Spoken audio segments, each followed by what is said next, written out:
We're back and we're better, people. Welcome back to the YouTube channel. You already know what time it is. It's time for another watch along. Now, listen, there's people in the comments saying, I thought you said you wasn't going to do any rivals watch alongs for the friendlies. Yes. Okay, I admit I shouldn't really be here, but I saw that Chelsea were playing straight after, and I said it would be rude not to intrude. And I want to make this clear. It's not like as if you guys are playing other teams. You're playing each other. So I have to watch. I mean, if you were playing Nürnberg and Strasbourg and whatever Berg you want to put out there, then, you know, fair enough. I wouldn't watch them dead games, but you're playing each other. And it's just so tantalizing. It's just so tempting. I cannot, and I will not miss this. There is so many there's so many plot holes, so many stories here. We got Rice, we got Kai Havertz, we got Mason Mount, we got so many stories, and I just have to be here because it's going to kick off. I can tell it's going to be a good game. Now, obviously, I got absolutely bamboozled on the kits because Arsenal have come out in this disgusting lollipop lady kit again. I don't know why, but this seems to be something that they're running with pre-season. I was not aware. So that's why I've gone with the red on the left-hand side. And obviously, I expected Man United to be wearing their zebra kit, but they've decided to come and dress normal for this occasion. So it is what it is. Lollipop ladies versus zebras. We got it wrong. But you know what the teams are. The sheets are on the screen. Those are your lineups. And yeah, it's going to be an interesting one. Which kit is actually worse? The Arsenal away kit or the Man United away kit? I don't know. I thought Man United's away kit was giving Newcastle vibes a little bit. And Arsenal's is, I prefer not to speak. I don't know what that is. You had that beautiful black gold kit last year. It was slapping. And then the home kit slaps. And then you come with this weird little, I don't know what it is. But anyway, we move. I'm not familiar with everybody. So please introduce me to your teams because there's some names in there that I'm not familiar with, especially on the bench. Both the starting 11s are pretty strong. There's one new kid on the block there playing, I think, in midfield because I just assumed because there's literally no one else that can play that position. Casemiro's on the bench for Man United. Apologies if it's difficult to read the bench, but those are the best colours I could bring to the table. But yeah, with Arsenal, pretty strong lineup. We recognise everybody. Tomiyasu's playing left back today. Timber at right back. Saliba, Gabriel, same partnership in the centre back positions. Rice is playing Havertz, Odegaard, Saka, Martinelli, and Nketiah. So Partey's on the bench. Jorginho's on the bench. Tierney, we recognise, obviously, Holding, Ben White, Kivior. There's some young players there as well. Trusty, I'm not sure who that is. Young player, I'm guessing Smith Rowe, Trossard, Vieira, Marquinhos, and Jesus Balogun. I want to see Balogun today. I'm not going to lie. I'm not really here to hate. It's not a hate along. It's a friendly. You know, I'm just here to just observe, take notes, see who's serious. You know, what players we need to look out for. Any surprises as well. I don't know if you guys, Arsenal, Man United fans, are hoping for any of these young players to break out into these teams. Some of the more unfamiliar names. If there's any star boys on show that I'm not aware of, please let me know in the comments. Any star boys that we're not familiar with, any unearthed talent for Man United. Yeah, it's a strong team. I mean, there's no recognized striker in that team. Rashford's on the bench. I'm guessing it's going to be a rotating front line. I mean, maybe Sancho will play as a false nine. Garnacho on the left wing and Antony on the right wing is probably what I'd expect. Maybe Sancho just dropping in from the forward position. And then you got Mason Mount and Bruno just in the advanced eights areas. And yeah, this kid here, I mean, listen, he's starting the game. So I'm assuming there's talent here. I've not watched him once, so I have absolutely no idea what to expect. But I am looking forward to seeing him because he's playing in a very big position. And the fact that he's starting in a game like this, the social media derby, I'm guessing he's going to be, you know, he's going to be something serious. You know, I'm guessing this is not no silly talent. So Wan-Bissaka's starting as well, and obviously Varane and Martinez. No Onana, too soon for him. Obviously signing from Inter Milan. I'm guessing he's barely trained, if at all. So he's not even on the bench. We got Van der Beek. I actually still rate Van der Beek. Van der Beek's on the bench now. I don't know. Van der Beek is a strange one because I think he's a talented player at Ajax. He was showing how intelligent he is. Good one-touch play. Good. He understands space, I think, very well. I think he's the type of player that I think a Sancho would like to play with. Someone that can, you know, bop it back and forth, 1-2s, you know, making little runs off. And I think Van der Beek is a decent player, but it hasn't gone well for him at Man United. I don't know if he's going to get an opportunity this season to kind of back up Mount and Fernandes, but it'd be interesting to see. I know he scored in the last game, the first game. You got Pelestri there as well. And also Diallo. I'm looking forward to seeing if he comes off the bench as well. Diallo is a good talent as well. Was on loan last season in the Championship, I think. So I'm looking forward to seeing him if he comes on a right wing. I think he'll give Anthony a run for his money. Ericsson, I think, is past his sell-by date, but he should be a good squad option.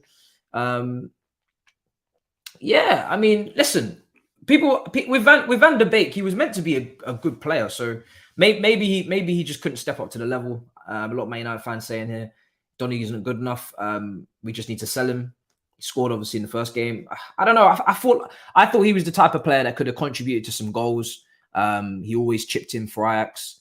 He was one of those players that he wasn't a showboater, but I think his ball retention was decent when he was at Ajax. He was just a good player in between the lines. I thought he was quite an intelligent player, but maybe, listen, it's been a long time, to be honest, since them days. And obviously he's gone on loan to Everton and loads of things have happened. So yeah, it's probably a different ball game for him now. Do you think this mid could work with Kai and Odegaard?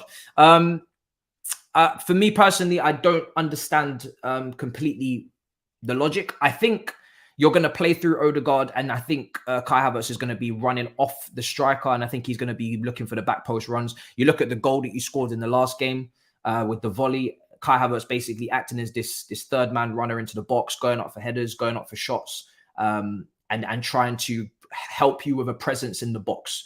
You know, Jesus is not the tallest, and Nketiah is not the best aerially, Trossard the same. So you've got now somebody who can go into the box when you cross it in, and he's going to be looking for loose balls and trying to get GA. I look at Havertz in this team as someone that you're not playing through, so to speak. You're playing through Odegaard, but you're looking for Kai Havertz to get on the end of things. Martinelli, you know, cutting in, and maybe Havertz going around the outside. You've got a left and a right footer there. You're not going to probably get an overlap from the left back. So I'm expecting those two to combine quite a lot. I don't think Zinchenko is going to get, you know, he's not going to overlap. He's going to tuck in. You're not going to get Tomiyasu overlapping. He's going to tuck in. So unless Tierney's playing, who I don't know if he's still available for transfer, what's going on there. Unless Tierney's overlapping on the left-hand side, I'm expecting Kai Havertz and Martinelli to try and strike up some sort of relationship, because the chemistry on the other side with Odegaard and Saka is ridiculous. And you want to include Ben White in that as well. So listen, I think Kai Havertz's best, you know, position at Leverkusen, which is what people keep talking about, is the right half space, which is basically where Odegaard's playing. I don't think he's as effective. He definitely can't cut in on the left, but maybe he's going to have to change. He's going to have to change his game, man. He hasn't shown that form in the Premier League. So we'll have to see if he can kind of transform himself a little bit, but we'll see what's in store. Like I said, I'm happy to bank the 65 million. I think regardless of, you know, technical ability, I think mentally I'm not too sure. And I think the player is good at most things and not great at anything. So unless he's gonna have to improve some attributes, his finishing's gonna have to improve, his dribbling, his hold up, you know, back to play, his use of his body, shielding the ball, all these things are gonna have to go up a level. So we'll see. In regards to Man United, it seems like as if Ten Hag's been speaking on you guys becoming a more transitional team in terms of you're not going to be this possession-based team. And that makes sense, because when you look at Man United's midfield and you see Fernandes and you see Mason Mount, the last thing you think of is ball retention and methodical, slow tempo possession or tiki-taka. You don't think of that. So the fact that Ten Hag has kind of, I think he said anyway, that you guys are going to be transition and you're going to be playing at a high speed and you're back to front quickly, obviously trying to play a good football along the way. It makes sense with the midfield that you've gone with. And I remember even against Man City, I always mention this goal, but this goal that you scored in I think it was 6-3 defeat at the Etihad last season, there was the Anthony goal that you scored from back to front. And I said, even though Man United got slapped up that day, the quality of the goal that Anthony scored, and I'm talking about literally from first phase all the way to final, it was a good goal. And you've seen, even though Man United were pretty, what's the word? They were pretty pragmatic most of the season. There were glimpses of, you know, combinations and good football and good goals being scored here and there. Obviously, Man United, the heritage is to actually attack quickly and get out wide and get the ball into the box. So maybe he's just decided, you know what, I'm not going to try and copy Pep. I'm going to do my own thing. I respect that. So let's see how it goes for Man United. Let's see how it goes. You know, you've definitely bought a player, Mason Mount, that wants to play at a high tempo. I don't think he I don't think he knows how to slow it down, to be honest. He wants to play at a high tempo. He wants to play 1-2 touch. He definitely doesn't want to play this slow, methodical, low block, low block versus possession based football that you would come up against if you was a Man City or an Arsenal. So I think quick transitions is the way to go, especially with Bruno as well, definitely. So let's see. But yeah, interested to see how it all goes today. Any new tactics, any new plans? You got Heaton in goal. Obviously, no Onana, so that's a shame we can't see him. I was looking forward to watching the vast upgrade in De Gea from a ball playing standpoint, but it is what it is. Nketiah up front. I don't know what's going on with the Jesus, Balogun, Nketiah situation. I don't know who's... I mean, I'm assuming Jesus is obviously still first choice, and then it's between the other two.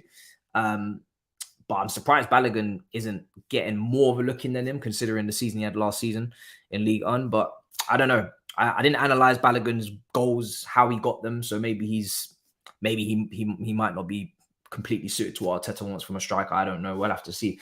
What channel is this all on? Because I know Sky Sports was meant to be covering the Premier League Summer Series, which is us, Brighton, Villa, I think, Fulham, some other team.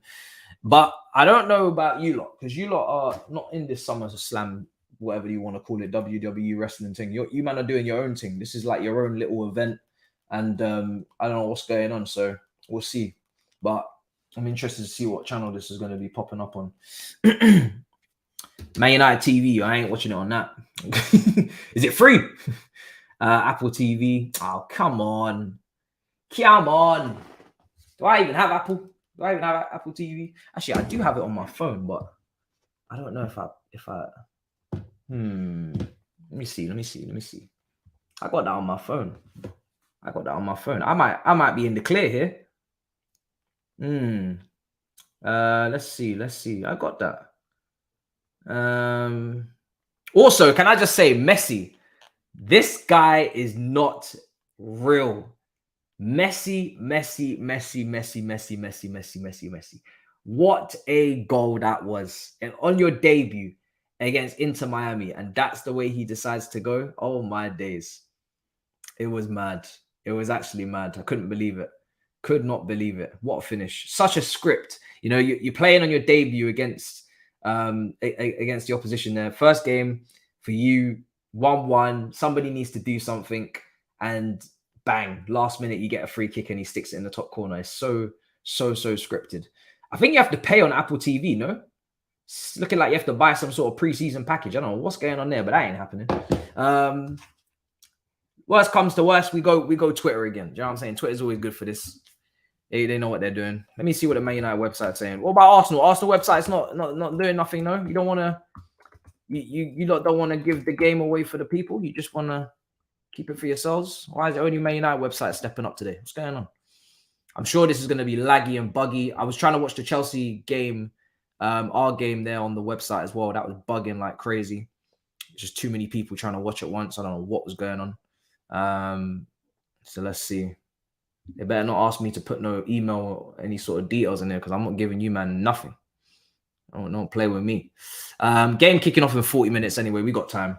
Let's go through the comments. Any comments, throw them in. Let's start talking. Let's talk, because I'm fascinated by this. I'm fascinated to see Declan Rice playing in the party position. I want to see how he navigates the role. Obviously, he said, I think when he was doing the interview with Frims, that he's kind of just learning a new system, learning what Arteta wants from him, what he expects from him. Playing that position for Arsenal and playing it for West Ham is two completely different positions. And to be honest, he didn't even play that position for West Ham because he was part of a two. In this Arsenal team, he's the anchor. He might become part of the two if a Timber tucks in, which from the highlights I was seeing, Timber looks like a proper purchase. Like, we all knew Timber had talent, played in the World Cup, plays for Ajax, good, always going to be a good footballer. You go through Ajax, if you're not a good footballer after that, then something's very wrong with you. But yeah, he looked like he was kicking White out the team. And the thing is with me, I was like, do you know what? Timber's gonna have to work for his place, because Ben White had a really strong campaign last year. Strong. And I was like, do you know what? Nah, Timber's gonna have to work it. He's gonna have to work his way in. He might start off as a rotational, and then maybe over time, I think Timber was always gonna run White pretty far and probably dislodge him, because in midfield, this guy looks like he's on another level. But I didn't think it'd be immediate. Now it's obviously only friendly so far, but he does look very, very good. I'm not gonna lie, he does look good. He looks like he could maybe take you up a level, which is kind of mad. So yeah, Timber looks good. Surprising that Man United never really kept interest in him, considering that your options at right back were Wan-Bissaka and Dalot. They're okay. I think, Wan-Bissaka's obviously fantastic defensively. We saw what he did against Matoma, against Brighton in the cup. I think it was the semi-final. Dalot's a good player, I think, as well. But again, defensively, I'm questioning. I think Timber would have just cleaned up house. It would have been a massive upgrade on both. I think Dalot is a good player, but I think he would have been an upgrade on both. So I don't know. I'm surprised you guys didn't go in. Especially when you're looking for a new right side centre back as well to help your progression, your ball progression. I've heard people complaining about Varane in that regard. I don't know if you want to have a Timber and Martinez duo as a defensive centre back pairing. Maybe that gets a little bit sticky in the air. But Martinez held himself down, to be fair, last season in the air. He wasn't really bullied too much, as much as people expected. Let's see. Let's see. As I said earlier, I mean, listen, I wasn't meant to be here, but you're playing each other and I couldn't resist. I'm not going to lie. And I had to bite my tongue on that one. I had to turn up. I mean, I'm looking at Rice versus Mason Mount, the best friends. I'm looking at former player Kai Havertz here. I'm looking at new signings Timber, and obviously wish we would have seen Onana. But listen, there's a lot going on here. I would have been a fool to miss this. I can't lie. I would have been a fool. And one thing, I'm not a fool. I'm not a fool. So I'm here. Yeah, I'm hypocritical, but I'm here. Let's see. PYS has tweeted. We'll see what's going on there in a second. The game is the game, bro. I can't blame you. Like I said, if you lot were playing some meaty teams, I wouldn't even be here. I'd be out anywhere else in the world. But you're playing each other, and I have to have some. I have to be interested, because you, man, are in my league and you're competing. Well, we're trying to compete for the spots that you took from us. So I need to know what you, man, are doing. I need to know. I need to be taking notes. I need to know what's going on. And to be honest, on the channel before the season starts, I think I'm going to do a video on each club in the top 6/7. Maybe I'll probably do Newcastle as well. I'll probably do a video dedicated to each top 7 club, kind of like a season preview, what I think they're going to be like, what I think they're going to line up like, what I expect from them, etc., etc., etc. Kind of like a preseason debrief. So I'm gonna probably do a video on every one of the clubs. So I need to watch a preseason game or two just to know what's going on. And the hate starts early. Yeah, I mean, listen, we need to be clear with our agendas, people. Next season is a fight again. It's a rat race, and I'm looking forward to it, man. It's going to be crazy. We got Liverpool first game of the season. That's going to absolutely go off. So yeah, but let's see what PYS is saying, because a lot of people are putting that in the comments. This must be important. Kudus has communicated his desire to leave Ajax to the manager and club management. No surprise. No surprise. I mean, I don't know what the source is. Let's take a look. Okay. Interesting. I don't know if this is the Dutch version of the Telegraph or what's going on, but yeah, interesting. I mean, listen, that's to be expected. If he's on the verge of agreeing personal terms with us, that's because he wants to leave, and he wants to join. So, like I said on the live earlier with Kudus, very good player. I think, definitely. I think that's, something that I can't run away from. I'm a little bit surprised that we're moving for him right now, considering what we have. And obviously because we haven't seen potentially what Angelo can do in the next game, tonight, maybe he could step up again. And then people really start to clamor for him to play. But in terms of Kudus, if he can play the false 9, like some people are saying he can, that does open up a little bit of a different possibility for him, because obviously people have been saying we need a striker, we need goals in the team. And I'm of the opinion the goals will have to be shared out. I think Nkuku will get goals, but I think the goals have to be shared out. And if you're looking at a situation where you have Broja coming back from injury, Jackson, and then maybe potentially Kudus or Nkuku in some sort of false 9 role, or interchanging as a 2, who who take it in turns to drop in between the lines, and then the other one goes into the box, and vice versa. Then you've got something cooking. You got something cooking. So yeah, listen, I'm intrigued. I'm intrigued. I like the player. It's not like when we were going after the other guy from Celta Vigo, and I was just like, nah, this guy, I actually like the player. So I spoke about him round about the World Cup as one of the players to watch, obviously, for Ghana, and obviously we were getting linked with him back then. So interesting situation. Let's see what happens. Is it no different regarding the right side if we get Cherki? I would be surprised if we move for Kudus and Cherki. That would be crazy. That would be crazy. That means there's quite a few players on their way out, like Gallagher, and a couple of loans as well. But I think someone was reporting that Lyon potentially are about to sell somebody else, and maybe that's why they're now pushing up the price on Cherki, or they're not so interested in losing Cherki. So we'll see. We'll see. You'd say that Kudus is more suited to Pochettino's style of football in terms of off the ball. He's going to give you a lot more energy than Cherki will. So maybe we're just looking at this as an alternative and keeping it moving. I'd be surprised if we went for both. Who the hell is this? Dennis is saying, well, talk to me. Man United fans, talk to me about the style of this player. Is he first phase king? You know, is he going to drop in between the centre backs? Is he going to start progressing the ball from deep? Is he more of a progressive carrier? Is he more of a progressive passer? Can he do both? Is he physical? Is he weak? Is he good off the ball defensively, position? I don't know how much you guys have even watched of him. I guess you've maybe only seen a couple of games, or maybe you've been watching the youth teams. I don't know. Talk to me. I need to know what's going on with this player, because he's in a pivotal position today. One of the most pivotal positions in football right now. So I want to see what's going on. So talk to us in the comments. Thoughts on Lewis Hall to Newcastle? I would not want to sell him at all. If it is a loan deal, I'm skeptical of the fact that we're loaning a player to a challenger for a Champions League position. If we're going to loan him, I'd much prefer to loan him to a team lower down the league who are actually not competing with us for position. That's my opinion.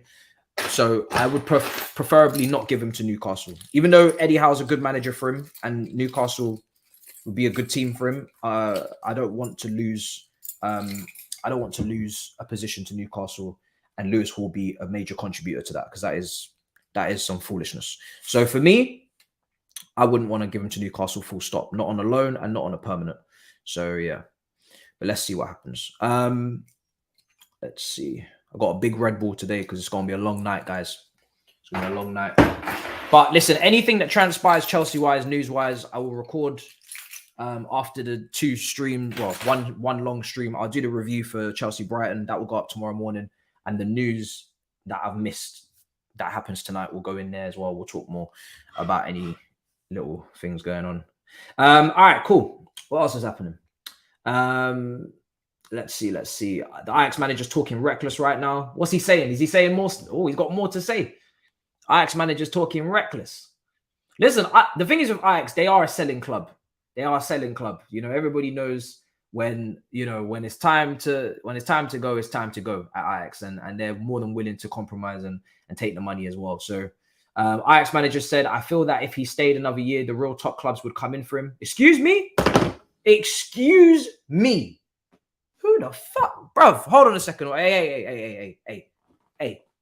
What is going on with all this disrespect on my crest? Huh? First De Zerbi, and now whatever the fuck this guy's name is. I'm not even going to try and pronounce it because you don't even deserve the time of day. Who the hell are you talking to? This brother said, I feel that if he stayed another year, he's talking about Kudus, the real top club. Excuse me. What do you mean the real top club? We are the top club. About the real top clubs will come in for him. If we become champions and he scores 20 goals, he might go for double. We're trying to tell him that.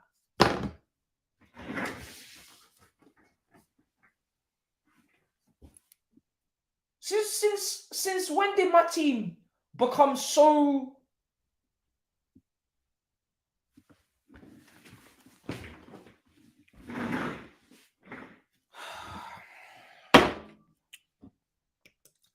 You know, we've won 2 Champions Leagues, and this is the way we're getting spoken about. It's mad. It's mad. The real top clubs. It's like, excuse you. Who the fuck do you think you are? What do you mean the real top clubs? Nah, this is getting very disrespectful.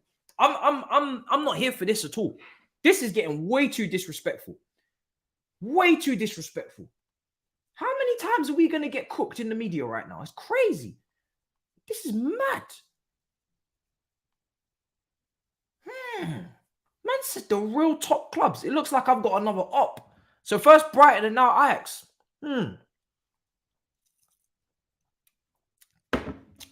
Very interesting. Okay. Wow. I mean, they got a lot of Champions Leagues, so I don't even want to have the Champions League conversation with Ajax. But even still, that's very, very disrespectful. That's very disrespectful. Man's talking like as if we as some Bournemouth coming for him or something. I don't know what's talking like we're Brighton coming in for him or something. Anyway, that's kind of mad. Yeah, listen, Ajax got more Champions Leagues than us, and they got more Champions Leagues than Man United as well. So you lot can hold that, yeah? So don't get too ahead of yourselves. They got more Champions Leagues than you as well. So yeah, you relax yourselves, yeah? And Arsenal, I don't even want to hear you, man, talk. Because all I know is the two teams that I'm watching tonight don't talk about Champions Leagues with Ajax either. So don't go anywhere. You know what I'm saying? Don't go anywhere. Yeah, that's crazy. That's crazy. Wow. They're saying you're as good as your last. You're as good as your last game. They don't care about your history. Sit back and observe. Not everything needs a response. I might have to adopt that method because we're getting lambasted right now. Absolutely lambasted. Crazy, but we'll see. Okay, fair enough. Cool. Crazy. The amount of disrespect right now on our name is unheard of, but you know, I'm gonna have to get used to it, I guess. Let's see. Right, obviously TMI as well, which is not too much information. Is actually the player, the abbreviations of the winger that we're losing from Cobham. Apparently that Anderlecht are trying to hijack the move for him instead of Barcelona. Verbally agreed personal terms. He's a free agent. Anderlecht are trying to make a last minute attempt. Don't know what's going on there, but that doesn't concern us because he ain't staying here. All right, cool. It is what it is. It is what it is. 12th place, your recent history. It's like we finished 12th and suddenly everybody just thought that was our norm. That was our normality. It's crazy. It's very mad. It's very, very mad. Me personally, I wouldn't take that kind of disrespect. Oh, geez. My guy said he dropped the me personally line. Oh, my days. Oh, my days.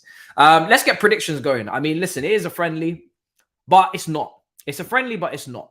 And what I mean by that is literally you guys hate each other. You know, you're the social media derby. You don't like each other. And I know both of you do not want to come out on the wrong side of this. A draw is probably the best way to go about this because then nobody gives away too much and nobody runs away too much with any agendas. But listen, I'm here for a great game. I don't care who wins. I don't care who scores. I just want to see good football. And I want to be entertained. And that's it. It's a friendly, but it's not. So let's get poll going. Let's see which fan base is gonna dominate the proceedings, because that's really all it is. Arsenal versus, and then straight after we'll be obviously going straight to the Chelsea versus Brighton game, which is just gonna be just as feisty. Predictions. Arsenal versus United predictions. We got Arsenal win. And what you see this game, like, what is there some sort of friendly trophy up for grabs? Is there a name to this game, or is you guys just playing for playing's sake? Because I know you ain't part of the Premier League Summer Series, so I'm not really sure what's going on with this one. All right, polls up in the chat. Let's get the votes in. Let's see what you guys are saying. It's very unfriendly. Exactly. What was my title? Did I call it that? The not so friendly match Watchalong. I should don't know if that is the same. I think you might have beat me to that one there. Don't think that has the same step to it. Don't care who wins. Yeah, I mean, listen. As a neutral, I don't give a damn. I'm really just interested to see tactically what I'm going to get. I'm expecting Arsenal to dominate a possession as they continue to do so from last season. Man United, if Ten Hag is ready to play and stick to transitional football, then obviously we expect them to have less so possession. They played some great games against each other last season. Obviously, if you remember that game at the Emirates, I think Arsenal won 3-2. Saka, I think, got the equaliser or the winner. I can't remember. Rashford scored a belter from range as well. And to be fair, Man United, they put up a really strong press in the first half, and then they kind of just fell off in the second and ran out of energy. I remember Eriksen was getting cooked in the right half space of Arsenal. So it was a good game at the Emirates. Really, really good game. And, if we're talking about energy levels, you bring Mason Mount into the team, you're taking out Eriksen. If you want to press and you want to be on the front foot in that regard off the ball, not on the front foot, sorry, you want to be in people's faces off the ball, you've made a massive upgrade there in terms of that. So you should be able to survive the test of time a little bit more. There's no Casemiro. No, he's on the bench. He's on the bench. Let's see. Mount's going to cook them. I'm interested to see how Mount plays, because I think the first friendly for Mount and the first friendly for Kai, both of them were pretty quiet and underwhelming. But obviously then Kai scored in the last one. I don't know how he played overall. Mount, he's been on set pieces. He's wearing the 7. There's a lot of pressure. And both these players are coming from the floorboards in terms of confidence from last season. So they both are in a race to recover the confidence. It's just so weird seeing Declan Rice in an Arsenal kit, Mason Mount in a Man United kit, Kai Havertz in an Arsenal kit. Like, this is the kind of stuff that you would have envisioned in FIFA. To see it in real life is just weird, All these players would have thought maybe they might even play in the same team at Chelsea. They ended up completely polar opposites. Madness. So, yeah, I think Saka scored a goal in the last game as well, didn't he? Let's also see if Garnacho can be a starter this season. I mean, obviously Rashford is meant to be holding that position down. You should be getting Højlund. I don't know how you guys feel about getting Højlund. He obviously didn't get loads of goals last year, but he seems like he seems like he is a goal scorer, like he is goal hungry. He definitely has capabilities of getting more goals. And that would then make it so that Rashford would have to go back to the left-hand side and not up front. So it's going to be interesting to see Garnacho. Is he going to be a super sub again? Sancho, where's Sancho going to fit in this season? Is he going to stick with the false 9 as a backup to Højlund, or is he going to vacate back to the left? I don't know if he can really go on the right in the Premier League. I don't know. Anthony's out there and Diallo's out there, so I just don't see Sancho going out there as well. It's going to be interesting. It's going to be very interesting to see. But he certainly made his impact last season, Garnacho, when he came off the bench. And again, it's another player that leapfrogs Sancho in terms of impact at Manchester United. Anthony, I think, has done so last season as well. Even though he wasn't brilliant, he had a better impact than Sancho. Same goes for Garnacho. And if the same goes for Diallo, if Diallo stays, I'm not sure if what's happened with him and Pellistri, but if another young player, because I'm counting right now, and I like Sancho, but, listen, we have to be objective. If another young player steps ahead of Sancho this season in that Man United attack, it's lights out. Like, really, 3rd season now, it is lights out. We've already had Garnacho. We have Anthony now. You're playing catch up on both of them, in my opinion. Then you've got now Diallo, who's got a lot of talent.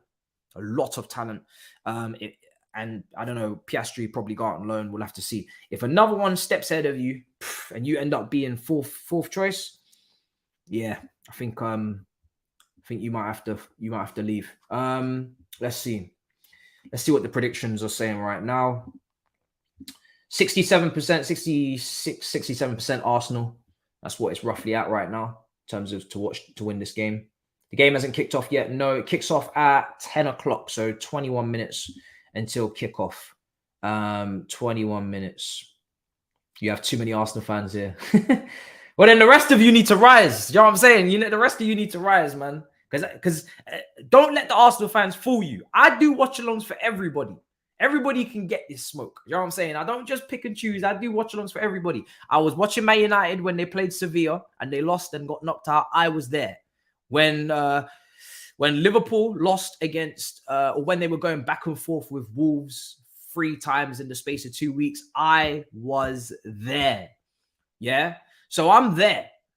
Don't let these Arsenal fans fool you. Think I'm only turning up for them and, I'm only here to smoke them and I'm obsessed with them. No. I'm here for everyone.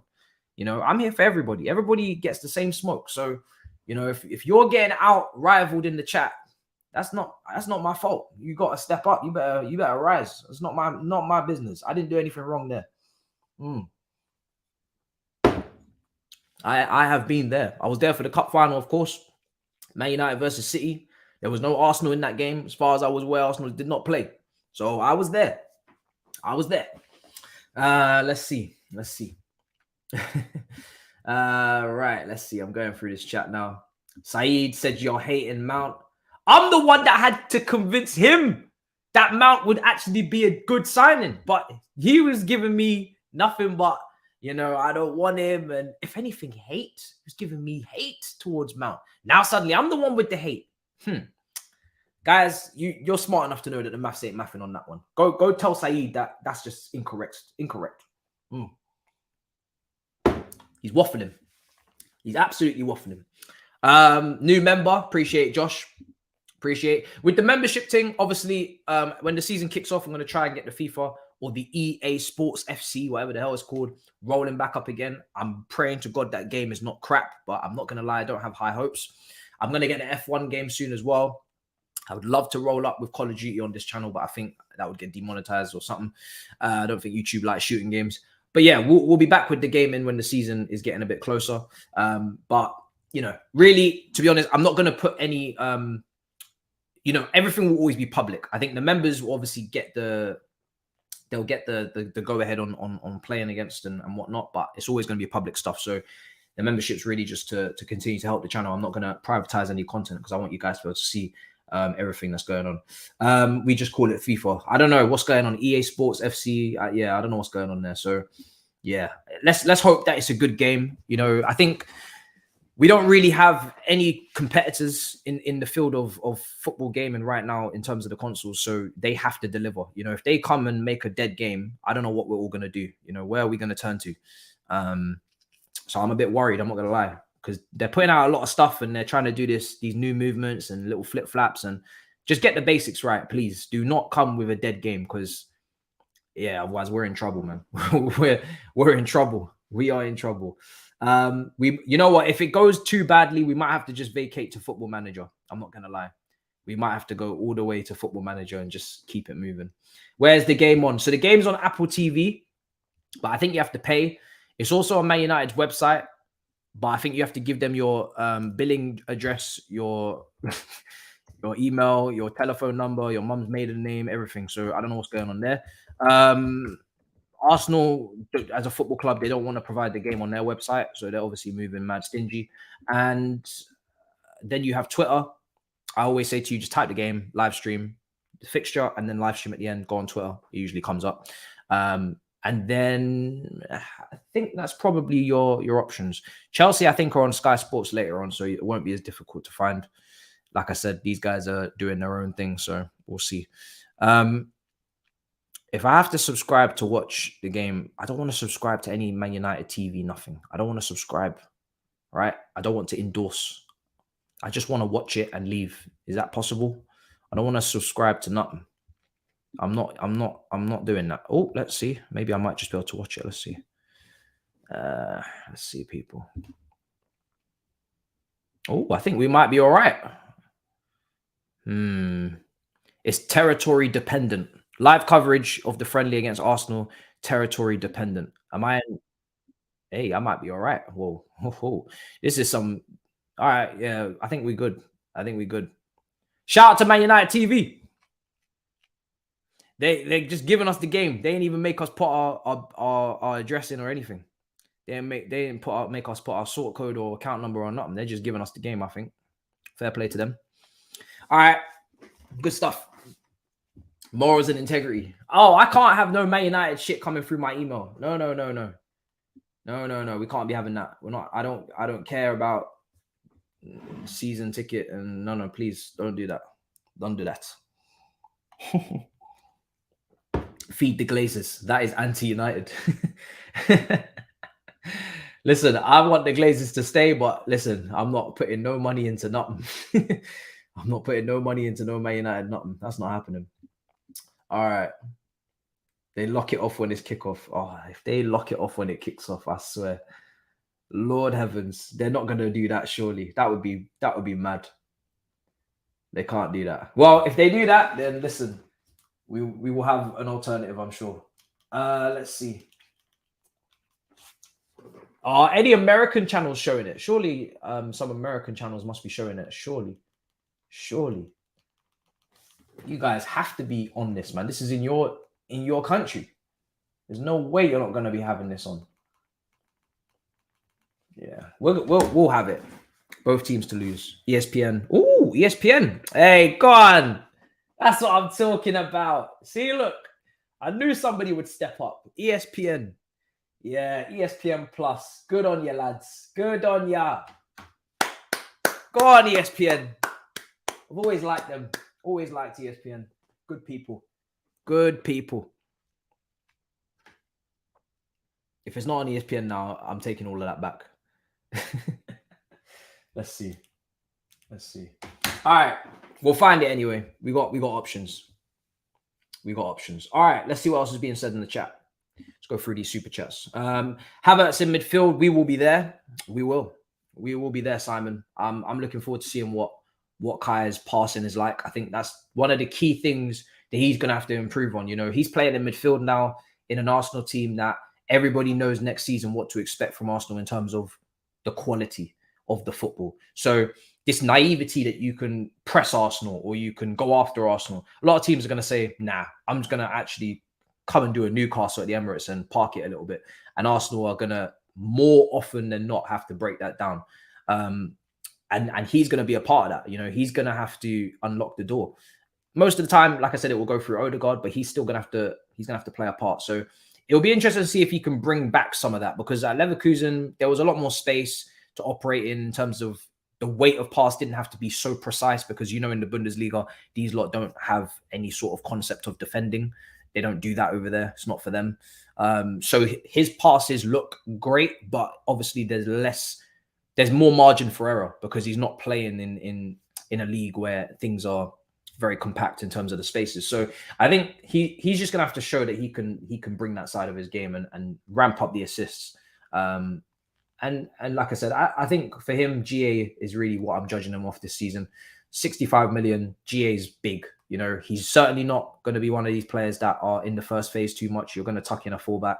You got Rice, Partey, Jorginho. His job is impact in the box and giving output. So that's what he's judged on. Someone United is holding 3 as per in this fixture. This guy left no clues as to who he thought it would be. Do you think this mid could work with Kai and Odegaard? I think I actually answered that, but like I kind of just said, I'm skeptical, but I think I know what the plan is. But I still believe you could have done better than Kai. Based on what you did last season, I think you've kind of underwhelmed in terms of what you've gone for. But Arteta knows what he's doing in it. So let's see. Let's see what the plan is. Score prediction and the goal scorers. I'm going to go over 2-2 draw. I'm not really going to separate the two. It's a friendly. I don't know match fitness, who's looking sharper and whatnot. So we'll just go over draw. I'm gonna go a goal for Saka, a goal for, I'm gonna say Saliba from a set piece, and I'm gonna go with a goal on Man United side for Fernandes, Bruno, and I'm gonna also go with a goal from Anthony. I'm gonna go Anthony as well. Those are my goal scorers there. Anthony versus Tomiyasu will be interesting. I think Tomiyasu defensively is tough to crack, so we'll see what happens there. Big up, man. Love watching these watch-alongs. As an Arsenal fan, would love to hear your opinion on Kane being linked to Saudi. I didn't actually know. Kane was linked to Saudi. He won't go. He will definitely not go. So that's a non-starter. This is a guy that we're struggling to even get out of the country. You know, it's tough to even get him to go to Bayern Munich. Real Madrid were interested, and he didn't even hand in a transfer request. If you're Harry Kane and you hear that Real Madrid potentially would be interested in you earlier in the summer, you should be handing in the swiftest, quickest transfer request of your life. But it didn't happen. So I think he's too polite with Tottenham right now. He's obviously got a lot of loyalties to them. He ain't going to Saudi. He wants to do what he wants to do in the Prem. He hasn't won anything. So to then go to Saudi before you've accomplished anything trophy-wise is crazy for a player of his quality. You need to bag a couple big titles, Champions League, Premier League. You need to do that. Then after you look at Saudi. So listen, I don't think Saudi are going anywhere. So they're coming with this crazy money. I don't expect it to stop in 2-3 years. The offer that he's going to get now will still be there later. So there's no need to rush off to Saudi if you're a player of that magnitude, in my opinion, unless your career's coming to an end or you're really out of favor, struggling to find a club, which is what a lot of those players are. A lot of people are hyping up, obviously, the Saudi additions, and fair enough. But when you look at it player for player, a lot of those players, their wages were huge at big clubs. They were struggling to find a club that would pay them those wages. They are injury prone, some of them, or they're coming towards the end of their careers. There's not really any top prime players that are going over there at this current stage. You know, Benzema, obviously, he was tailed off towards that last season. He's gone and secured the bag. Ronaldo, again, secured the bag. He tailed off at United. Kante, injury prone, big wages. Again, was barely playing last season, coming towards the end of his career. Same applies to loads. Ruben Neves is probably one of the big prime players. Brozovic, these kind of guys. So there's a few, but yeah, there's still a lot. They didn't get Diaby, so Aston Villa still got that one. So there's still hope that the Premier League can survive with the Saudi money yet. Big up. So yeah, we respond to that one. So Simon says Kudus has told Ajax he wants to leave. Yep, we just we saw that from PYS, so we locked that one in already. Much appreciated. Josh, new member, again, big up to you, much appreciated. I swear these people got did these people not get removed? I swear that did the owner of that site not get arrested and sent to jail and all them things? Or am I thinking about somebody else? Maybe I'm thinking about somebody else.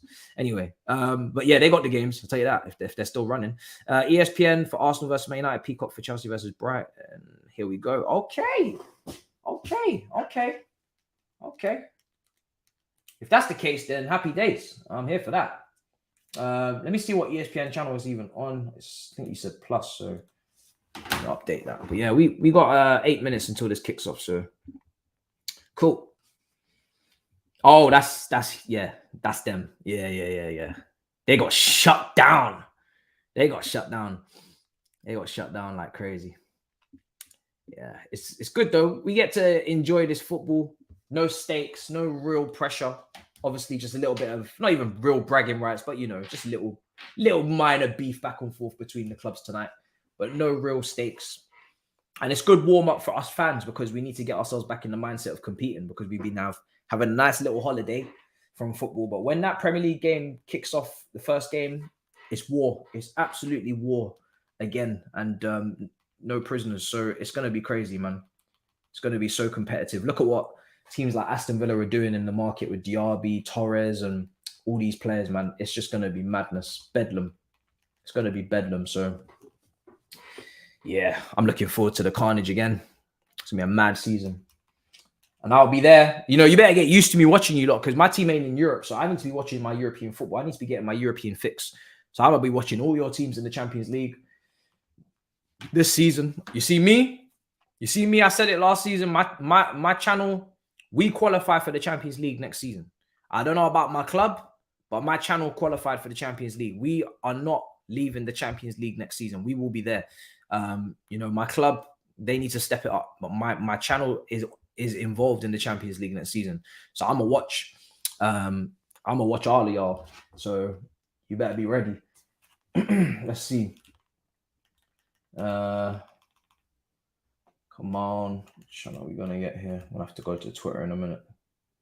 You guys are looking crazy. All right.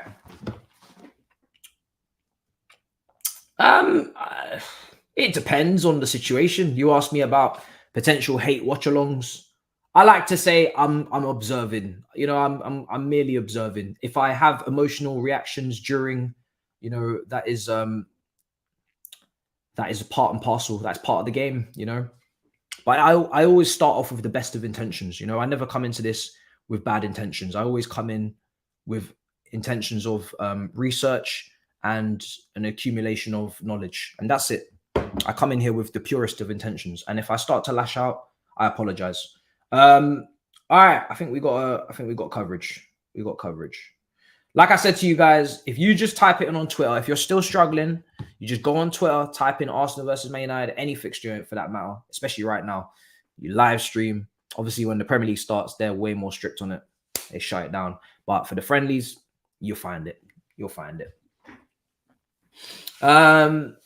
Yeah, there's a few streams everywhere, man. It's friendlies. Like, who's going to really shut it down? Do you know what I mean? It's not that deep. It's not that deep. Are Brighton getting hate-alongs? Listen, I'm more than happy to cast my net out a bit wider. You know, I'm more than happy to delve in some hatred for these smaller clubs that are piping up recently. No problem, absolutely no problem. If the fixture is available on the TV, and we will be there. You know, if there's nothing else in that slot, we will be there. We will be there. And also, Brighton are in the Europa League, so I'm gonna be there for that. You know, I'm interested to see how they do in Europe. AC Milan, Watchalongs are pivotal, 100%. There's some big European leagues that we got to cover, but yeah, listen, I would definitely be tuning in to see how they cope. My rule is with Europa League, as always, the group stages I tend to stay away from. You know, group stages of Europa League and Conference League, it's not for me. You know, I love football, but I also love myself, and mental health is massive. So for me, I can't be watching that. But when we get to the knockouts, we'll talk. You know, if you make it to the knockouts, we'll talk. Same with Aston Villa. You know, if you guys make it to the knockouts of your respective European competitions, we'll be there. But when it comes to group stages, I just do the Champions League, and I'm not really too fussed on that Thursday stuff. You know, we'll book something else in. So we'll see. Prediction 2-2. Yeah. All right. So I think we've got coverage. Ten Hag's currently talking on broadcast. I don't know if everybody got the same broadcast, but we'll see. We'll see. What did United feed Casemiro? Yeah, a lot of people are saying that Casemiro is looking overweight. I mean, listen, I don't know. Like, some people's bodies, metabolisms, they have to really stay on it to keep their body fat down. Some people, they don't need to try, and they're just naturally just, you know, shredded all the time, or naturally skinny all the time. It's not really a problem for Casemiro. You know, I have no knowledge of any unprofessionalism in terms of kind of like lapse in the fitness side of things. He's played for Real Madrid for all these years. He's been a top player for the last decade. So I'm sure Casemiro knows his body, and he knows how to get back to, you know, peak physical condition. So I wouldn't really be too worried about Casemiro. You know, it's the summer. He should be enjoying himself. Footballers are 11 months of the year, they got to stick on this really strict diet. They can't eat this, they can't eat that. So, you know, if he wants to enjoy his summer and, you know, eat a little bit or whatever, let him go for it. He'll get himself back in shape. That's not a problem. That's not a problem. And I think it might be just the face. I don't know if he's put on weight anywhere else. But listen, it's Casemiro, man. He all he needs to focus on is stop getting sent off. Do you know what I'm saying? That's all he needs to focus on. Everything else, he should be fine. He should be fine. All right, we're not far from kickoff. The timer is ready to go. Timer is ready to go. We're almost ready to go. I'm looking forward to this game now. Should be good. Yeah, we're ready. We're ready. Are the teams out? Yep. Just trying to stir the pot. What's the poll? Where's the option for both to lose? Yo. Where's the option for both to lose? Mad. Easy win for Man United. Let's see. Let's see. All right. Real talk. 3-2. What kind of coverage are you guys getting? Are the players out on the pitch and everything? Because I haven't got that yet. Actually, wait, let me check. Oh, wait, no. Forget it. I'm just going to stick to the Man United TV coverage because they look like they're actually cooking. If the game kicks off and they kick me out of this thing, I swear. Don't do that. Don't do that. Man United TV are showing it. So let's just remain, you know, let's remain gracious here and show us the football. Don't be silly now. Let's not be silly. But yeah, are the players out yet? Because you'd think they would be out by now, no? But maybe there's a bit of a delay because a lot of these friendlies have been kicking off a little bit later. They haven't really been on point like that. So yeah, man are still chatting. That's what I've got as well. I've still got them chatting to themselves and all this. Don't know what's going on. Game hasn't started yet. When the game starts, I'll let you know. For me, it's not started yet. I'm still getting pre-match coverage on two. I've got this on 2 different screens, and I'm just getting pre-match coverage. So I'm gonna get it up on another screen just to absolutely 100% make sure. But at the moment, I'm just getting still like pre-match stuff. I'm not seeing players on the pitch yet, so there might be a bit of delay. All these friendlies seem to be kicking off like 10-15 minutes a bit later than originally we thought they would, so I wouldn't really be too worried about it. Let me see. ESPN for some reason ain't loading up for me. I don't know why. I don't know if beIN Sports want to show it as well. Countdown. Oh yeah. Not on the pitch yet. Doesn't seem. Let's see. Smash up the likes if you haven't already, people. Big up in the building. Why? Crazy stadiums in America. Yeah. Yeah. Let's see.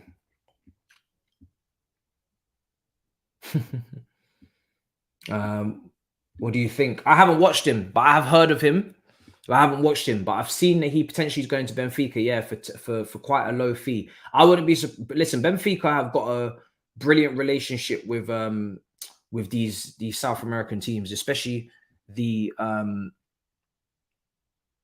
these little bastards, Man United again.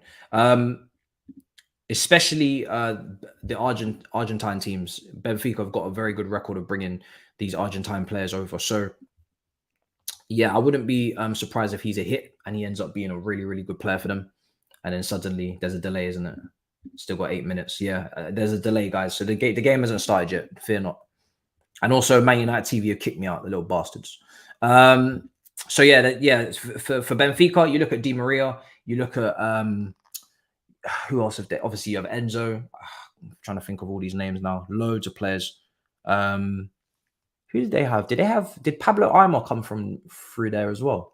Way back. Can't remember. They had, I think. Let me think. There is a long list of Argentine. I don't know why they're not coming up in my head. Long list of Argentine players. Maybe I'll even let you guys reel them off. Yeah, Aimar. Yeah, he did. Yeah, he did. Okay. So yeah, quite a few. And he was a baller. He was a baller. Yeah, you need to register. Okay. Well, you know me. I'd rather not, but at the same time, hey, relax with the volume. In Man United TV, you're cooking up something. Relax. All right. They're showing the lineups. Man United TV at the moment. I don't know why they're still trying to play games with me, but good looking stadium. What's the capacity for this stadium as well? Yeah. All of these guys. This was this striker as well. This striker. Yes. He was on some smoke as well. Yeah, he was quick. Very, very fast. He was quick. 80K. Mad. He was quick. That guy was quick. Man United were trying to. So the teams are just coming out now. I've got Luke Shaw, Wan-Bissaka, all these guys in front of me at the moment. So we are getting closer to getting underway. And I've got quite a couple of going on now, quite a few streams. So hopefully, let's see. These little pagans are going to make me have to throw in an email. I'll just have to delete them later on. I don't want to miss the action, and I want to be as on time as possible. I don't want to be in no delay, so it is what it is. But yeah, it looks like they're going to be kicking off in about 5 minutes time, people. We're not kicked off yet, but we are getting there.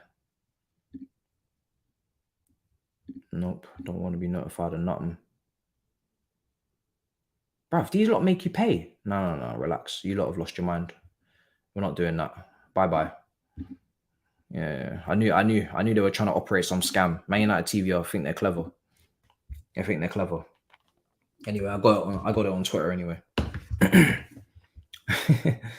I hope I will actually, I know Chelsea fans are once again gonna come with crazy comps. The amount of comps will be astronomical. If stinkers are dropped by Kai Havertz and Mason Mount in this game, I can assure you every single Chelsea fan troll on Twitter will be there.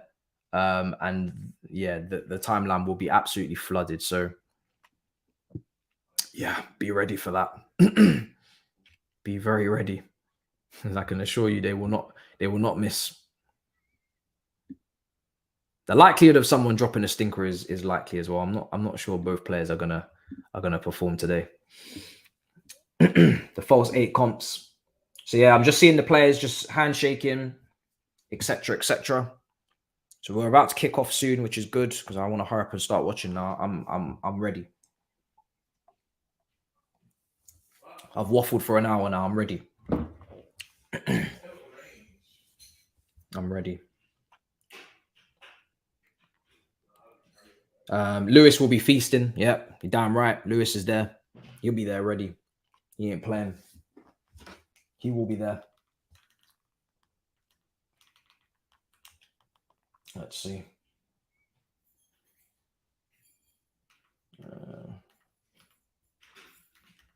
There we are. 1 minute, 1 minute behind. I'm watching it at the moment on twitter.com. These lot are having their drinks and whatnot. All right, let's get the timer up on the screen. Let's get the timer up on the screen. We're about to kick off, guys. Almost about to kick off. It's going to be different for a lot of people, I think, on this one. We'll try. Yeah, and then Man United TV is lagging as well, apparently. Man United TV is lagging. So, yeah, it's a bit of a mess. Are they having a definite penalty shootout afterwards? Really? Why? They just had a skills challenge. How many things are they going to incorporate into this thing? Why is that confirmed? They're definitely having a penalty shootout after the game. That's kind of mad. From what I see, Man United TV, you have to subscribe $7.99 a month or $29.99 for the year to watch. Subscribe to watch. That's what they're saying. That's what Man United TV are saying. From what I can see, we're getting closer to kicking off now, people. We're almost there. And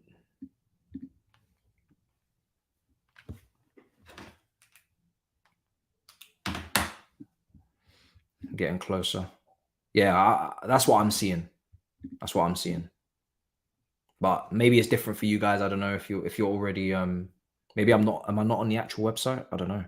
I've already got it up on something else, but I'm just trying to on multiple if possible. Okay, so I'm gonna go to the I feel like I'm on the official Man United website and it's just all coming up with the same thing. So manunited.com, yeah, same thing. It seems like that for me. Anyway, we're about to kick off, people. Let's get the timer up on the screen. All right, let's do it. Yeah, I think it's just started now. It's just started.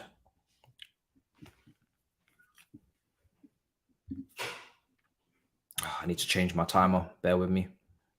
I have to redo this.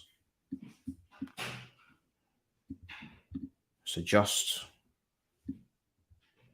and apply. Right, we've kicked off, guys. We've kicked off. Timer's coming up on the screen in a minute. Bear with me. It's going to be a little bit of a delay because I had to restart it. But we have kicked off.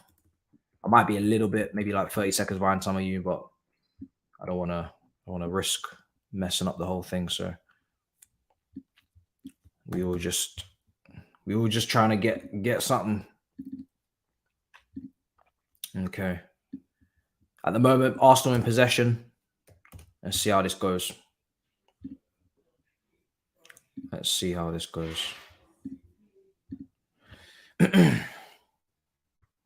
ESPN. Yeah, so you're saying ESPN stream just kicked off.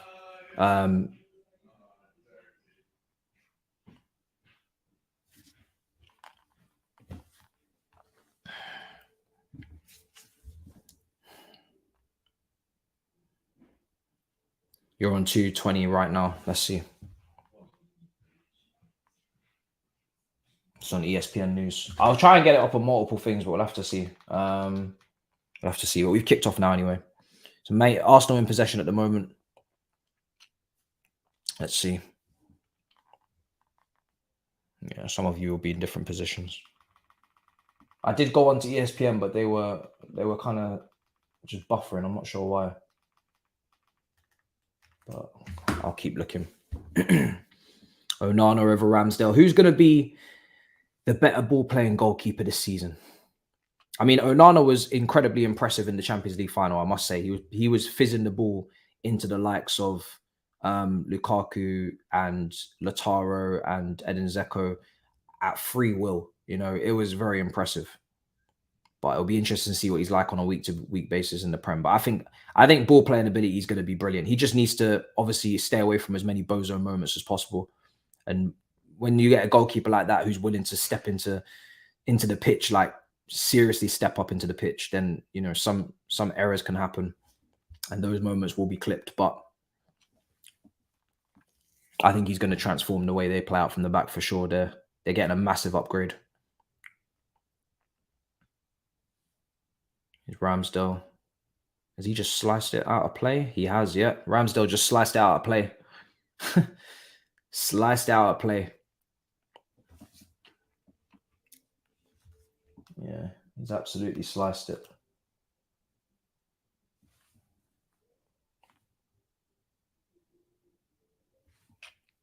And Luke Shaw now is in possession. And they're back in it now. Man United on the ball. This is not a friendly match. It's only there's quite a few new players. You've got Mount's a new player. Rice is a new player. Havertz is a new player. You've got three new players there. You got 3 new players there. Here's Man United. Martinez is main guy playing out from the back there. Gabriel steps up as well. I think it's a free kick. Let's see. Timber is new. Yeah, Timber as well. Yeah. Arsenal made a lot of signings, man. They've had three big signings. Three big signings. So Arsenal certainly come to the party in terms of new players today. Got their 3 guys all out there. They've got their 3 guys out there. Wan-Bissaka, it's been intercepted. Good, really good high press from Arsenal there to stop that. It's going a bit back and forth between the two now. Anthony's asked. People are saying he's got a lot on him as well this season, man. And the thing is, like I said with Anthony, is that if Diallo stays, then he could put him under some pressure. So he's got to even go above and beyond what he did last season, man. He's got to be way better in his decision making, and he's got to get his goals. He's got to get his goals. Oh my God! I've just seen the chance. Oh my days, Anthony. Is that Anthony? Anthony.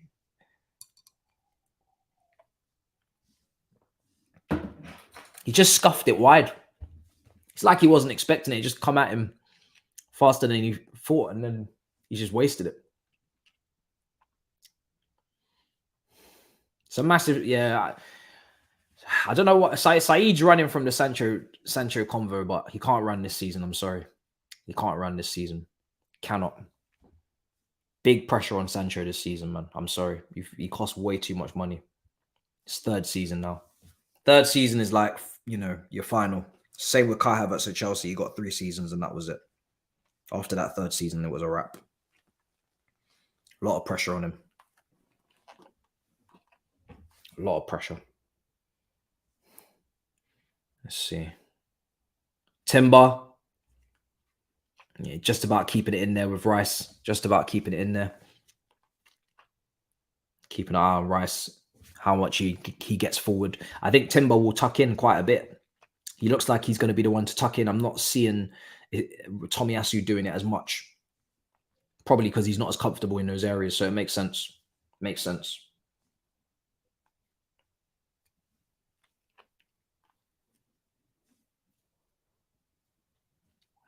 Here's Saka on the right. What has he got? Here we go again. Man United just camped in their box. Saka. Who's making that underlapping run? Is that? It can't be. Trying to keep track of these guys. Just want to see if there's any change to the way that they come down the right hand side, because obviously it's not Ben White, it's Timber now. So is Timber going to play like a Zinchenko role this season and just be right alongside Rice in the 3-2 build up, or is he gonna get involved down the right and overlap and underlap? And because I have to say that the chemistry down that right was crazy last season. It was crazy. Oh, here's Saka. Does very well there to get the ball out to the left. Cutting in, shot. Oh, that's a good effort. I think so anyway. Looked like a good effort. Martinelli.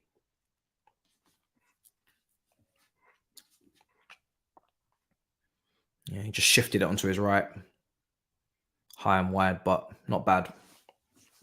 Not bad.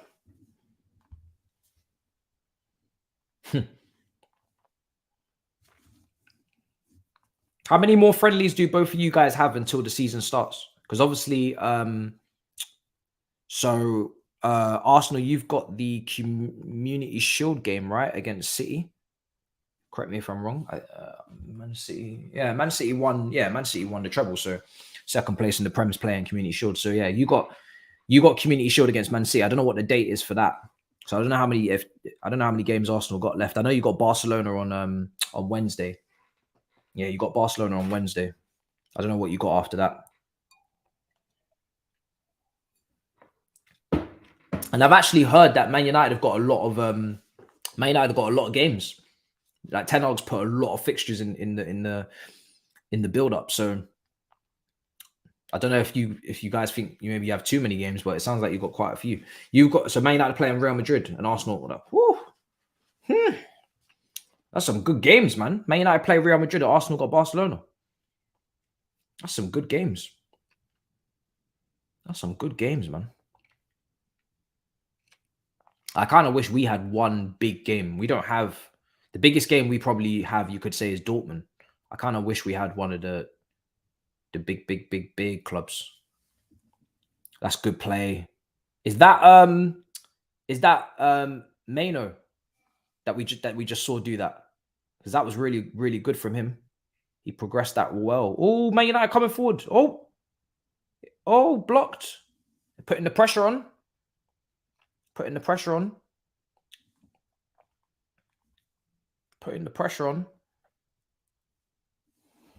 Damn.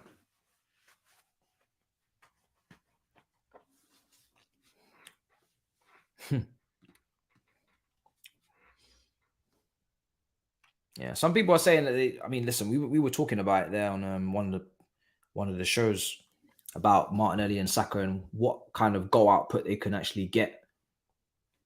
To be fair, they're still extremely young, and it's fair to say that they've put together a serious output last season. So I don't think there's any reason why these two shouldn't be aiming to be hitting 20s from the wide positions. I know it's a lot, but you play for Arsenal.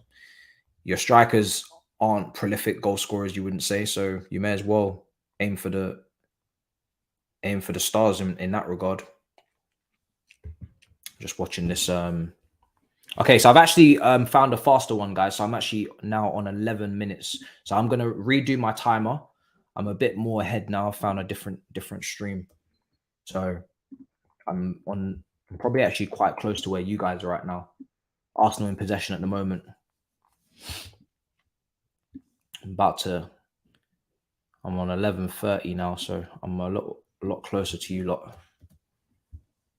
I'll start it from here. Arsenal just in possession.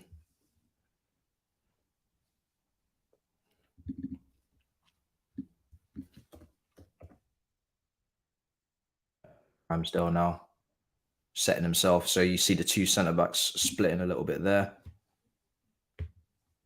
Saliba. And again, is that Rice? It is Rice. So again, I'm just want to see if they're going to play, because Arsenal played through Partey a lot last year, and Partey, passing wise, press resistance, even ball carrying as well, very, very good all season really, until he started to kind of lose it towards the end. Massive in Arsenal's build up. I don't know if they're going to use Rice like that, or they're going to use Rice in a different way, or they're going to go round him and kind of just go to the fullbacks. I haven't really seen them use Rice in the same way as of yet. I'm not seeing Rice involved as much. Oh, ball in. Oh, Arsenal got it. A nice area. Oh, nice little clip. Shot. Ooh. Could have been potentially an own goal. Could have been an own goal. Could have been. Just a little touch. I think I may have missed one of the big chances as I was switching over to a different faster stream. You guys were saying the Martinelli had a bad moment there. Let's see. Havertz. So Partey is staying. I don't know. I'm not following Arsenal's kind of news cycle because my team is just moving chaos, but moving very chaotic. But yeah, it seems like Partey could be staying. You should be keeping him. Like, let's be honest. You know, this is a guy that last season was involved in a team that won borderline every game up until January, apart from a couple, and he was integral in that. So I think, you know, if you're going to be strengthening your team and you're actually going to be competing on all fronts, you need to be keeping Partey. I think you've got Rice, Partey, and Jorginho for your first phase. Rice obviously can sometimes get ahead of the play and get closer to the goal, try and be more of a box to box. But you've got 3 players there that defensively will want to be in the first phase to begin with anyway. You can get rid of El Neni, you know. You don't need El Neni, I don't think. You've got Jorginho, Rice, and Partey. You don't need El Neni. You might keep El Neni anyway, just to have him, but you don't really need him. But if you're keeping Partey, you're fine now. Yeah. So is Malno Malno? How do you say it? Is it Malno? Is Malno a 6, or is he an 8? Because someone said in there he's not even a 6, but he's playing as a 6 today. But I'm guessing that's just because on the ball, in terms of receiving it, he's clear of the other 2. You couldn't play the other 2 in that position. Is he actually a 6? Or is he just a techie 8 playing as a 6? Maino. Okay, Maino. Okay, cool. Here's Wan-Bissaka. He's splitting the centre backs. Here's Varane. I'm seeing Varane now. Varane. Now Martinez. Varane again. He's an 8. Okay, cool. So he's an 8 playing as a 6 today.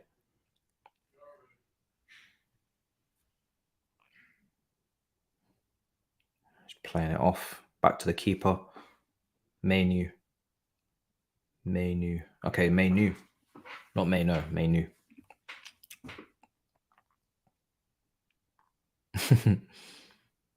Here's Luke Shaw. Chelsea game straight after. Chelsea game kicks off at 12 o'clock. I don't think there'll be an overlap. Hour and a half. Yeah, there won't be an overlap. It's actually quite good the way it's worked out. Let's see. Man United just trying to get out of the Arsenal press. Switching it.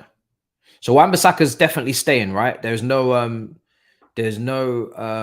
speculation about him, because he's obviously come a long way then, because I saw Mason Mount. Yeah, I think that was Mason Mount doing that switch, wasn't it? But yeah, in terms of Wan-Bissaka, obviously he's basically like your Kyle Walker in a way, isn't he? He's like your secret weapon 1v1 to lock up wingers. So makes sense, I guess, if you're going to keep him. That's why I'm thinking, okay, so but then again, you might just not, you just maybe not planning to tuck in a fullback, which is fair enough. It looks like Dallo will just do the overlaps. 60 million pass. Not seeing much of Mason Mount so far, to be honest. Haven't really said anything about him. Here's Shaw. Cleared Heaton now. It's landing.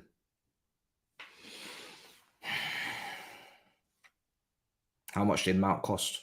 Mount cost 50 million, I think, 5 million add-ons. And I think the add-ons is that Man United need to win a Premier League or something like that. Champions League, I'm not sure. So 50 million, I think. I get confused because I know Havertz was 65, I think. Yeah, I'm not really seeing much of Havertz either. I'm not seeing much of Havertz. Haven't said much of Havertz. Haven't really said much of Rice. Haven't said much of Mount, to be honest. 55 plus. Oh, 55 plus 5, not 50. Okay, yeah. So 60. Because no one cares about the initial in this. Everybody just wants to say the full price. Because I know when Mudryk went for 62 initial plus add-ons, no one cared. They said straight up 88. So let's just go straight to the 60. And let's go straight to the 65 for Havertz as well. Bruno there. Bruno is the new captain. Everybody happy with that? It's quite a big call. I'm trying to think who else you could have really given it to. Don't really think you had many options there, to be honest. Kind of had to be Bruno. I guess the only thing was to maybe say Rashford as the Mancunian and, you know, the kid from the academy. I don't know if there was any shouts for Rashford to be captain. Never really heard it, to be honest. Maybe he's not captain material.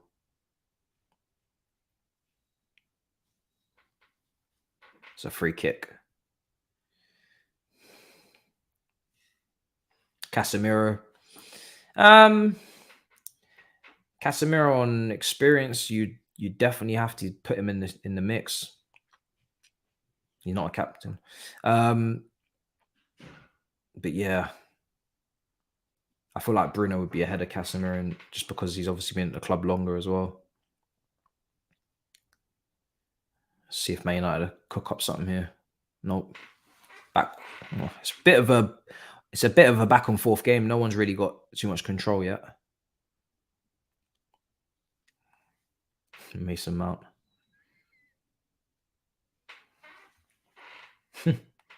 These ex-Chelsea players. I'm cool. I'm not gonna lie. I have no qualm seeing these guys play for your clubs. Good luck. And I don't mean that. I kept saying it, like they're not irreplaceable players that you've taken. So I'm pretty chill.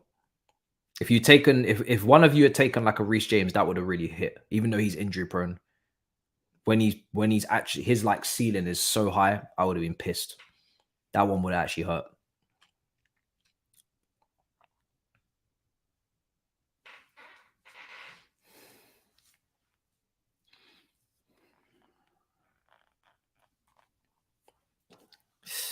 If anything, it's a relief that we don't have to hear about the politics that surrounds them. It's not their fault, but maybe it is. I don't know, but it's a bit of a refreshing not to be discussing them all the time. Became very annoying to continuously have to discuss them, especially when they were underperforming, because there's just so much bias in analyzing these two. But more so Mount. You know, Mount is like, you know, he's a player that everybody has that player in their fan base that just for some reason is just, you know, kind of just becomes this polarizing individual that, you know, people can't speak on with a clear head. So it's a bit of a messy game so far. It's a bit of a messy game, I'm not gonna lie. Tottenham won Mbappe. Yeah, Tottenham can want a lot of things. I think Mbappe already made himself clear when who was it that asked him? It was Tom Holland. Tom Holland was trying to ask Mbappe to join Tottenham. I'm pretty sure he already made himself clear. Yeah, so yeah, no, some Chelsea fans were crying about Mount. They were, yeah.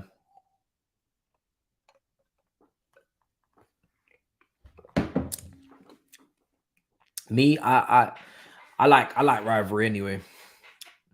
I like storylines, so I'm quite actually fascinated by the whole switch. It's quite fun.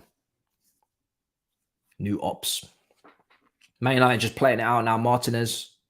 So I think that's. Oh no, he's played it inside now. Here's Luke Shaw.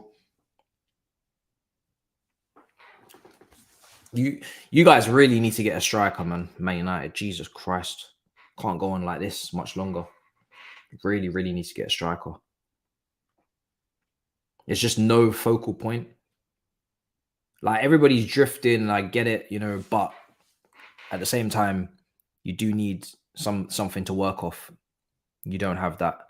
You don't have a threat in behind in terms of centrally right now. And you don't have a threat in terms of holding the ball up either. Because I just think Sancho is he's just a bit weak right now. He's very weak and he's very soft and he's very easy to deal with. He doesn't have a turn of pace. He doesn't have physically, he's not physically, he's very easy to deal with. And then he's devoid of all confidence as well. He needs people to combine with, and even then, it's just not done enough. It's just not enough intensity in this game. This Premier League, you have to have intensity. If you don't have that, you're gonna be in some trouble. Man United can't keep the ball. I don't think either team are keeping the ball that well, to be honest. I'm quite surprised from Arsenal. I thought Arsenal would have kept the ball a bit better, but they're not really keeping it like that. They seem pretty happy to give it away to Man United.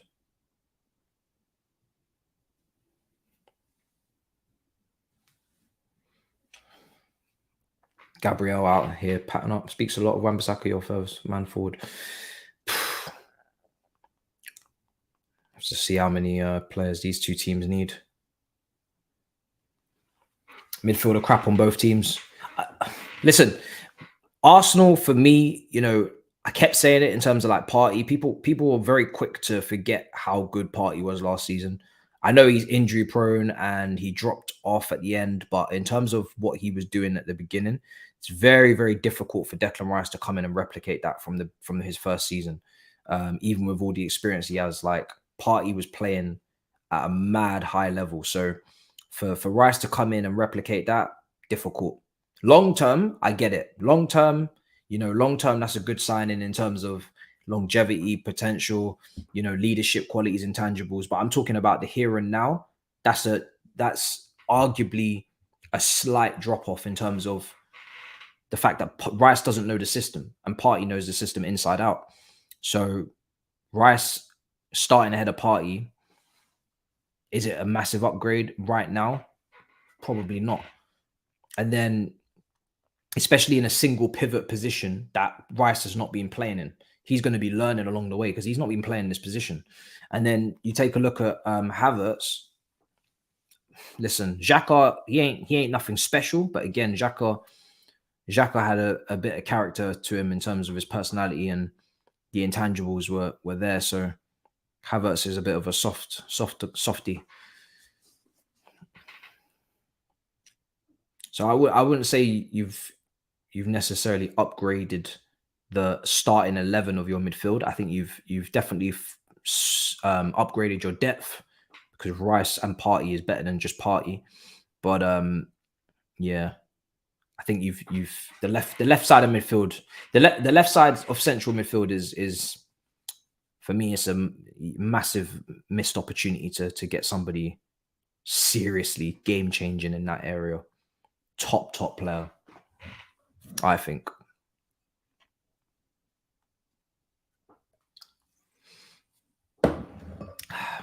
Have to see.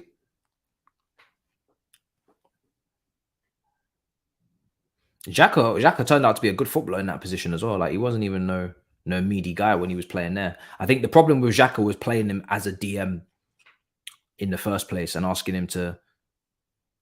Oh, that's just been over now that corner there. Arsenal, let's get the ball back in. Squaring up, cross again, over hit. Arsenal going in again. Ball in. Saved. Xhaka was no DM. Yeah, no, Xhaka wasn't no DM, man. He wasn't no DM. Xhaka was not a DM at all. He always needed a little bit of license to go forward. I'd say you either pair him up with a DM in a single pivot, in a double pivot, or you obviously do what you did last year, which was something I didn't see coming, which was him playing at the top of a box on the left, but it worked. It worked. Yeah, man, he kept costing you. I remember this. I remember the goal. I think it was a goal you conceded against Burnley where he was facing the goalkeeper, facing his back to play, and this guy just had no awareness at all. He didn't scan, didn't look around him before he received the ball, gave it away. Next thing you know, the ball's dispossessed and is in the back of your net, just purely out of build-up. And I was just looking at him thinking, why is this guy here? It just doesn't make any sense. It does not make any sense. Ramsdale's cleared it through. This is why, even though, like, it's crazy, I've seen this, but Man City been losing some players, right? Obviously, Mahrez is going, Walker's going, Gundogan's gone, and so many people have been like, oh, maybe Man City are not favourites, or maybe Man City won't win it. And I'm like, what? Like, do you understand who you're talking about? You're talking about Pep Guardiola here. You're talking about Manchester City. They are absolutely favourites. Absolutely. Without question. Oh, looks like there'd been a goal.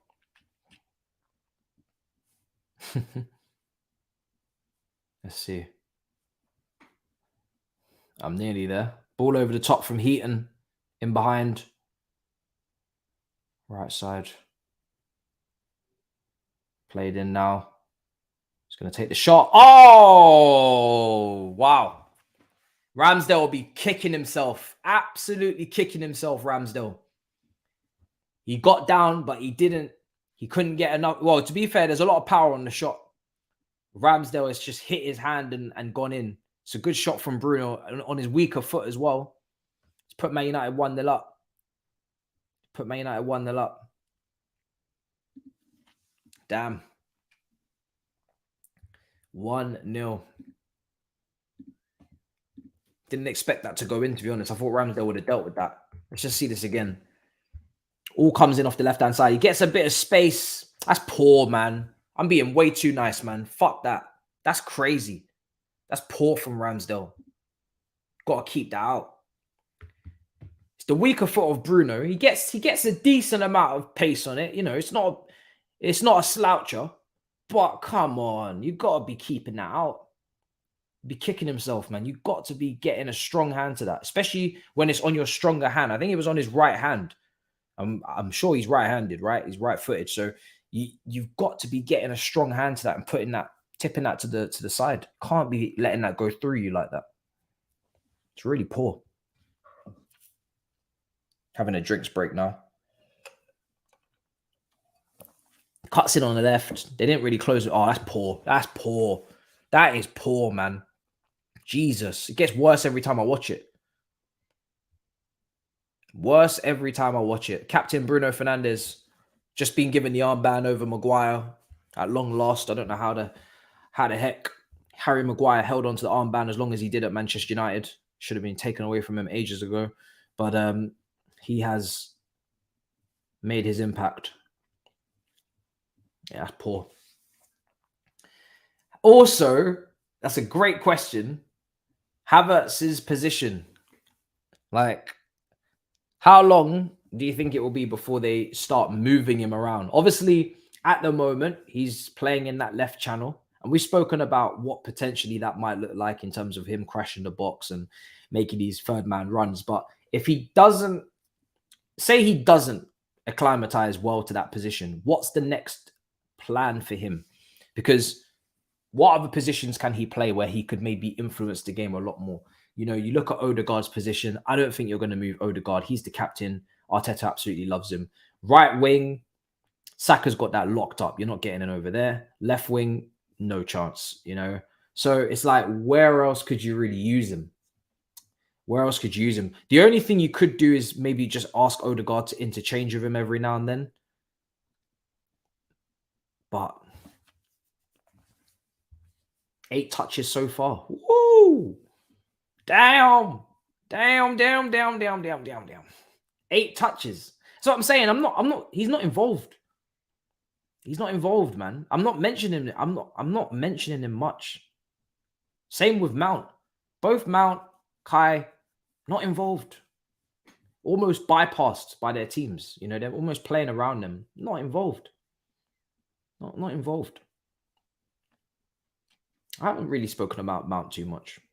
I'm not noticing much from him. Yeah, might have more touches, but nothing significant from him so far. I've cleared it over the top now. I don't know what kind of comp they're going to get out of this. Oh, is he offside or is he on? I think he's off. Yeah, he's off. How's Rice doing? Again, Rice is not doing anything special in that position. Now, he just played a nice pass, to be fair, into Nketiah. But do you know what it is with Rice? Is that the problem he's going to have, and the problem anyone has when they play that position and they cost £100 million, that type of position, it's very difficult for you to do £100 million worth of work, because you're basically tasked with first phase play, receiving off the centre backs, progressing it further. A couple of tackles and interceptions here and there, and that's really about it.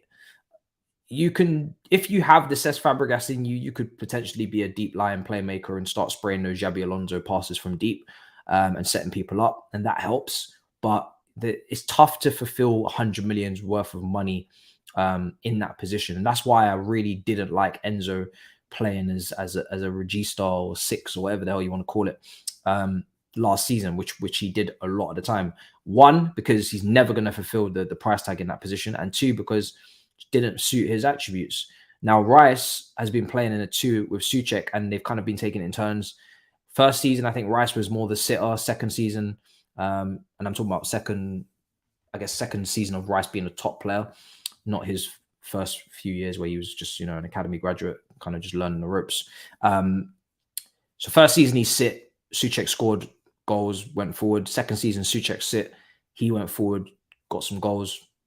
He had that back and forth. He was like, and I compared him to Nemanja Matic a little bit, because Nemanja Matic at Chelsea played in a 2 with Kante.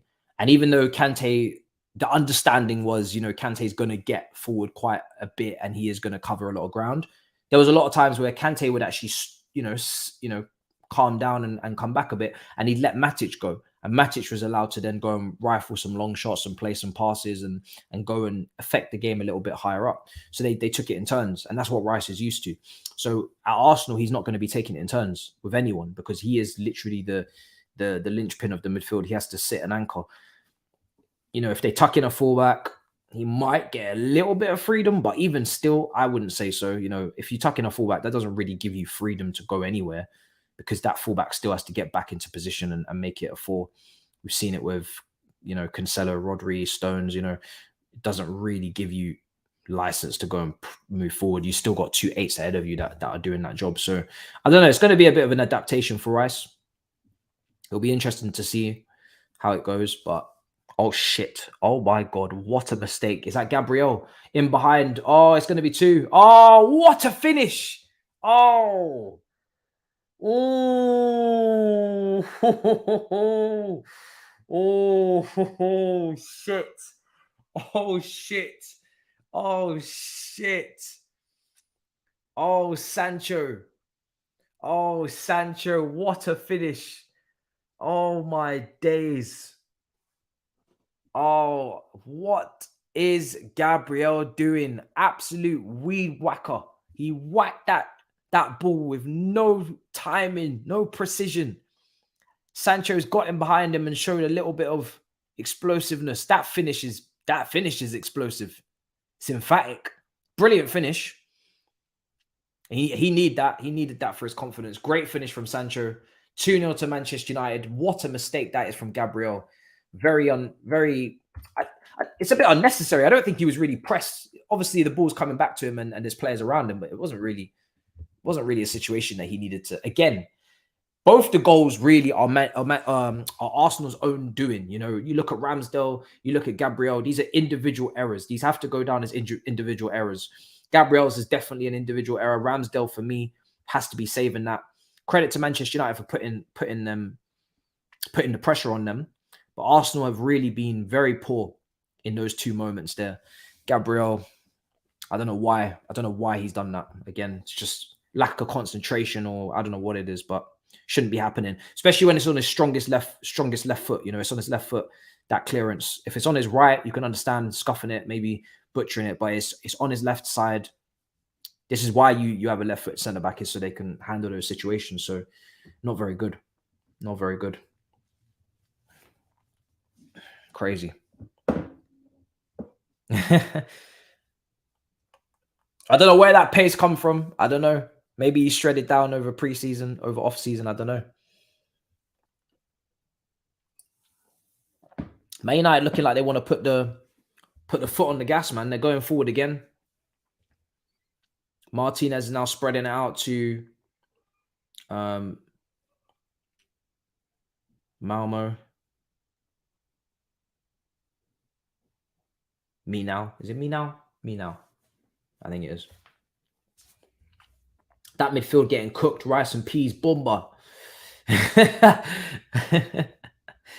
Yeah, Chelsea Twitter. The Chelsea Twitter guys that didn't want Rice are going to absolutely go crazy on it as well. I thought when you signed Rice, no goals were meant to ever be conceded again. No transitions were ever meant to happen again. Bring Jorginho on. It's going to be mad. I'm so glad we don't have to deal with this as a fan base. Like, if we had signed Rice when we still had Mount and we still had Jorginho and we signed Felix, I genuinely think I would just quit. I don't think I could handle the fan base. Oh my God, it would be toxic. So toxic. Now it's not, because nobody has...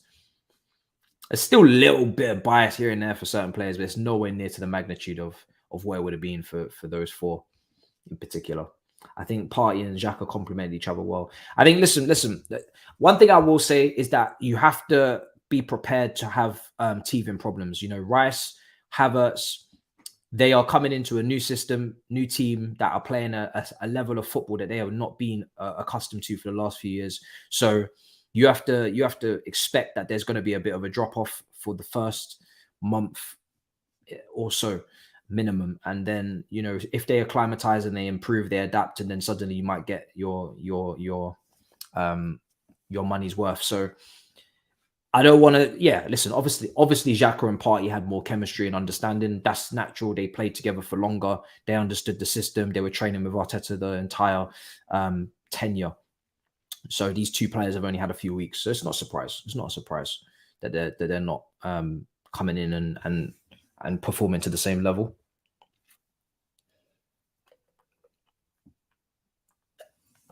The only problem is for them is that they don't have time to be shit. They don't have time to be shit because, you know, it's all good acclimatizing and adapting, but you need to adapt quick, because Arsenal's expectations this season is to challenge for the title again. And that means they need to be straight out the door winning games. That's the pressure now. Plus they have Champions League as well, and they need to be performing in that, and they need to be coming out of the group. So there is not much time for you to be struggling at Arsenal now. You have to perform. You have to perform straight away. Haven't even seen Havertz again since I last mentioned him. That's round the corner. Is that onside? Good save, Ramsdale, cleared. That's really good play from Man United. Really, really good play. Brilliant. Look how aggressive Man United are.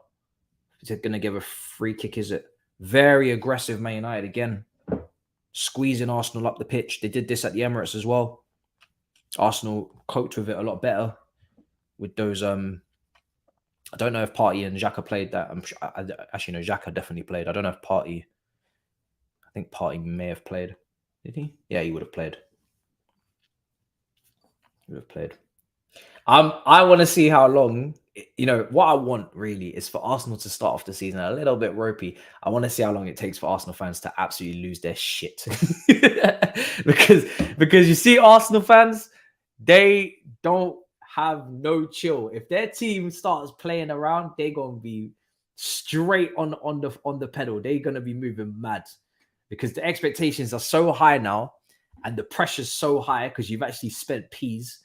It's like you have to be performing. It's not an option. You have to perform, and you've set a standard. You've set a precedent. You know, you can't play the quality of football that you played last season, add 3 players on top of that, and come out looking worse. Doesn't work like that. So I just want to see how long it takes for them to lose their shit. But I haven't looked at your fixture list. Maybe your fixture list is okay. Maybe your fixture list is okay. But yeah, we love a bit of Arsenal anarchy. There's a little bit of scrapping going on the pitch between these two teams. Nothing major, actually, to be honest. Yeah, the midfield is getting cooked, though. I can't lie. Midfield has been non-existent. Odegaard is if anything, looking worse because he's not even getting the same rhythm and the same. He's not getting the same volume of passes into him as he was before. So the whole thing is kind of dropped off from what I've seen so far. First half, I don't know how you've been playing in the other games, but the build-up play is weaker. The ball progression into Odegaard is weaker. The left midfield position is weaker so far at the moment in this game. Anyway, it is weaker, and Odegaard is suffering for that because he's not getting the line breaking passes into him that he was getting from Partey. He's not getting that. But you guys mash up the MLS All Stars, isn't it? So people were, all the fan cams seemed pretty excited after that one. So I don't know. Maybe it's just a bad day at the office. Cleared away. We eating early this season, Man United fans. Oh my god. Minaw's been good. Minaw's been good. He's been good. No complaints so far. I don't think I've seen him make any mistakes. He's progressed the ball. Haven't seen him get caught out too much. I think he's been good. He's covering. The thing is, well, he's showing for the ball, which I like from him as well. He's not ghosting, because like I said, I feel like Rice and Havertz are a little bit non-existent right now. He's definitely not. He's involved. He's involved. He's involved. People are saying Mainu. I don't even know. You guys didn't agree on a pronunciation when you first submitted your first pronunciation to me of this guy's name. I saw different versions, so now I'm just rocking with anything.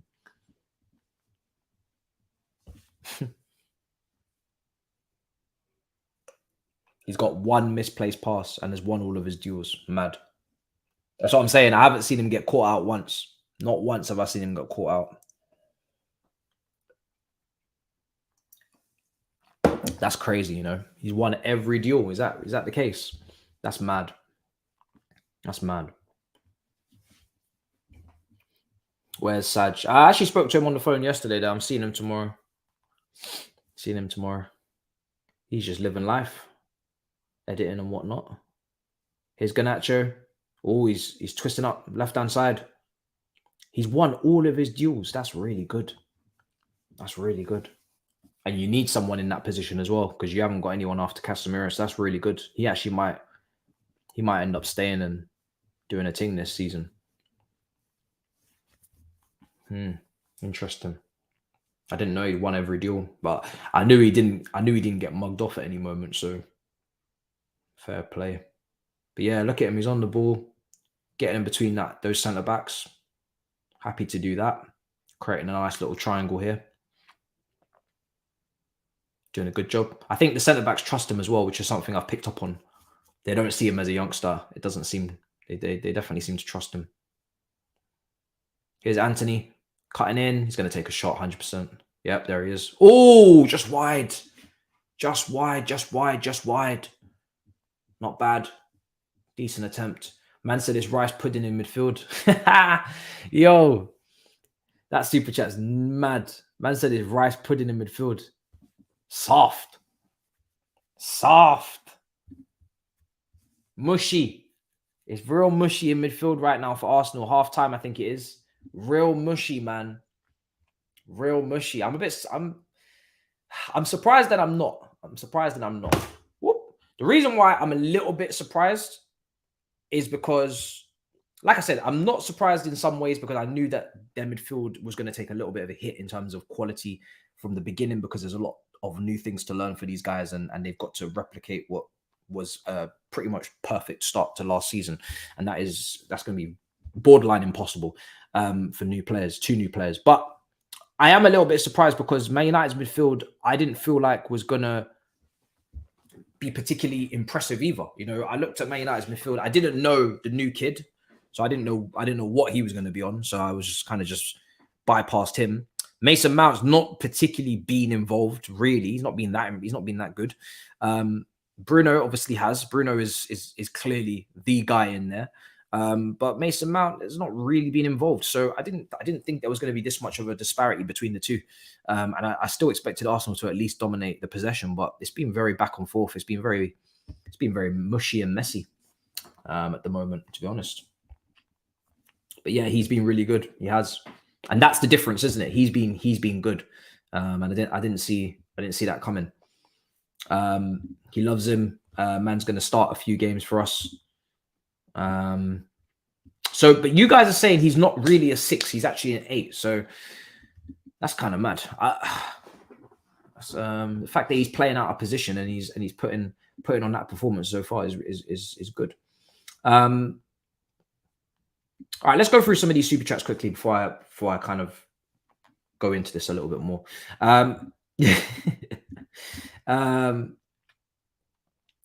Minau is a scary prospect. What a player. What a player. How old is he? Guys? That midfield getting cooked like rice and peas. Yeah, we got that one already. Man's out enjoying the super chats in terms of the slander so much. I'm repeating myself. He can play both. How old is he at the moment? How old is he? Is he 18, 19? What are we looking at here? Because that's 18. That's impressive. That's good. That's impressive. So yeah, half time. Not the most entertaining game in the world. I want to, I would have liked to have seen a bit more from Arsenal's midfield. I think Odegaard, I've not seen enough as well, but that's I don't want to play the blame game, but I will. I think Rice and Havertz are letting it down a little bit in there. And Odegaard, I think, has shown that he knows the system, he knows the team, he knows what's cooking, and the other two they don't. And that lack of chemistry is killing Arsenal in there because on and off the ball is just a bit of a mess. I think Timber started off the game quite strong. I was liking what Timber was doing, stepping inside. He looks like a good footballer in there. So there was not really too fussed on that. Garnacho, I think it's been a nice little battle on that side, to be honest. Anthony versus Tomiyasu, the same. But I think as time goes on, Man United are slowly starting to get the better of Arsenal in those positions, and they need to respond to Arsenal a little bit. Who's on the bench? We've got Jorginho. I think the best thing Arsenal could do, I mean, listen, you don't have to win the game or anything. It's just a friendly. But if you're talking about improving that team, Partey or Jorginho got to come on, to be honest. Either or, you probably just say Partey because he's going to give you the physicality to go up against Fernandes and Mount. But you just need to change that centerpiece there, first of all, because it's not the same. It's not the same. Chelsea team news. I kind of already know most of the team, but let's see if it's different to what I expected it to be. The lineups are out. Well, the lineups will come up on the screen after this game, of course, and that graphic will come up on screen as soon as this game is over. But yeah, I already knew Cole was starting. Let's see what the full Chelsea team is looking like. We're going to go through it.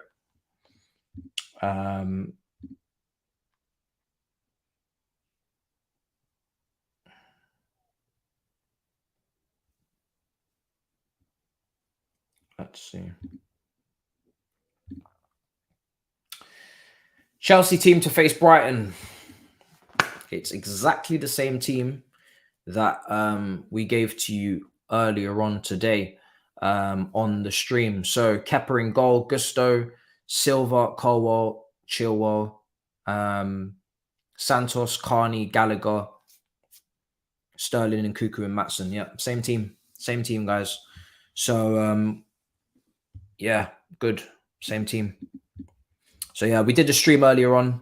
We had a little tip that the open training session, that was one of the teams that was kind of put together for the open training session yesterday, and that is thankfully the team that lines up. Now, I think Gallagher's going to play alongside Santos, and it's going to be Carney in the 10. That could interchange. It may even be a 4-3-3 where both of them kind of take it in turns to crash the box.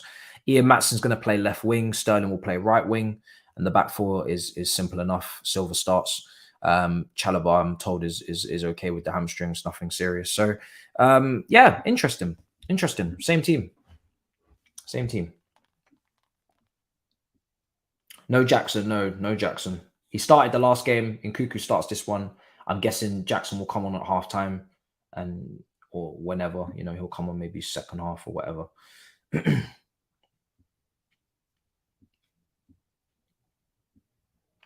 Yeah, I mean, listen, it wasn't me. It wasn't my guess. I was just kind of giving a little hint that was the team that did open training, and that could be that most likely will be the team, but ain't my knowledge. I didn't have a clue what was going on. I was just told. Let's see. Listen to Saeed. Is he being shameless? Where's Cassidy? Let's take a look. Is that bench out? It should be, isn't it? The bench should be there as well. I've just seen the starting 11. I haven't seen the bench. Haven't seen Brighton's team. Don't really care. Haven't really actually seen our bench either. Our club have not put out our bench. If you want Ivan Toney updates as well, his quotes have just come out in terms of Thomas Frank. He says until September the 17th, he can only train on his own due to the sanctions. After that, he can train with us. He's a very, very good striker, a clear number 9. There's not many around better. He's among the best out there, and I expect him to come back stronger. So Ivan Toney will be training back with Brentford on September the 17th. At the moment, he's just training on his own. That's actually not too bad. It's not too bad, because I didn't know you could train with Brentford. I thought he had to train on his own from the 17th. So yeah, could be worse. Looks like St. Maximum is leaving to Saudi as well. And that's coming towards a close. What else has been happening while we've been watching the game? That seems to be Harvey Barnes will come in and replace. We already knew. And I think so far that's it. DRB obviously signed. Emery quotes. And obviously another Mitrovic bid, I think, as well, from Saudi. Loads going on there. And he's not working with the squad, Mitrovic, as well. Sometimes players have individual decisions they have to take. It looks like Mitrovic is really going to push that move. He looks like he's really going to push that move. He's not training with Fulham at the moment, so they're going to have to go and get a new striker.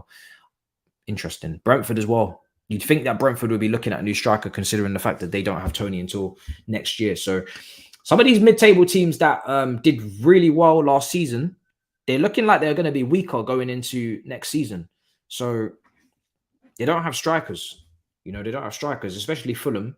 Mitrovic is a big miss. Brentford, Toney's a big miss. Both these teams potentially don't have these two players at the start of next season. Toney earliest 2024. So yeah, not good. Really, really need to look at the window there for them. But no way they can go in without those guys and not replace. Both of them, I think, got near 20 goals. No, Toney got 20 goals. I don't know if Mitrovic got banned. I think he must have finished on something lower, like 15 or 16. No, that's not his real number. None of the Chelsea squad numbers that you're seeing are the real numbers, because they're just random numbers given at the moment. We haven't decided our squad numbers next season. Selling Mount and Kai Havertz for 125 million. Todd B really is a genius. Listen, I don't want to be too early doors on it. You know, obviously I'm happy with the money. I personally, like I said, I'm happy to, especially for Kai. I'm happy to cake in 65 M's for Kai. I mean, I will take that no problem every day of the week. And I said that at the time, and it'll take a lot to change that. But in terms of the two of them, you know, it's a long way to go before they can be classified as flops. It's very early days. They've only played a couple of friendlies. We'll see. I'd expect improvement. You would expect improvement from them as the season goes on. But I think, yeah, it's going to be interesting anyway. I think if you're looking at who's more in danger of flopping, I'd say Kai, because Kai cost more and has not shown anything in this league up until this point. I've said it before, Mount has shown things in this league, and in the position he's playing in that Man United team, he should be able to show something. He should be able to come back to some sort of level that deemed acceptable at a minimum. Kai, he has yet to show anything in this league. So, you know, be difficult. So if I'm looking at who's more likely to flop, I'm looking at Kai at the moment. And well, not even at the moment, just period. That is the guy for me that is more likely to be a disappointment. Because at least Mount is going to give you something off the ball. And if you're pressing from the high up end of the pitch and you're looking to retrieve it, he's going to help that and then potentially release it to others as well that are maybe more technically gifted, etc. But he's going to do something. You know, his work rate is going to be second to none. And the motivation to respond to the season he just had should be there. So, and we've already seen Ten Hag has really taken some people out of the shadows. You know, you look at Wan-Bissaka, you look at Rashford coming off really poor seasons. He's put them back on the map. Who else is there that was struggling? Luke Shaw, you could say, as well, was very up and down at Man United. He had a good season last year. Who else was there? Those two definitely stand out. Definitely stand out. What a terrible midfield Poch has put out today. We should go over it again. There's no there's no Enzo. There's no Enzo. I think Gallagher's playing alongside Santos. Maatsen on the wing again. Poch just took a look at Matisse's solution seriously. I mean, I listen, you see with Maatsen, the way I look at it is it's the only way I can see him really getting an opportunity to play, because none of the wingers have solidified their position in that team. Whereas if you look at the left backs, obviously none of them come off a good season, but they just cost too much, earn too much seniority in those positions there. And it's one position, whereas wing, you got two options. So it's just a numbers game, really. It's just a numbers game. And like I said, the finishing was on point. So I'm really expecting now that he would get an opportunity. Yeah, it's pre-season. No Angelo Sauce. Yeah, it's a shame. It's a shame. Haven't seen the bench yet. I'll get the team sheets on the screen after this game is between these two are finished. On the bench for Chelsea, you've got Cumming, you've got Chalobah, Humphreys, we just call him Alfie, is on the bench as well. Cucurella, Cassidy, Hall, Enzo, Diego, Mudryk, Brusto, Angelo, and Jackson. So it's, you know, everybody's there. Still no Madueke, not even on the bench, so he must not be ready. Poch did say that he's going to be looking after the players that have come back from the under-21s of the Euros, make sure that they're not rushed back because of potential injury concerns. So you have to trust Poch and his team on fitness. If there's one thing these guys know about, is fitness. So if someone's not in the team or someone's not starting that you wanted to start, bear in mind it might be due to fitness, because he's trying to make sure that he doesn't over push them but still pushes them. And yeah, they're coming off a horrendous season of fitness. So I'm not having no qualms on starting 11s at this stage. When I know everybody's fit and then the starting 11s are there for the competitive games, that's a different ball game. But right now, we don't know the fitness levels of some of them players, so I'm not really trying to see more injuries. Let's see. They're still building it up. Let's go through them comments. Let's see what's going on. None of our wingers have really nailed on us. No, none of them.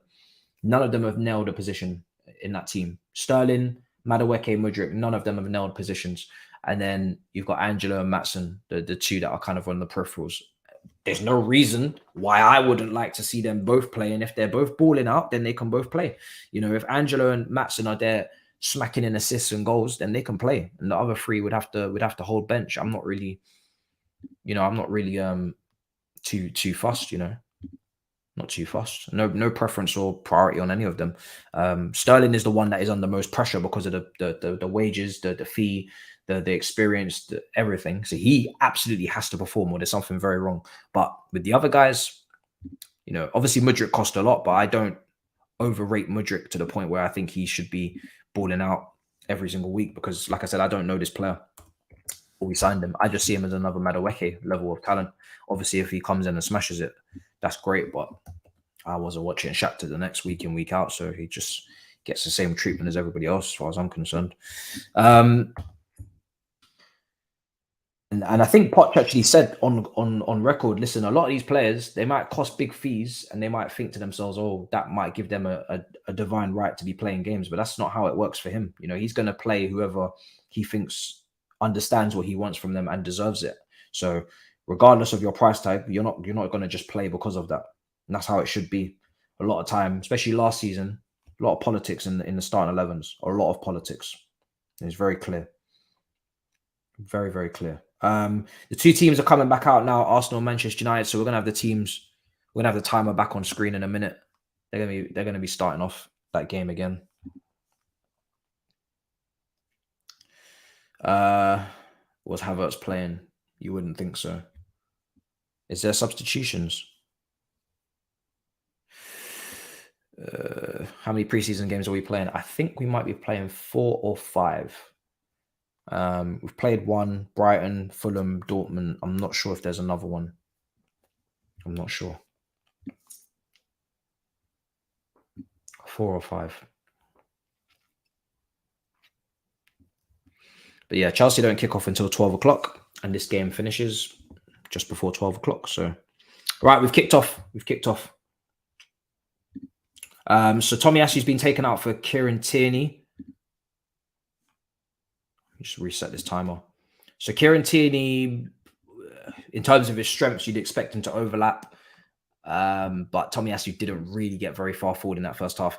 I don't really expect Tierney to get far forward either, purely because it's Havertz playing in that 8. And again, that's another thing with Kai Havertz that kind of stops Arsenal from doing the versatility of bringing Xhaka in alongside a Partey or a Rice, as opposed to bringing Havertz back. It's 2 different ball games. You know, Xhaka off the ball was not like a liability. He's going to get stuck in. He's going to get tackles in. When you're playing Havertz as your left attacking midfielder at the top of that box, you don't want Havertz in the first phase, really. You don't want Havertz off the ball in any defensive zones if you can help it. So that restricts your left back from overlapping on Martinelli.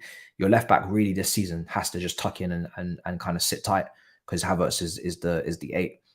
Whereas if it was Xhaka, you could say, Xhaka, come pull in alongside the DM and let the fullback go, and it just gives you a bit of flexibility. So I think you've lost flexibility in that position.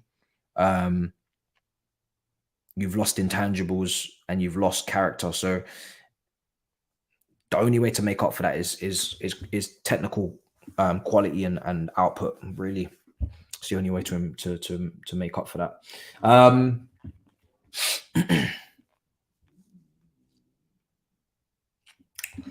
Do you think should be establishing a starting 11 or establishing tactics and fitness, because we don't know who we should keep for next season? No, I wouldn't say we should be establishing a starting 11 at this point. The whole point of this early part of preseason is to give opportunities to the young players to see who we actually need to keep. So I don't really feel like that's a big thing for us right now in terms of the starting 11. I think the way we play, everybody's going to be trying to play the same way. And we need to get to a point where anybody who comes in is able to mirror what the first 11 do. And the only way to do that is with recruitment and not signing a whole heap of profiles that don't align with each other and don't align with the manager. And the other way is to also make sure you give game time to the backups as well, so they can actually get to put the work into practice. If you don't play the backup players and you don't integrate them and you don't give them opportunities to play in the new system, then when they're called upon in the big games, in the competitive games, and they don't have many minutes under their belt from preseason, they're going to flop. So you have to give everybody game time, and then go from there. You have to give everybody game time. Second half's kicked off. Man United are just back in possession. We'll see if anything transpires. Is that Maguire? Maguire's on. Okay, Maguire's on. Interesting. Maguire's on.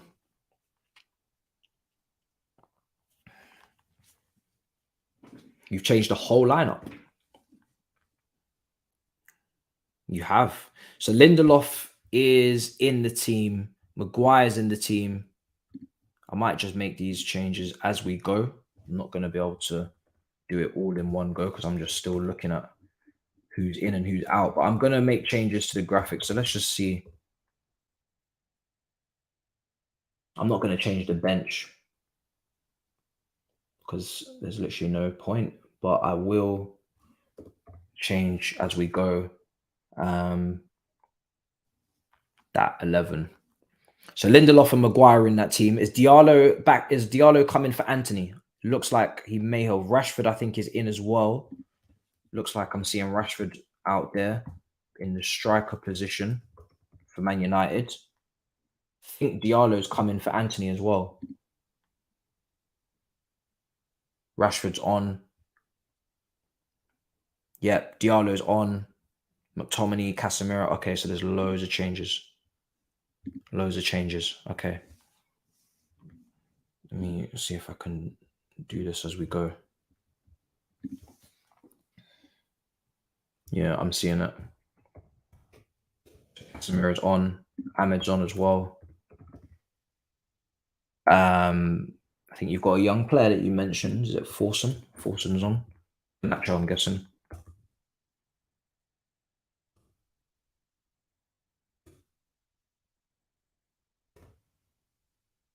Really looking forward to seeing Diallo, actually. I'm not going to lie. I want to see what Ahmed does because I really, really think he's a talent.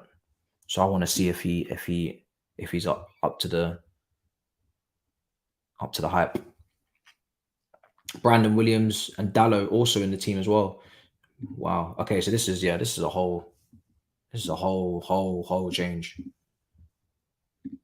Williams is obviously on the left back position, Dallo right. So that whole back four has been changed. You changed your goalkeeper as well. Seeing Casemiro there, Bruno. Who's the rest of the midfielders? Mount, Bruno. Who's coming for them? Is Van der Beek on?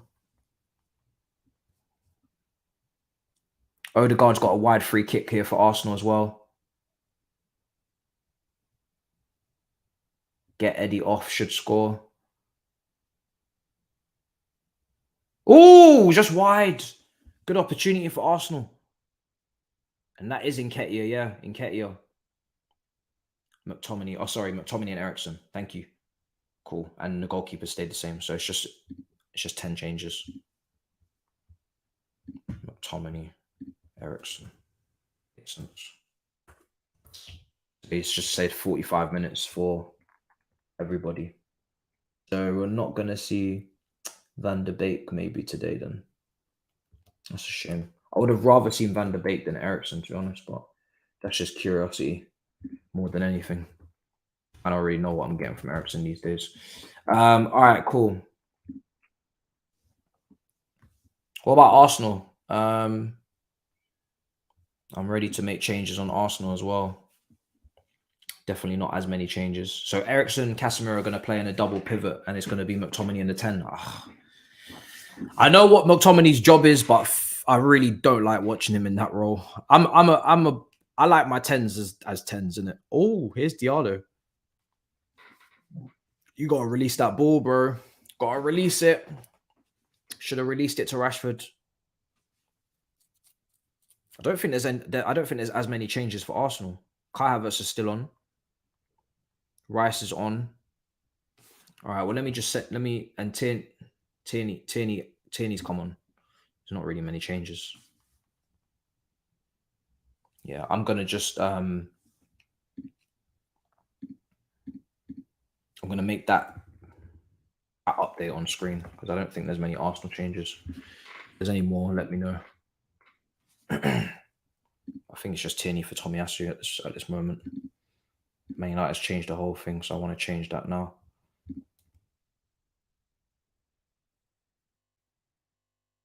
Add.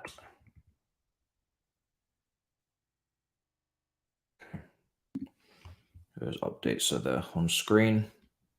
My stream went off. ESPN. Yeah, I think it's I think the whole broadcast there went off for everybody. So Man United TV, ESPN, and any streams. I think everybody's broadcast just cut out at the same time because mine just cut out as well. I don't know what happened there. Man United TV cooking Havertz. That's crazy. How are you cooking the opposition player like that? That's actually mad. You can't be doing that, man. Did you guys see on Man United TV as well? They were going around interviewing young fans, and this guy just said, "I'm not really feeling Mount as a signing." I was just, I couldn't believe it, bro. Like, as an interviewer, you got to make allowances for the fact that fans are actually potentially going to give you something as an opinion that you don't want. Now, on any other fan channel, it's not a problem, but on Man United's actual channel, you only want positive, well, they only want positive feedback. So you gotta just go up to the kid and be like, "You like Mason Mount, yeah?" And if he's like, "Nah," then you don't interview him. And if he's like, "Yeah, I love him," then you're like, oh, "Okay, cool, I can get away with that one."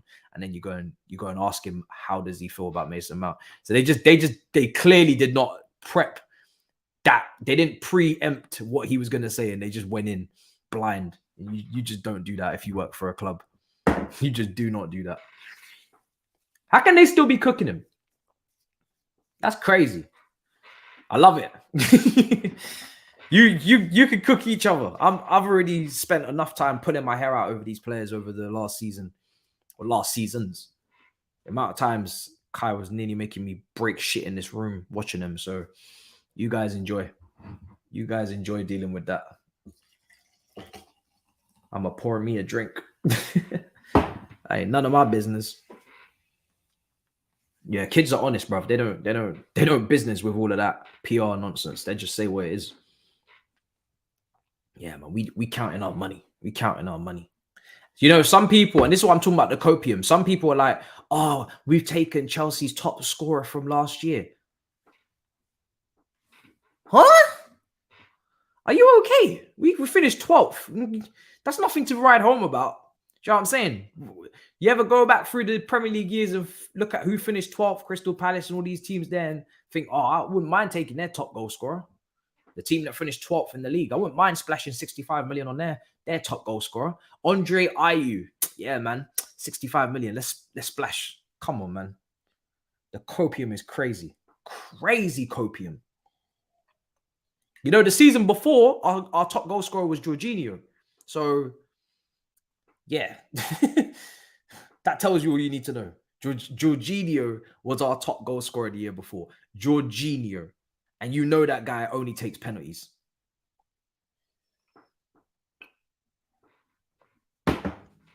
Don't lie to yourself, man.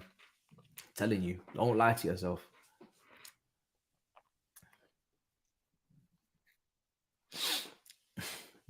Pre-season, he's always like that, bro. He's like that. He's like that all the time. But you know, we'll see if that's the case this year. But if you're trying to tell yourself that this is just pre-season, then you're in for a shock potentially. Here's Odegaard taking it quick, back out, shot. Nope. Okay. Here's Saka. I thought he would have just laced that, to be honest. Back again. Shot from distance, blocked. Man United doing really well today. Doing very well. Look like a really good unit. Really good. Obviously, Maguire's in the team now, so we'll have to see if that carries on. Check Poch's quote. Poch had a press conference as well with Sterling last night. I was meant to be watching it, but I ended up on the phone and just completely forgot to watch it. Because you know me, man, I'm meant to be here analysing every single word from Poch, but Madueke injured. know where that's coming from. That's not confirmed. People are asking where the American keeper is. Okay. We'll talk about it anyway.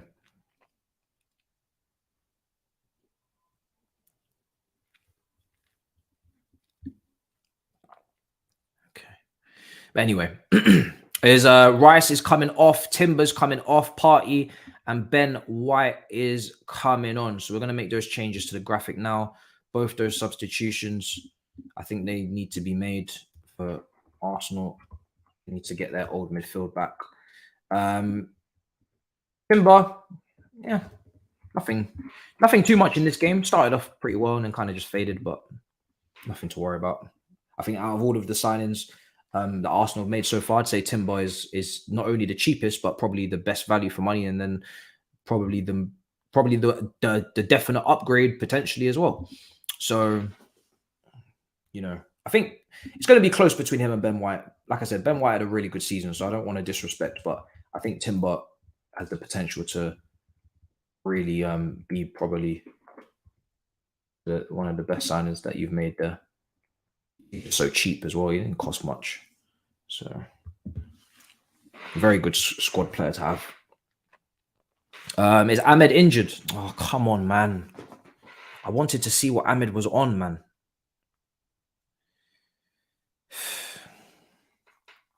Because I'm really just here to get information. So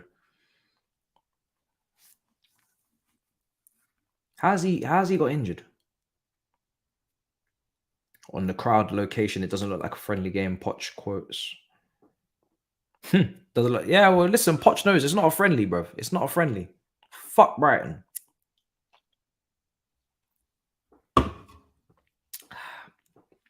I made an exception for this game because they're playing each other. So I'm watching the Ops face off. Man United enjoying that.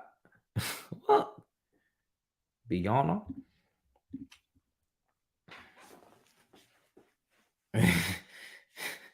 Piestri's better than him.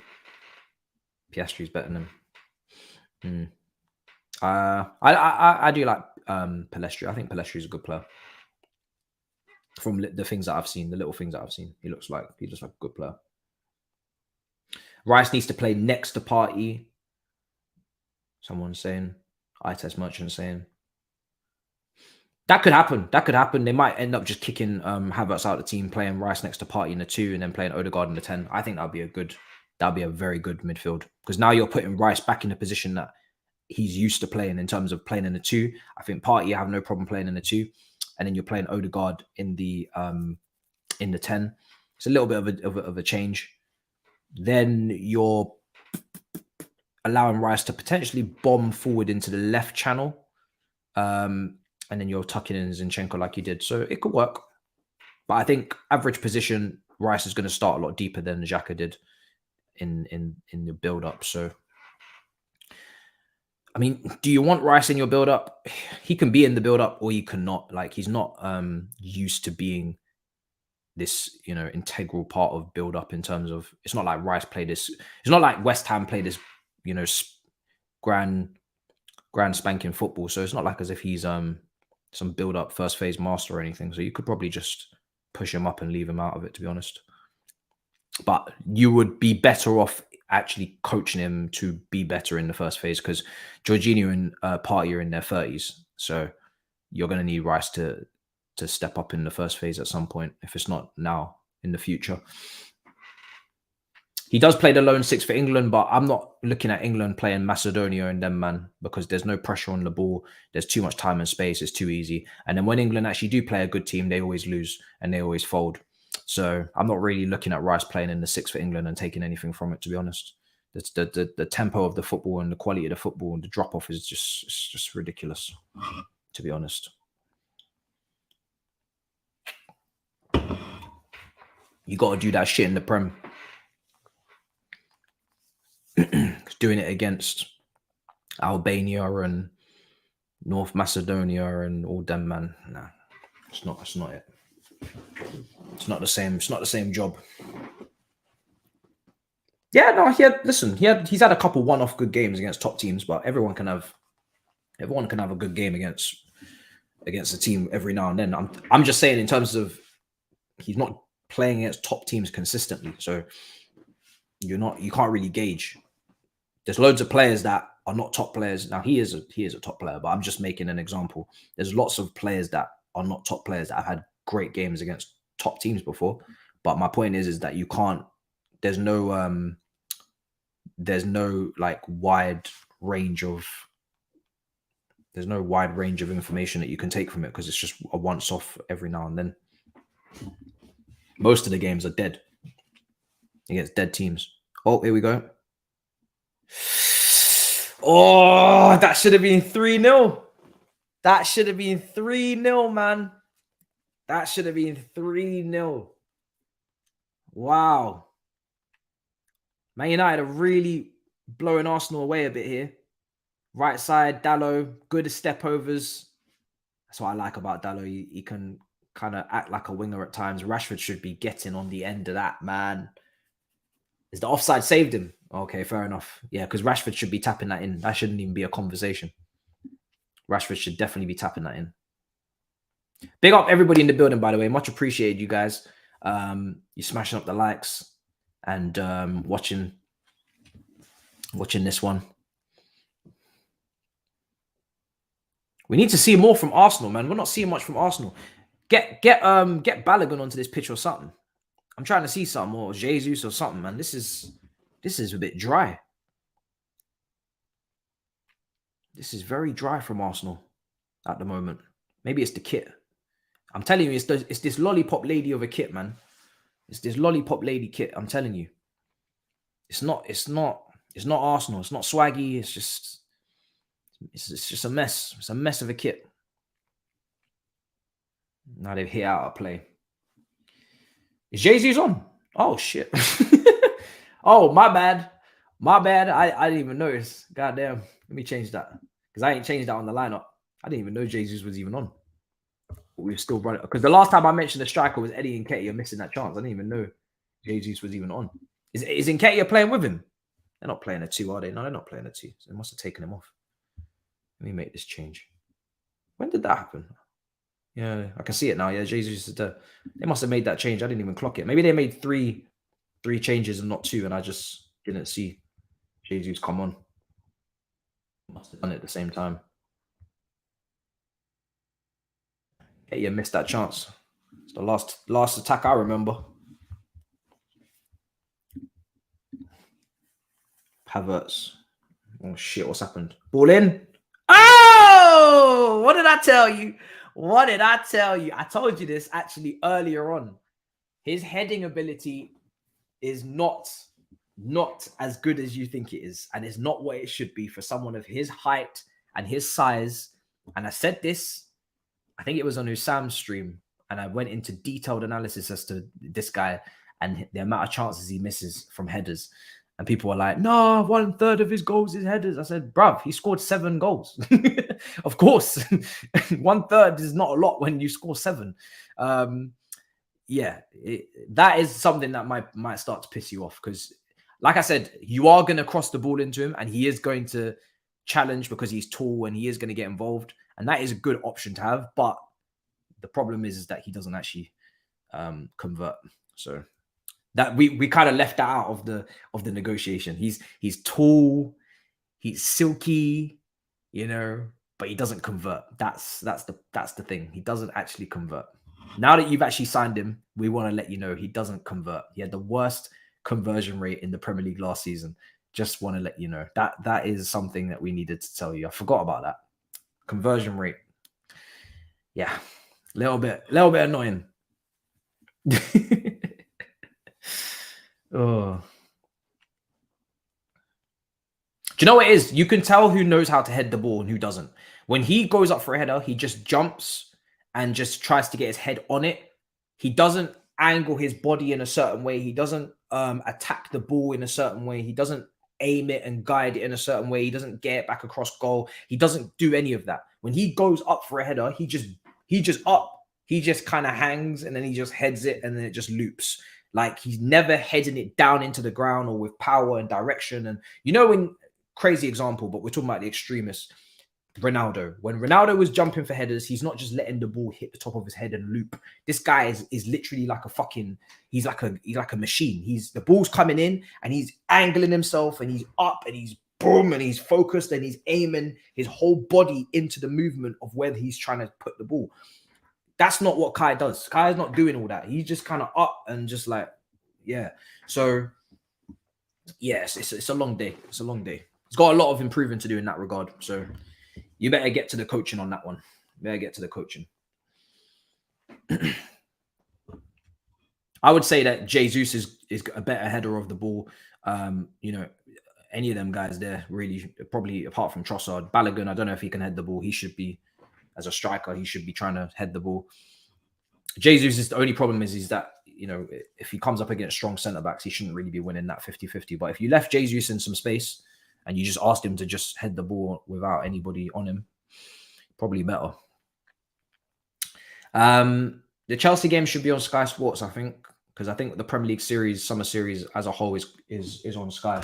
I think I haven't actually got it up yet, so I'm not going to be able to confirm until I start looking. But to be honest, I should be looking now, because when this game ends, that game's literally going to be kicking off. So I should actually probably get it up before that happens. But I think it's on, I'm pretty sure it's on Sky Sports. I think. Yeah, it is. It's on Sky Sports. Yeah, it's on Sky Sports. Easy. On Sky Sports. Easy. It's on a main event. Levi Colwell starts. Lovely stuff. Yeah, Man United dominating, man. They're dominating. They look comfortable. They look comfortable right now. And yeah, the club website as well, if you want to go down that route. It was a bit laggy last time, but maybe it's improved. You got options. And also on SuperSport as well. If you're in Africa, it's on SuperSport. It's on SuperSport. And I'm sure there's an American, I think Peacock, people are saying it's on Peacock if you're in America. So you actually got better options for that.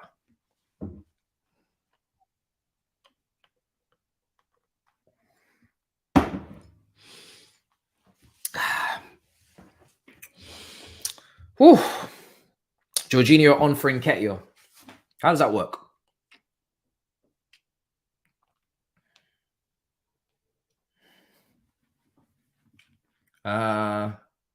Making 4 subs. Oh yeah, so I'm seeing the 4 subs. So Jorginho is coming on. Trossard, I think, is coming on. Is that Trossard? It is Trossard. Who is that? That is Vieira, and I don't know if that's Kivior. Is it? I'm not sure. Havertz off. Okay. Saka off. All right, let me get these in. So Trossard in. Is Trossard going to play? Let me do the basics here. Vieira's coming for Kai. Just start with that. Vieira's coming for Kai. Trossard has come in for Saka. Yeah, I think it's just yeah.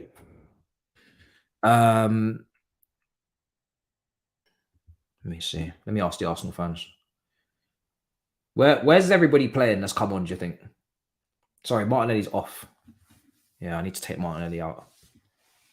So Trossard will play surely off the left, no?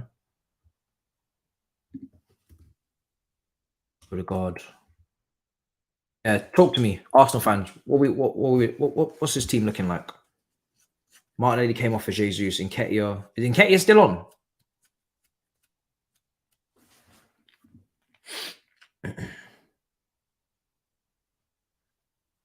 Trossard, yeah, Trossard on the left. Yeah, that's what I would assume. Trossard on the left, Jesus up front. Who's going to be on the right wing? Who's on the right wing? Yeah, Nketiah's off. Yeah. Vieira. Oh, Vieira.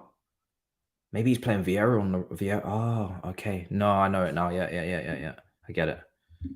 I've deeped it now. Vieira's the one that's going to play on the right. So Vieira will play on the right. Odegaard will just tuck in alongside and Jorginho will go in alongside Partey. That makes sense. I'm confused there. So they're just going to a double pivot. So they're just going to go to a 4-3-1. 4-2-3-1. Yeah, 4-2-3-1. Jorginho and Partey in the base. Yeah, that makes sense. And Kivior. Is Kivior on, isn't he? Whoop, headed in. Cleared. Yeah. Is it Saliba or Gabriel that come off for Kivior? Is it Saliba that come off? Haven't seen much from Arsenal. Looks like it. Kivior's come in. Who's come off for the centre backs? Is it Saliba? Or was it Gabriel? Probably should be Gabriel, isn't it? Oh, Saliba came off. So they're playing 2 left footers at centre back. Okay. Maybe. So I'm assuming Kivior's the one that's going to play on the right because I think I've seen him play on the right last season. Has he got 2 eyes in his name? Kivior. Yeah, he does. Yeah, Kivior's going to play right. Gabriel will stick on the left, I think. Am I right? Let me see. Yeah, I am. Yeah, Kivior will play on the right. All right, cool. Makes sense. That's basically your whole team, then you changed then. Yeah, that's your whole team changed. Almost. So Arsenal just in possession now of Ramsdale. Turner not going to get no minutes.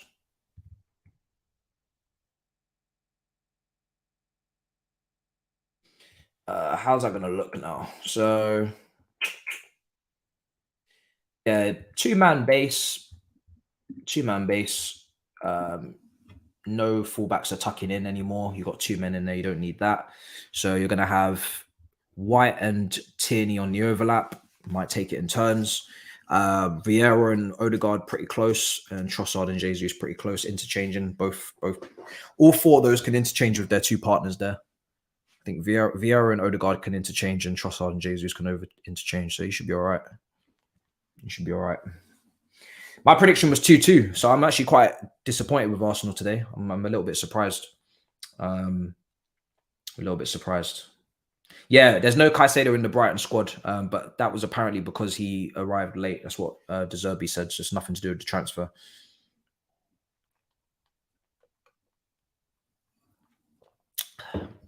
According to them.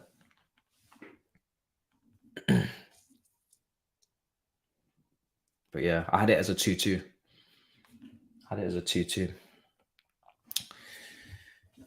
Chelsea game kicks off in 15 minutes. Going to start doing those lineups there. We've got 15 minutes in this game. So yeah, nice timing.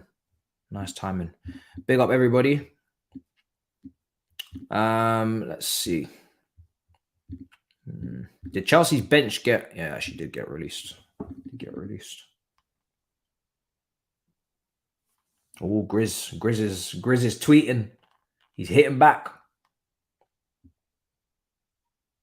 I'm looking forward to watching Silva and Colwell to get together. Experiencing youth there. That should be interesting.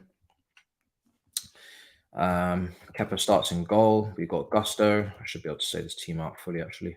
Silva. You got Colwell. You got Chilwell. You got Santos next to Gallagher. Harney in the 10. Sterling on the right. Matson on the left. And in Cuckoo. Team. What the Brighton team is. Fuck them, man. I need to stop. You see this? You see this little rivalry? No, we're not doing this. Brighton are pleasure. Absolute pleasure. No animosity to them whatsoever. I'm not doing this. I'm not doing this. I'm not stooping to the level of you, man. We're not doing this. Edu Masterclass. Man United fans are on it. They're on it in the chat. Oh, prediction against Brighton. I was drinking a Red Bull late in the UK, nearly 12 o'clock. We've got another game to go through. In terms of for that game, let me see the Brighton team first, and I'll give you a prediction. I'm not even sure what the Brighton team is. I need to go and get it. Arsenal. looking like they're kind of just petering out a bit here. Still nothing really on it. Do you know what it is? I think Man United just off the ball are just looking very organised. And obviously they did ship a lot of goals last season in certain games. But over the course of the season, defensively, they were pretty solid. Their goal difference just got absolutely destroyed because of the batterings that they got at the Etihad and Anfield and against Brentford and whatnot. So, but on average, if you're looking at the games in as a whole, most of the time, their defense was actually pretty organized. So they're not easy to break down, Man United, when they want to defend competently.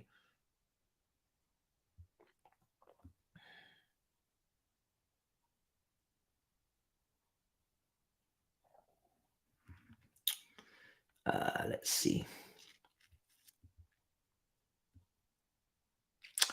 But yeah, in Nkunku playing up front, I'm interested to see how it goes. It's all about instruction. The bench for Chelsea, yeah, there it is. Not much going on there. Arsenal, United still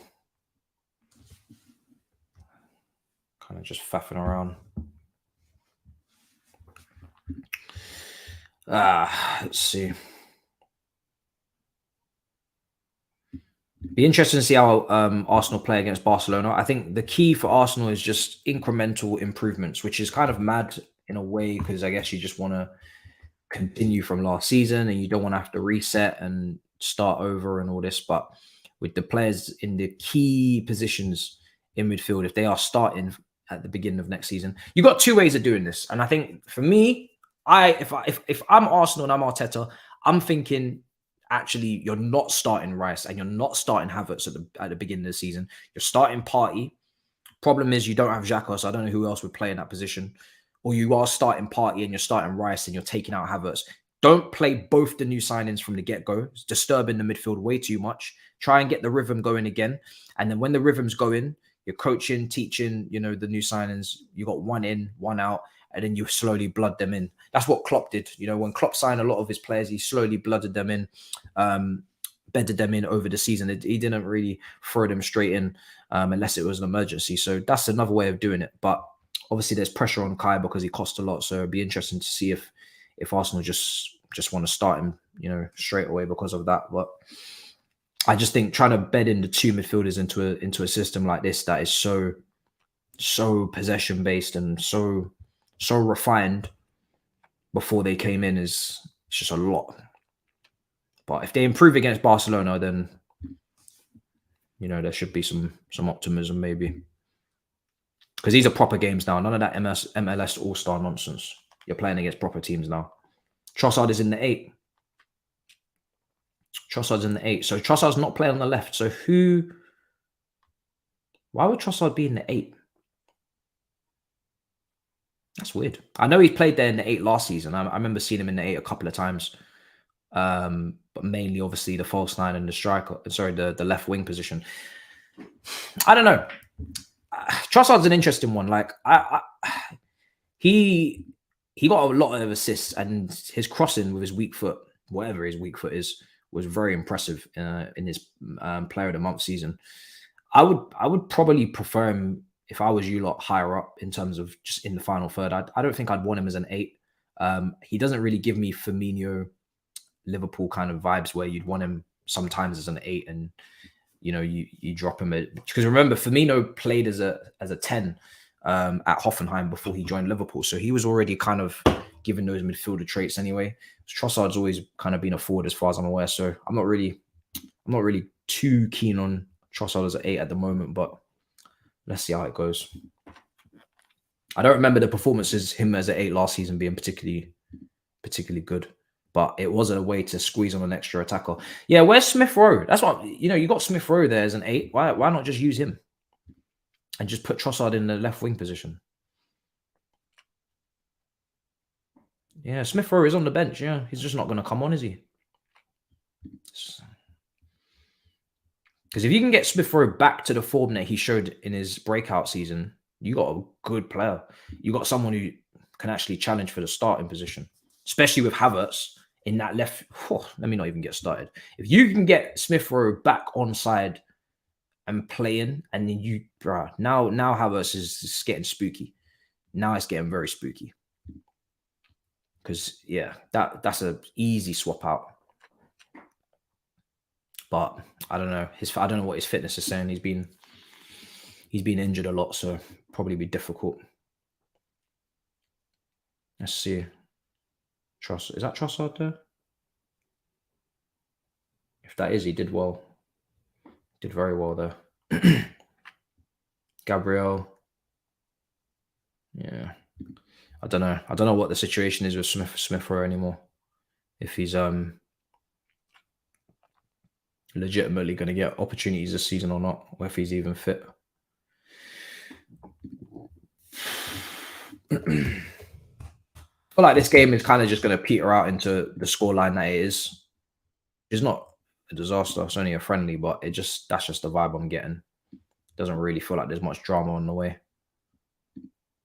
Players are probably tired as well. I don't know what the temperatures are over there in America, but I heard that it was quite humid for some people that were going to New York. So it might be a bit. Even though, to be fair, you have changed a lot of those players in the Arsenal team in the second half, so it should really be not too bad. They're just kind of flirting outside the box, but it's nothing really penetrating at the moment. Chalobah on the bench. I want to see Enzo come on today, if possible, in that Chelsea game. Really want to see him come on. I think that's, even if it's for 15 minutes for fitness, if his fitness is not quite there.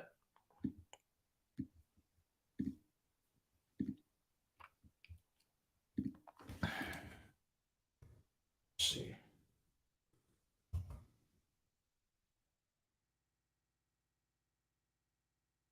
A challenge?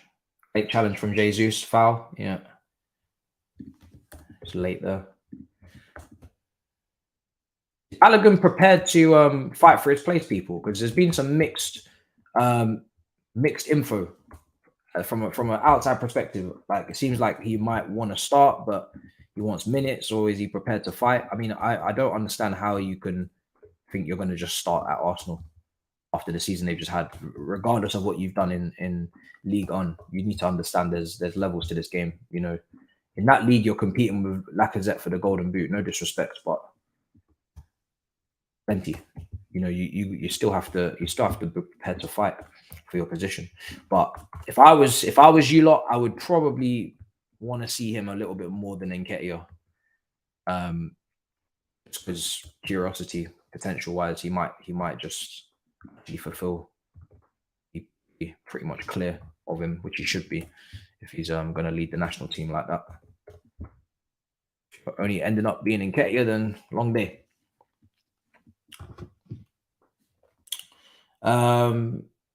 Let's see. I'm just writing out the lineups. ESR is on. Oh, he's on. Who did he come on for?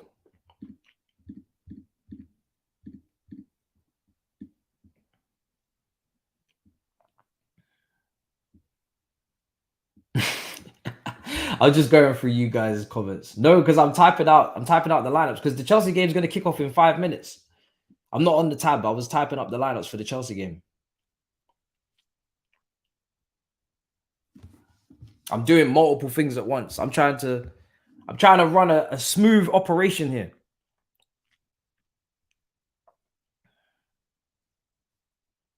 Because the Chelsea game is going to kick off. Like the Chelsea players are like about to come out. Like literally, they're walking out right now. And I ain't even got lineups done. I'm a one-man operation on these watchalongs. It ain't easy.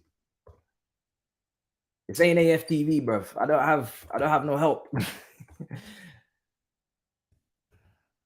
I'm watching the game. I got the chat. It's graphic. It's mad. Just switching the play. I'm actually. Let's see. Rashford.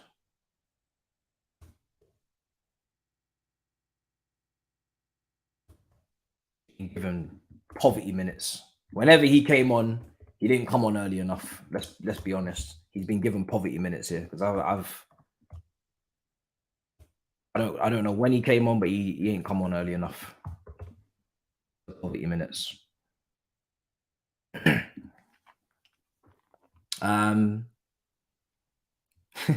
Yeah, you'd think it was a Premier League game.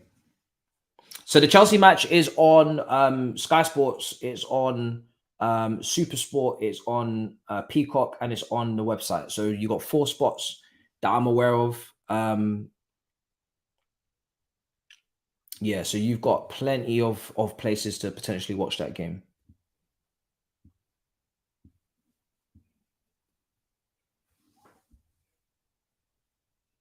So Chelsea and Brighton are just walking out at the moment. This game's a couple of minutes, so yeah, it's gonna just about maybe potentially overlap, but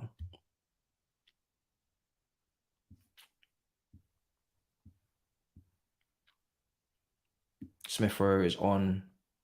Kiwior isn't playing. So is that a back 3? Oh, I thought I saw Kiwior come on. Maybe the haircut just confused the crap out of me. I thought I saw him switch play from the defense.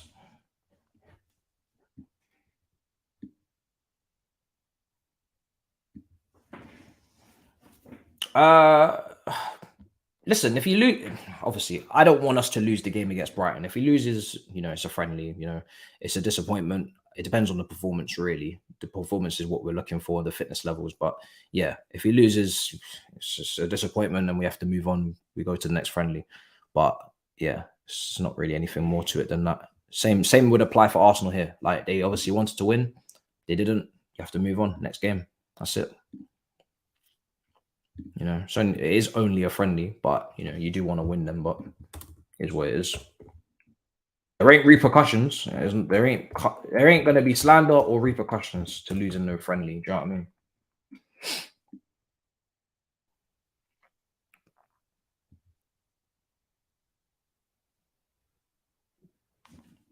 So the Brighton and Chelsea players are just walking out. I've almost got these lineups done.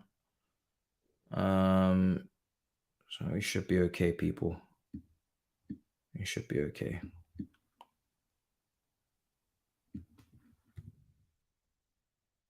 Chelsea lineups there anyway. Arsenal just knocking it out. There we are. Brighton's kit is ugly. It kind of gives me Solusu vibes. Solusu from Italy. It gives me them vibes.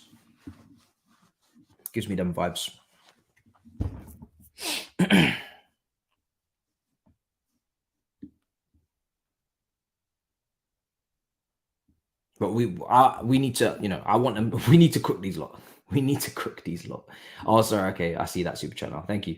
We should be caught for scamming 120 million, says Kingsley. Is Man United versus Arsenal game going to penalties after full time? If it is, then cool. But my focus will turn to this game as soon as it kicks off because I'm not really interested in no penalties, especially when you know what I'm saying? Like, you lost. It's 2-0. It ain't a draw. What are we going to penalties for? Sassuolo. Oh.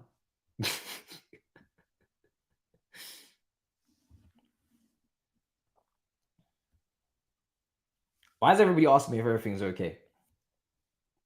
Oh no, the game's still going on for me. Maybe it's done for you. What was that pronunciation? Is that why you're asking me if everything's okay? Because of the pronunciation. Guys, I butcher names for fun. This is what I do. Man said edibles hype. Is this what I'm going to get all season? Sassuolo.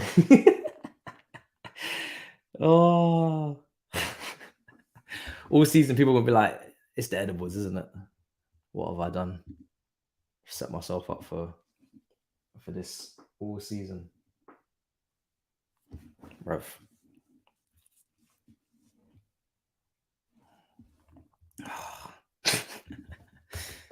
I'm fine, bro. You know what I'm saying? I'm fine. Sassuolo. I don't know why I'm struggling to pronounce it. I just haven't said their name in a while. It will come back to me.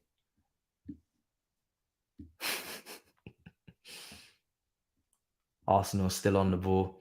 So for Brighton, it's still in goal, who seems to be the new first choice because obviously Sanchez is struggling to get his spot back, but he's also trying to leave.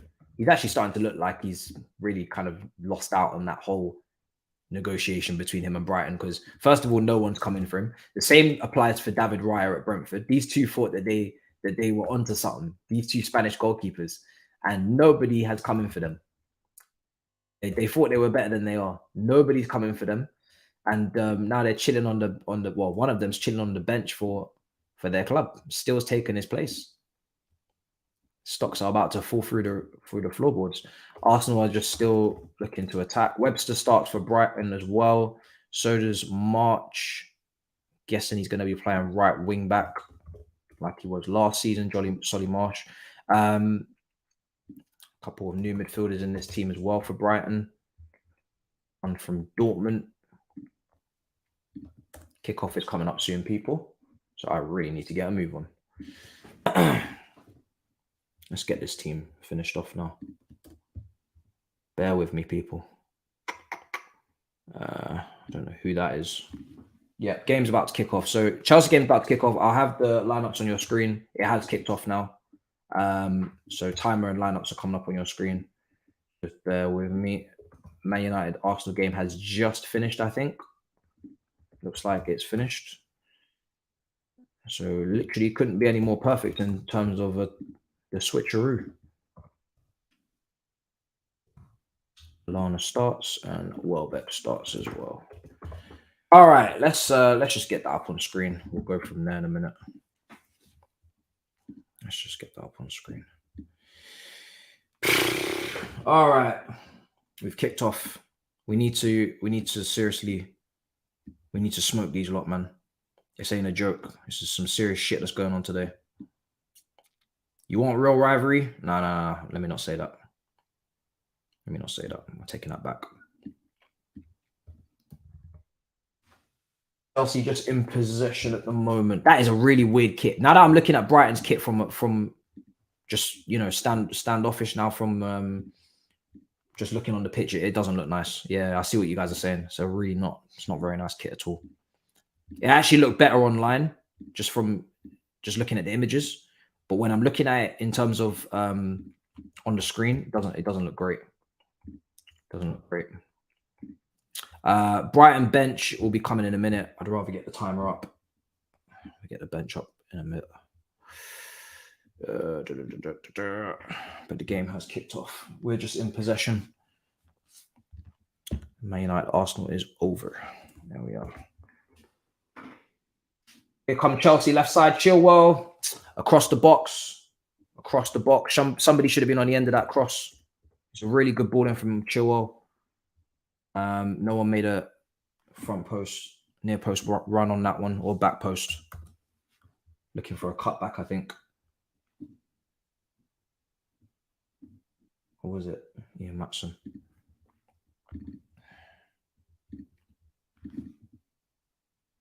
Yeah. Shot from Ian Matson wide. You know what I like about Ian Matson is he's taking his shots. He's not afraid to take his shots.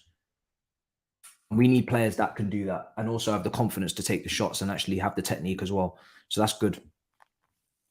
There was a deflection. We need that. We do need that.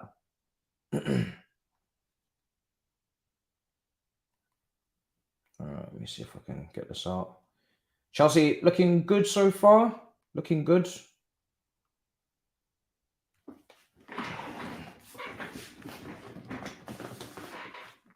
I want nothing more than for Colwell to go and score against Brighton. Matoma. This is a big game for Gusto as well. I forgot to say. Massive game for Gusto. Massive game for Gusto. Because now he's got to defend against somebody somebody a bit more tricky than whoever was playing on the left wing for Wrexham. So big game for Gusto to go up against one of the best 1v1 wingers out there in the league right now, based off last season. So big opportunity for him to show his defensive side of the game.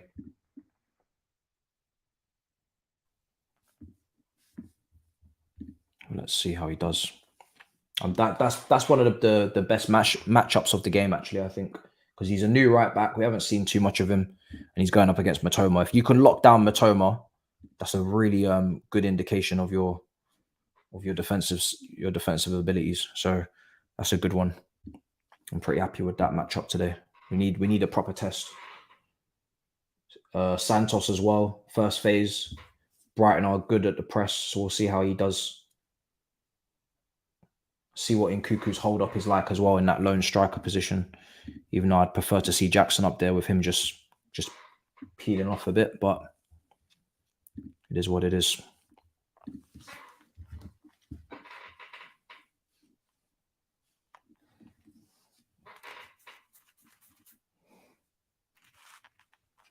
Reece James on the bench. Not involved. That's another one I forgot actually. Yeah, no Reece James today. But to be fair, he only just flew in yesterday, so that's not a surprise. He'll have to play against Dortmund.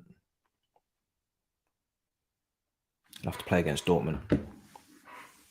Stadium's empty. Where's the stream? Loads of places to watch it. Carney. All right. Going to get the Brighton bench and then we're locked in.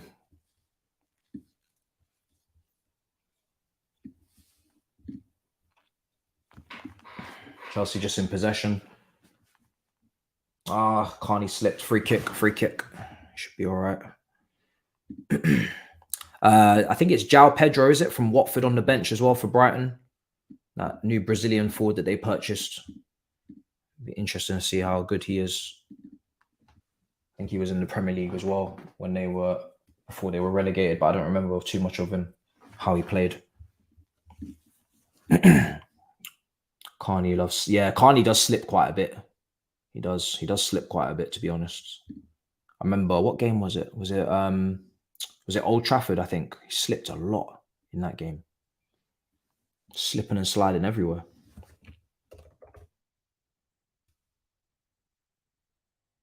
So another free kick. It's a bit stop and start.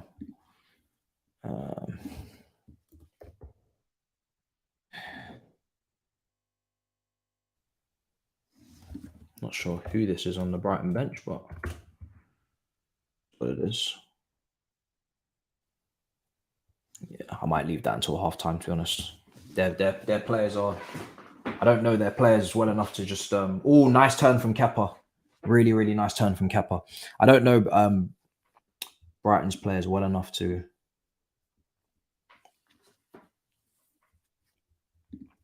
Did I forget to put their badge in? Oh, I did.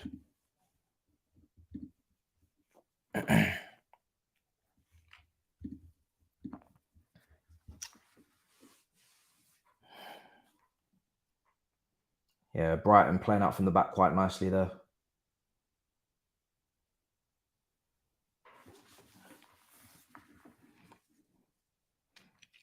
Fifth Stand app doesn't work with VPN. Not good enough without McAllister in the build-up. Well, they've got no McAllister and they've got no Caicedo in this team today. So, yeah, their build-up play is going to take a hit, I think. Their build-up play should take a hit. It's a big loss. It's definitely a big loss to not have those two. And the guys that have come in are, I don't think they're not going to be on that level. So, and they've got European football. So I'm expecting Brighton to, as much as the back and forth banter has been nice, I'm expecting Brighton to tail off a bit this season. Maybe in the top 10. They should be in the top 10 maybe, but I think that's about it, really. It's as much as I expect with European football, with what they've brought in compared to what they lost or what they're about to lose. And that should humble them nicely.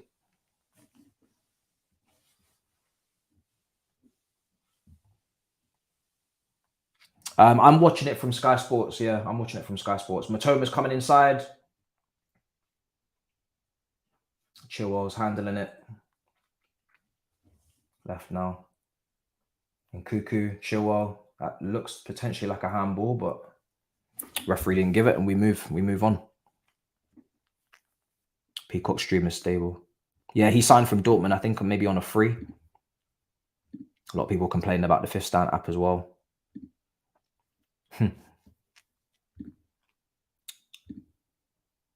Yeah. The Fifth Stand app is be giving problems. I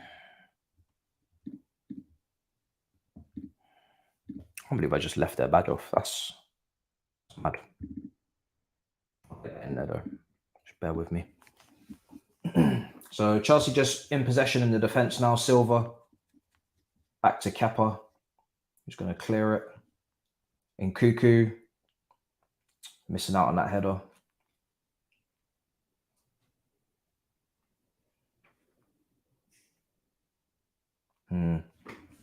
We're back in Brighton, back in possession now.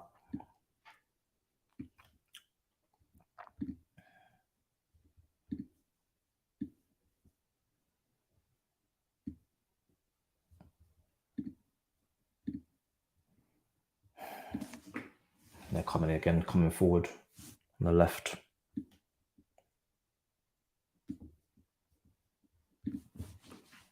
Brighton just in possession at the moment. I think for me, like I said, I'd like to see Nkuku a bit deeper, and I'd like to see Jackson up front, just in terms of competing for some of those balls going up there. I think you'd hope that Jackson would fare a bit better against those centre backs early, but we know he's not great in the air in terms of guiding. That's offside, surely, isn't it? Yeah, it's offside. Sterling's off. He's off. He's off. He's off. Way off. Way off. But yeah, you would hope that he'd be able to compete. Put it like that. Yeah, he was offside. And also, they're not using Billy Gilmore. And he's good in the first phase. He's good in the first phase. So that's another player that Brighton. Billy Gilmore could be a massive player for Brighton this season, actually. Now that I think about it, could be a massive player for them, yeah. Because in the first phase, yeah, they're gonna need him. They're gonna need him. So he could be huge. So good player to bring up. Good player to bring up.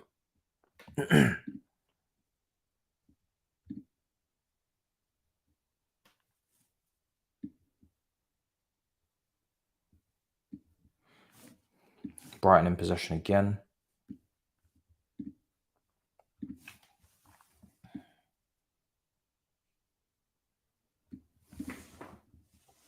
Let me get this over to you guys. It just looks weird about the badge. In Cuckoo. Gusto again, dealing with Matoma. Does very well. Brilliant challenge from Gusto on Matoma. Brilliant challenge. That's what we need to see. That is what we need to see. Good defending. Good defending.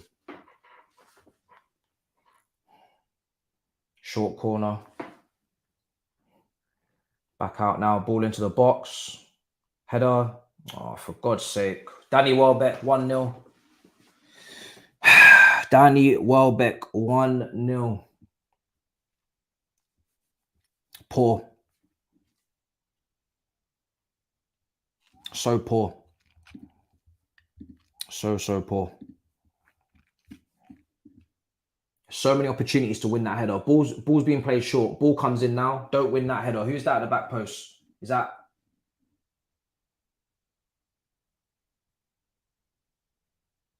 Why is Welbeck free? Wide open. Forget losing the first ball there. Welbeck's just open. There's just nobody there. There's just nobody there. There's nobody there.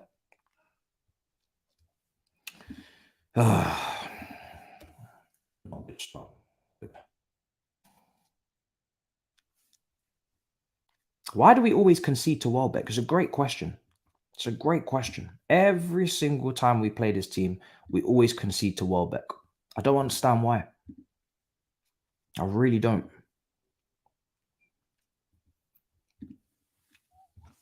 We've got some sort of fetish conceding to Welbeck every single time we see him. It's crazy.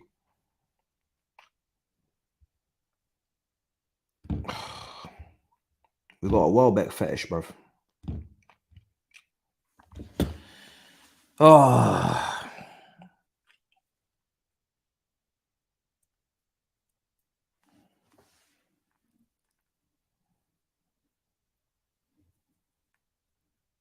Let's see. Someone said they're going to bed. Yeah, they worked that goal well. Here's Matoma again. Oh my God.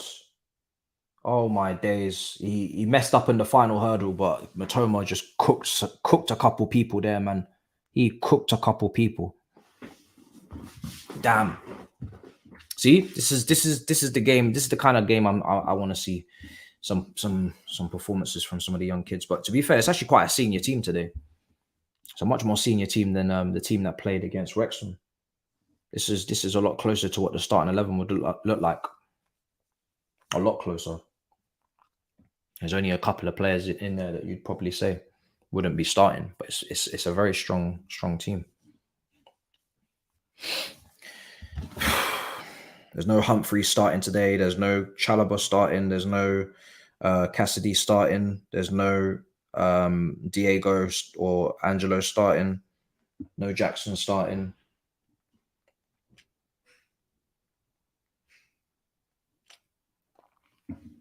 Here they come forward again. Cut back, cleared. Oh my days. Again, another opportunity for Welbeck.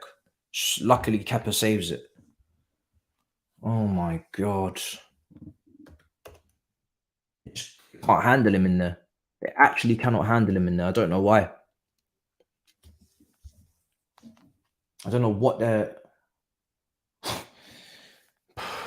Watch, we probably go and sign Welbeck after this game, bro. Actually, no, he's not under 20. He's not under 23. It's fine. It's not going to happen. All right, they're bossing us, man. They're bossing us. I'm not liking it. I'm not enjoying. They are bossing us. Bossing us so far. Not able to get our foot on the ball.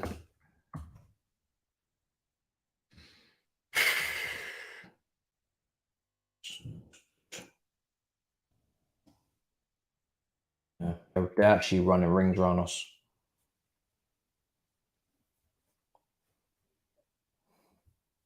Okay, pounce on that now. Pounce. Oh, yes, Gallagher, thread it. Play it. Go on. Sterling. Santos.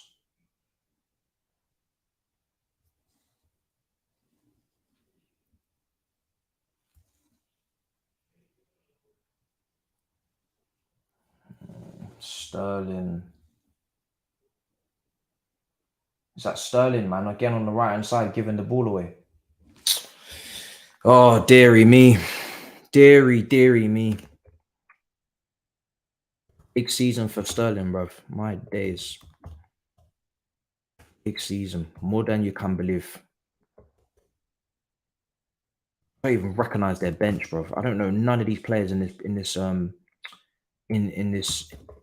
Brighton bench that I'm typing out right now. It's actually mad. Apart from Ferguson, a couple of others, and Ciso. I don't know where they've spawned all of these players, but I bet they're all talents again. I don't know who these guys are.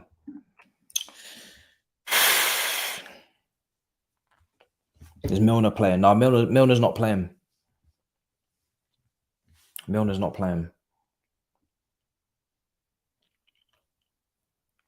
Yeah, I'm gonna put it on the graphic now. I'm actually just making it. I'm just going through their bench now. Yeah, I'm about to throw their bench up because I was late getting to it because of the Arsenal Man United game. But I'm not recognizing none of these guys, man.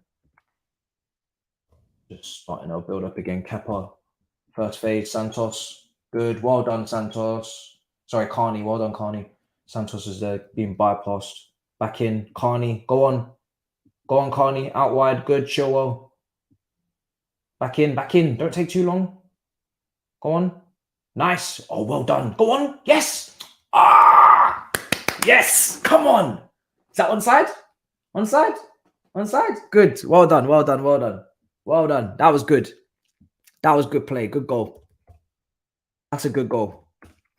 Well done to Carney. Massive in that goal. Massive. Don't sleep on Carney. Well done.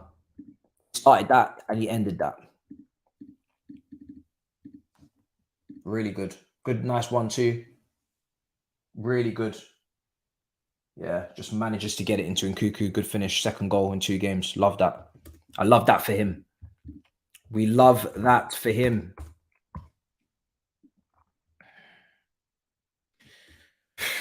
To get back on track. Good goal. That's all Carney, that goal. All Carney, honestly. Took on the whole lot there. Started it, took it, progressed it, linked it up. Everything. All on him. Right, let me get this bench on screen. Glad Nkuku's getting some goals in pre-season as well, because he probably is going to be our main source of goals if Sterling doesn't step up. 2 goals, 2 games. And Carney very much involved as well. Really, really good. Cue the curb, your enthusiasm music. Chelsea are back.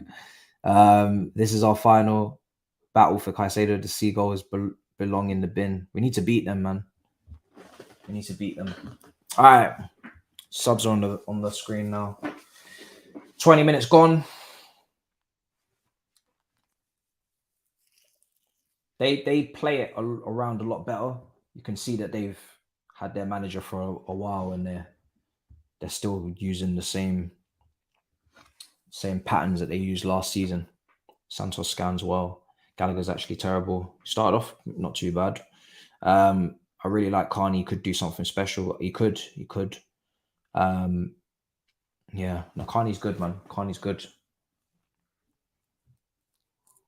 Shame we didn't get to see more of him last season. So Carney and Gallagher look like they've swapped a little bit here. Oh, wow. Brilliant. Who's this? Free kick. Carney, man. Carney's doing well.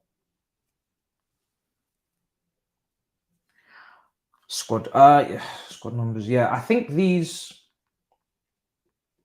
So these are not the final squad numbers, but they are, I think, old squad numbers from last season.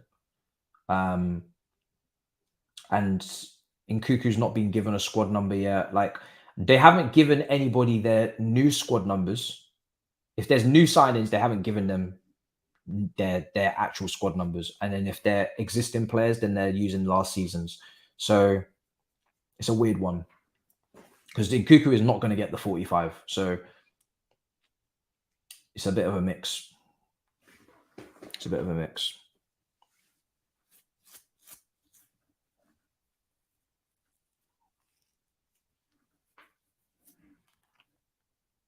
Oh, am I missing a Brighton player? Fuck.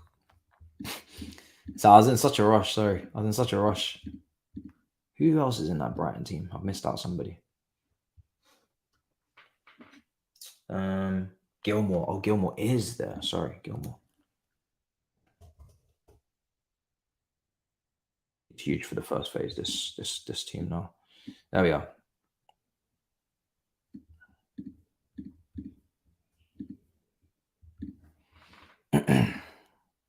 Yeah, Gilmore got a new partner in midfield.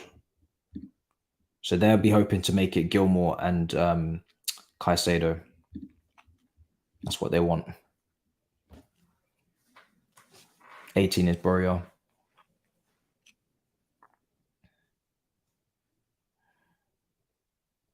As long as he doesn't get the number 9. Yeah, I mean, we're still in the market for players, so it doesn't really make sense to give them squad numbers when you don't know who else you're potentially going to be bringing in. So you may as well just leave everybody on some random numbers that you're not going to give them. Like Colwell's 37, he's not going to get 37. Gusto 34, he's not going to stick with 34. Same with Nkuku. So they've just given them just big high numbers that are just not set in stone. Having a little drinks break at the moment. A little drinks break.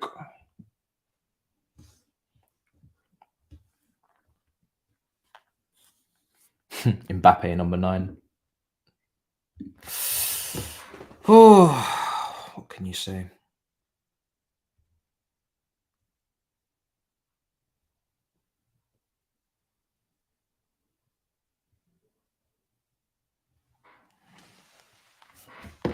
Little drinks break. Andre Santos getting the full name on the back of the shirt, not just Santos. That's a long one.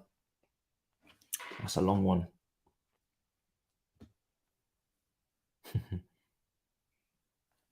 Will Nkuku get Pulisic's old number 10s? Could do. I could see him in the 11 or I could see him in the 10. So it just depends. I'm not sure. Sterling probably will get 7, I think.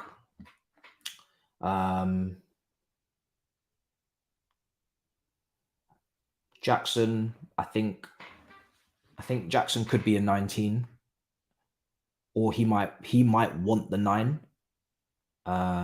He might just say I'll take it. So it's up to him. He might just go and grab it. Who else is there that needs probably switching up?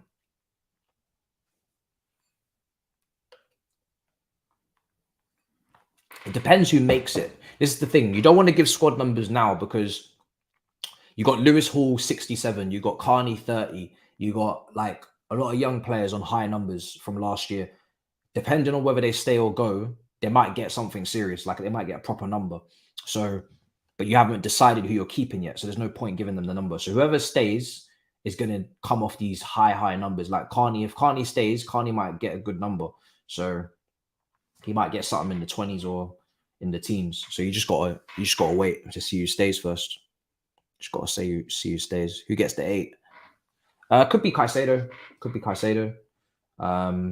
If he joins, we'll have to see.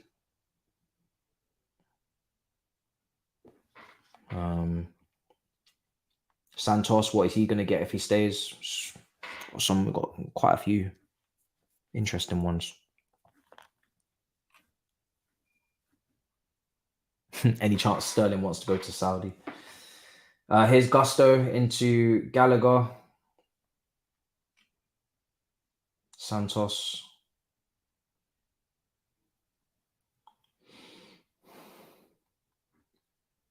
Nkuku, nice turn. Slightly overhit the pass, but he had a nice idea. It's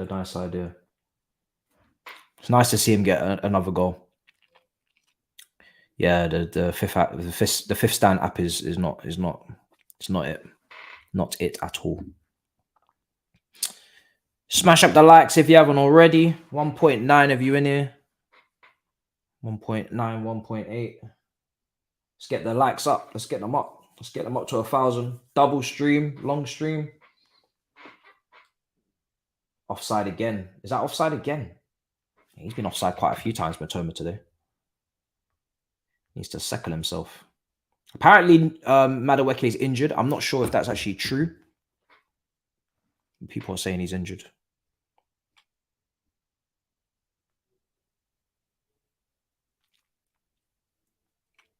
Sterling's concerning. Gallagher. Chilwell running in beyond. Go on.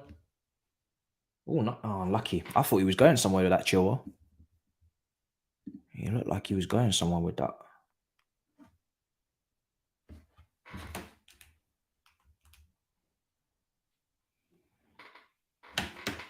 Let's see. Come on, boys.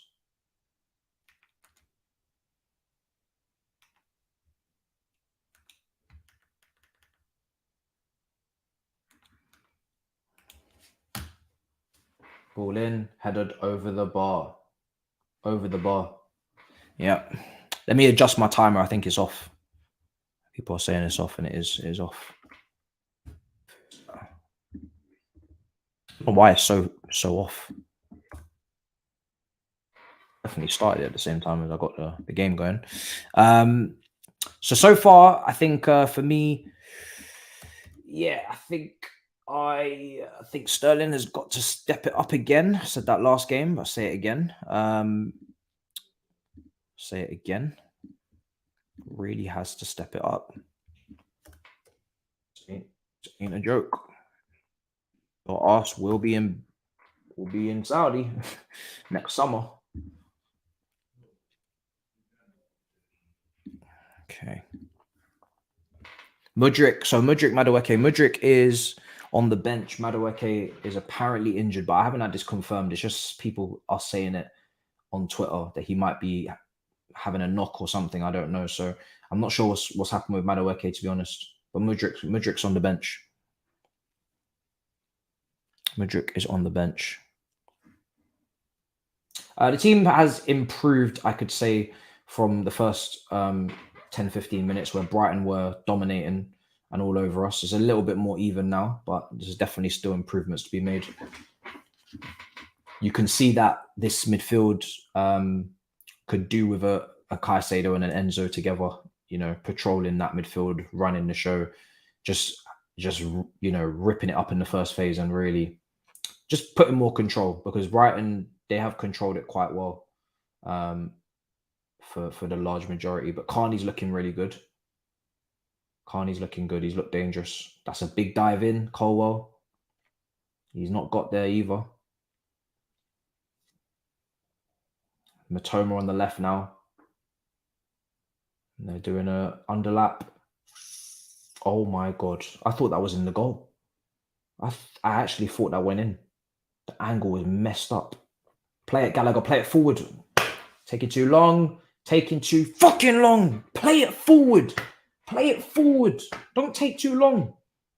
You got Nkuku standing right there.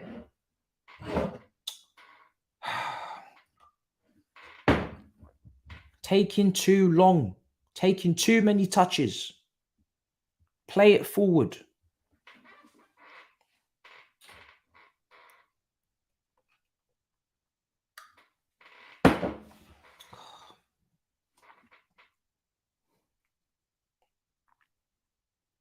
Solly March, right side.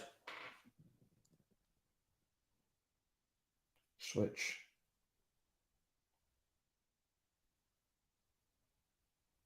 Handle him. Gusto. Gusto again. He's doing well, man. Gusto's doing well. I like that.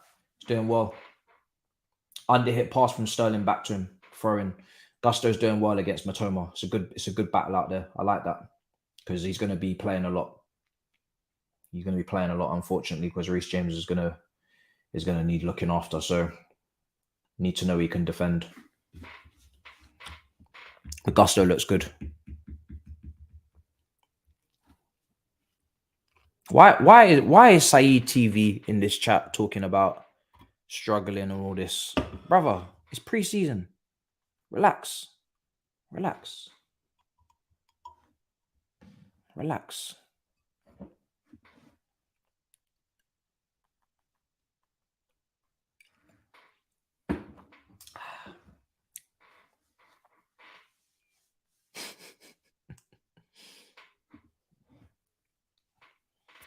Saeed wants to go to war already, bro. He's ready for the season.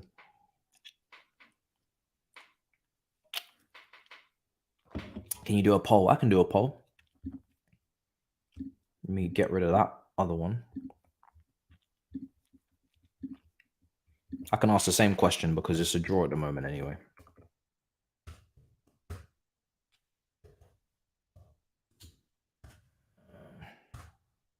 Even though we're a bit in level, so it's not really unfair.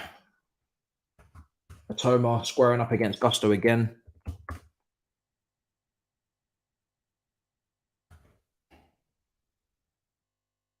Brighton on the edge of the area.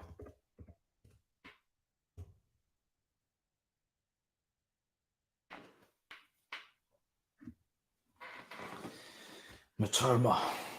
33, Gusto. Handed him again.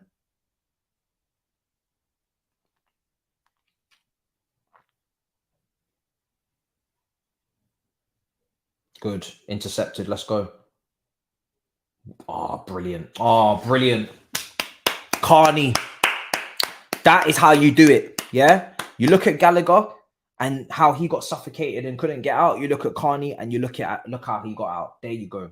That's what I'm talking about. That's what I'm talking about. Look at the difference, bruv. Brother is press resistant.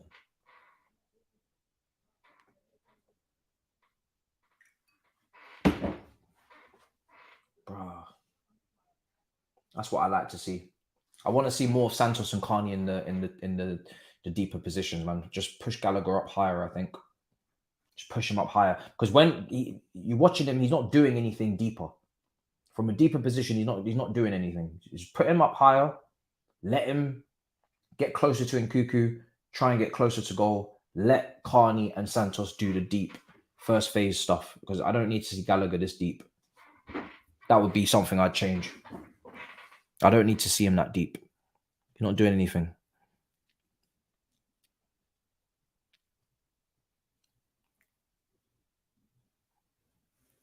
Just push him up higher, man. Push him up higher.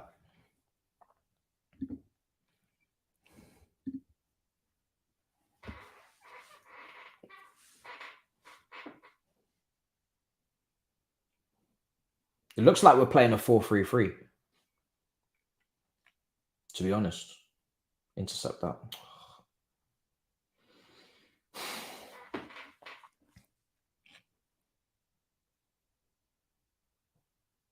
Come on. He just moves very stiff, man. Just a very stiff player. Simple as really. Switch. Get out there to him, Gusto. Good. Bro, Gusto is doing well on Matoma, man. Gusto is doing very well on Matoma today. Handling. Handling.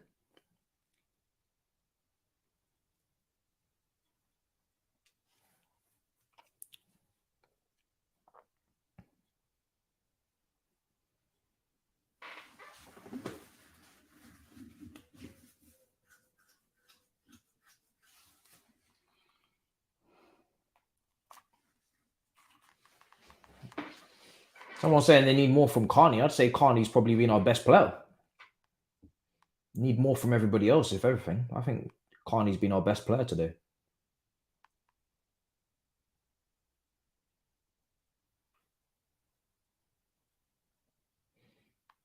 Solly March, cutting in. Stop that. Cut it out. Good. Let's go. Carney. Good. Oh my fucking God, man. Sterling. Listen, you see, yeah. You need to wake up, bro. You actually need to wake up because I'm not on this. I'm not on this with you today. Again, Carney handling himself in tight spaces, laying it off to Sterling. Sterling wants to have a fucking nap. He wants to have a sleep. He wants to have a snooze, bruv. Wake up. Wake up, bruv. Fuck sake. You don't want to wake up. Bring on Angelo on right wing. Let's go. Jesus Christ. What's wrong with this guy? Sleeping, bruv. Sleeping at the wheel. You're in the first phase of the pitch. It's obviously going to be tight. There's obviously going to be pressure on you. You obviously need to move your feet quickly and find a solution. Obviously, yes. You can't just dilly-dally all day on the ball in the first phase with when you're going up against Brighton.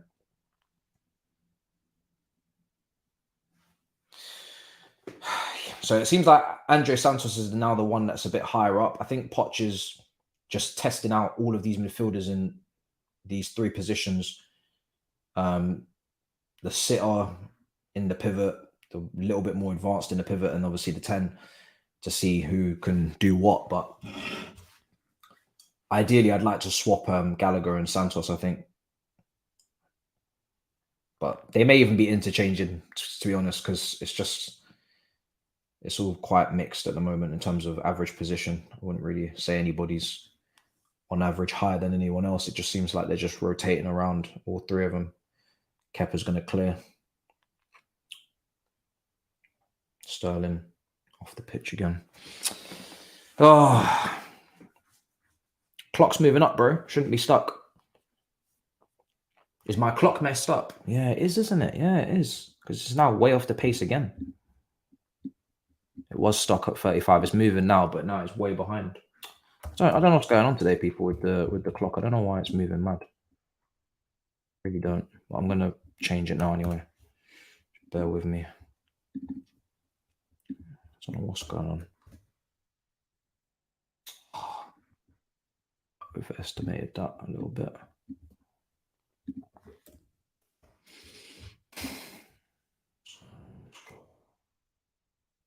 Maybe it's been going on for too long.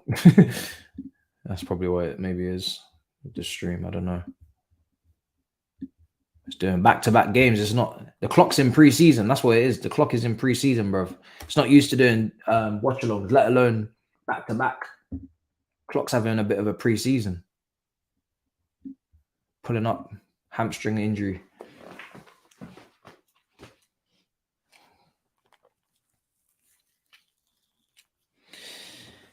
I keep saying, man, with this goalkeeper situation, I'm not happy with it.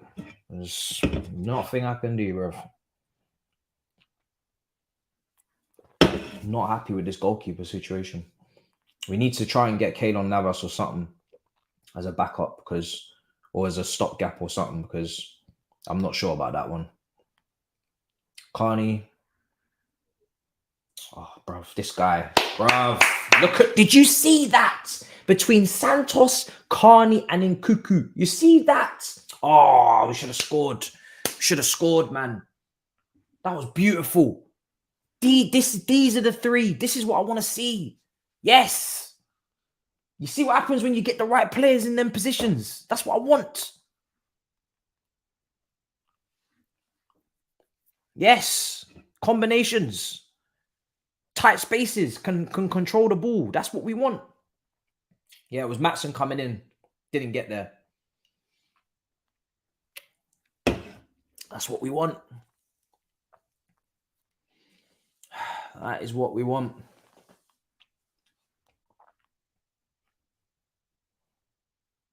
Are you saying it was let's see, DD? No. We don't want that. We do not want that. Yeah, it was a good crossing from Sterling. Yeah. We don't want De Gea. Thank you very much. We're good. Thanks for the offer, but no thank you. Why are you even trying to sell us De Gea when he's not even contracted to your club? He's not even yours anymore. You're still trying to get you're trying to get rid of someone you don't even have anymore. That's how much you want him out. It's crazy. Not even your player anymore. It's a good save from Kepa. Sterling, good. Gusto, Carney. Sure. Played it off first time. Matoma has to fix his shooting this season. That's the one thing Matoma needs to get better at. He needs to be much more ruthless in front of goal. If he adds that to his game this season, he's gone clear. He's going to go clear. But that's the one thing Matoma needs to do. He needs to get his finishing consistent and start banging in the goals, because he's got the dribbling and he's got all of that. He just needs to sort that finishing out, because he's a bit too inconsistent in front of goal.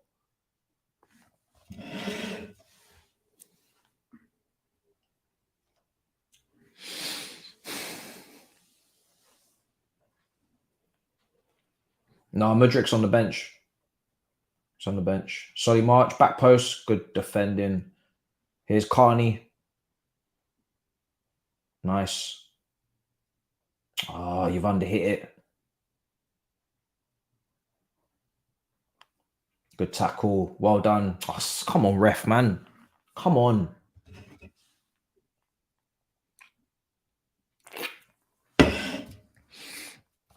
I would love nothing more for us to get Big Mike. I would love nothing more. But listen, if he doesn't want to come out of the Champions League, which is fair enough, then go and get Navas as a stopgap, and you go and get Navas as a stopgap now, and save Big Mike for next summer if you want to try and get Big Mike. Qualify for the Champions League first, and then try and get him. That's the option. Good tackle, brah. Well done in Cuckoo. I like that. Again, Putting in the work.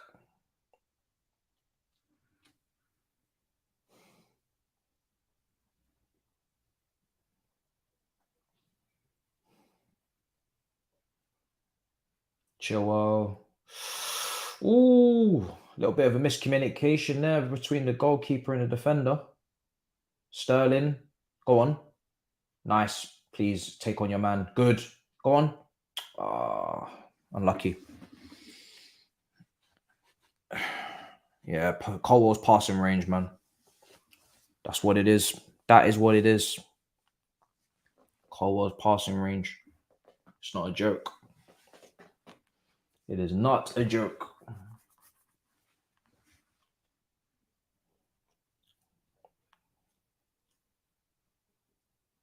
Yeah.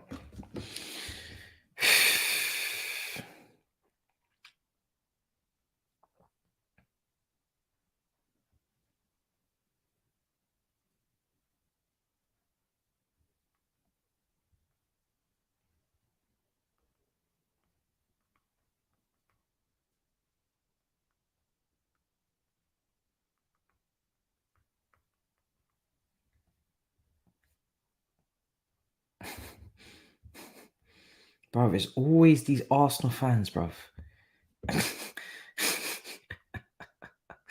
I'm on Twitter, right? And I'm chatting to Vince about Angelo and Kudus, because if we get Kudus, are we gonna really be able to keep Angelo? Because is he gonna get enough minutes? And I said, do you think so? He posted about Angelo, and I was like, do you really think he's gonna stay if Kudus signs? Then I got an Arsenal fan in the comments of my reply saying, you think Kudus is already done? It said if Kudus signs. Do you know what if means? Can you read comprehension? It's like it's just crazy. Just always trying to get involved. This is two Chelsea fans talking about their own squad. You don't see me in the comment section debating between fucking, Nelson versus Nicolas Pepe or some shit. Like, you don't see me deep in the trenches getting involved in that little debate. I don't give a fuck. Do you know what I'm saying? Like, come out of the comments, bruv. God damn, main character syndrome. I'm not even talking to you, bruv. Talking about our own little individual things, our own little details, and you're coming in not even reading English, chatting patty, bruv. It's unbelievable. I don't know why. I don't know why these guys are asking in these replies like this. I don't get it. Don't get it. Oh, I really don't understand what's going on. Season ain't even started yet. Relax. People trying to beef already, bro. Oh, buy Maguire and send him to Strasbourg. Good tackle from Santos. Early thoughts from this first 1.5 games. Santos got to stay. Santos got to stay, bro, because we just don't have enough defensive-minded midfielders for this guy to leave. Even if Caicedo signs, you still got to keep Santos, because you just need somebody in there who's gonna put in a tackle and put their foot in. We don't have a choice, bro. Like, I think for me, from what I'm seeing, and according to the reports as well, because it looks like Pochettino is impressed, which is good. We got to keep him. We got to keep him. That's just early thoughts. I just don't see how we don't keep him. We lacking in that area as it is. Here's Gallagher. Back to Gusto. Kepa is going to clear again. Silva.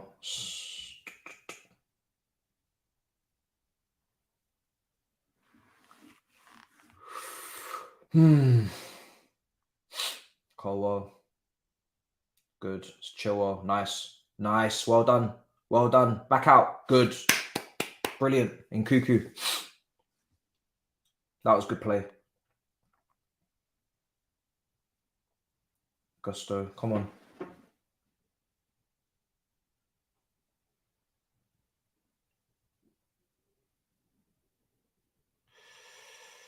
Good. Okay. A little bit of control is nice. But yeah. I enjoy watching Colwell pass, man. Got a great pass on him.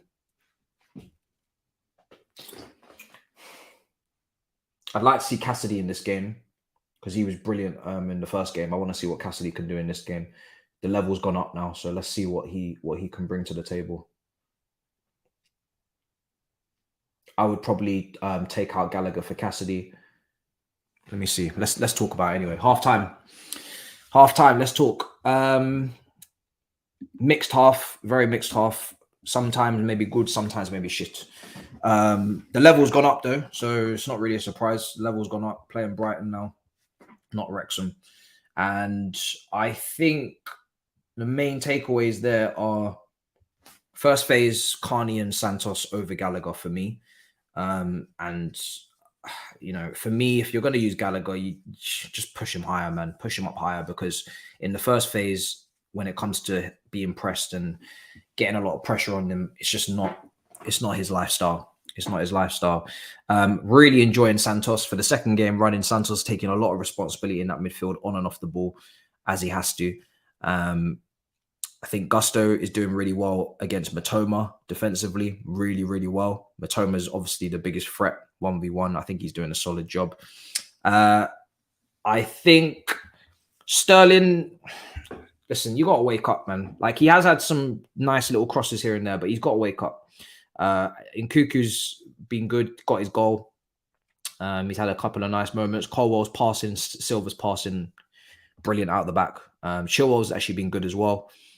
Linking up the play on the left, and Kepa, distribution is a bit average. I'm not gonna lie, but he's made a couple saves. So we got to look at some changes. I think we've improved as the game's gone on. It could have been worse, considering how we started. It's been a bit mad. Someone saying there, Carney holds onto the ball a bit too long. He's kind of like giving me a bit of like a Loftus-Cheek kind of vibe a little bit, where he does want to kind of shield it. He wants to kind of carry it. So yeah, the next thing would be then releasing it first touch, first time, but that will hopefully come. Let's see. We are lacking a true DM. That goes without saying, obviously, for sure. We need to get a defensive midfielder. I you know, after the game midweek, you know, it's easy to get carried away, but we have to remember who we played against and who we have to play against. And there's two completely different levels to this game. We're not playing the O'Connors and, you know, the Richards and the Stevens and that. We're playing other people this season. We're not playing Wrexham. So we need a holding midfielder. We need to bring Caicedo in. And I want to see Enzo and Caicedo starting. I want to see Santos backing up Caicedo. And I want to see, you know, it could be Carney, it could be Cassidy, it could be either of them backing up Enzo. And then if you're bringing in Kudus, we'll talk. But you need to be making sure that starting 11 is certified. So that needs to get done. I don't want to see any of these guys starting in the main team against Liverpool. If we're talking about the midfield, even Santos should be on the bench and, you know, getting minutes when he can.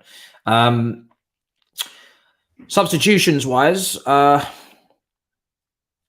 think Cassidy would be great to come on. Even, you know, you could even say Lewis Hall to come on as well. I don't really mind. I think we're forgetting about Lewis Hall quite a bit in this midfield discussion, because obviously we're used to seeing him at left back. But again, the left back is bloated. So if he's going to get chances, he's more likely to get chances in midfield, because a lot of those guys are not established.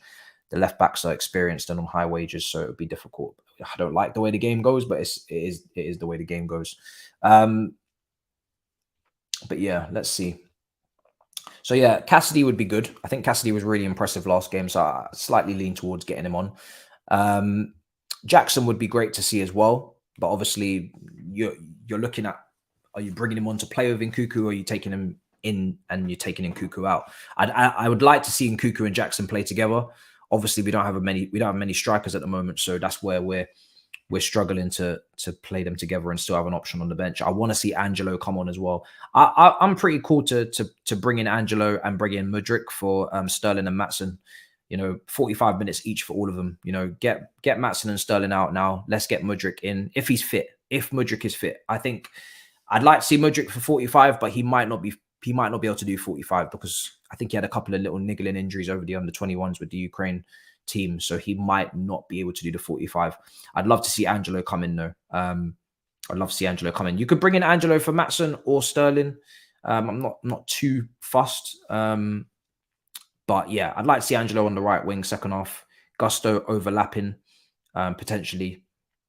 And then, yeah, that would be good. I'd like to see how that goes between those two. Because Angelo was good when he come on there against Wrexham. He was pretty good. So let's see if he steps it up against Brighton.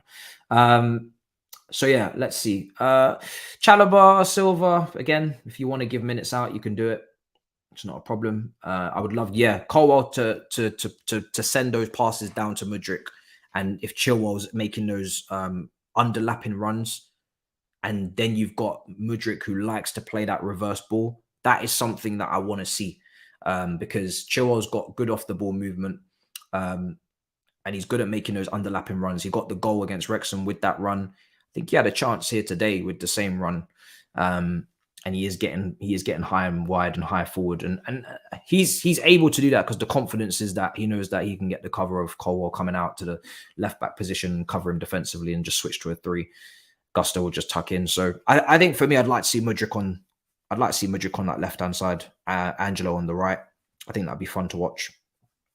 Should be fun to watch if he's fit to do it. We can learn a lot of from Brighton's movement and creativity for sure. They dominated possession, created the better chances. Let's take a look at the stats if I can find them. It definitely did feel like Brighton had better control, especially in the first 15. We were getting absolutely bossed around first 15, first 15/20. We were getting bopped. They did end the half with more possession, double the shots, way more on target. Just higher quality of chances created from them. That doesn't really shock me, I'm not going to lie, in terms of what I've watched. Madueke on the left too. Madueke is not on the bench, so he's not an option today. You've got Angelo, Diego, and Mudryk for the wing positions. You've got Jackson and Brewster. I think it will just be Jackson. You got Enzo. Don't forget about Enzo. Enzo could come on as well. Enzo didn't have any injury or anything like that over the break. He didn't play. So Enzo could come on, and I'd love to see that as well. I'm happy to see Santos and Carney, to be honest, for the next 10-15. See if they keep, playing their stuff there. But I'd like to see Enzo come on later on for sure.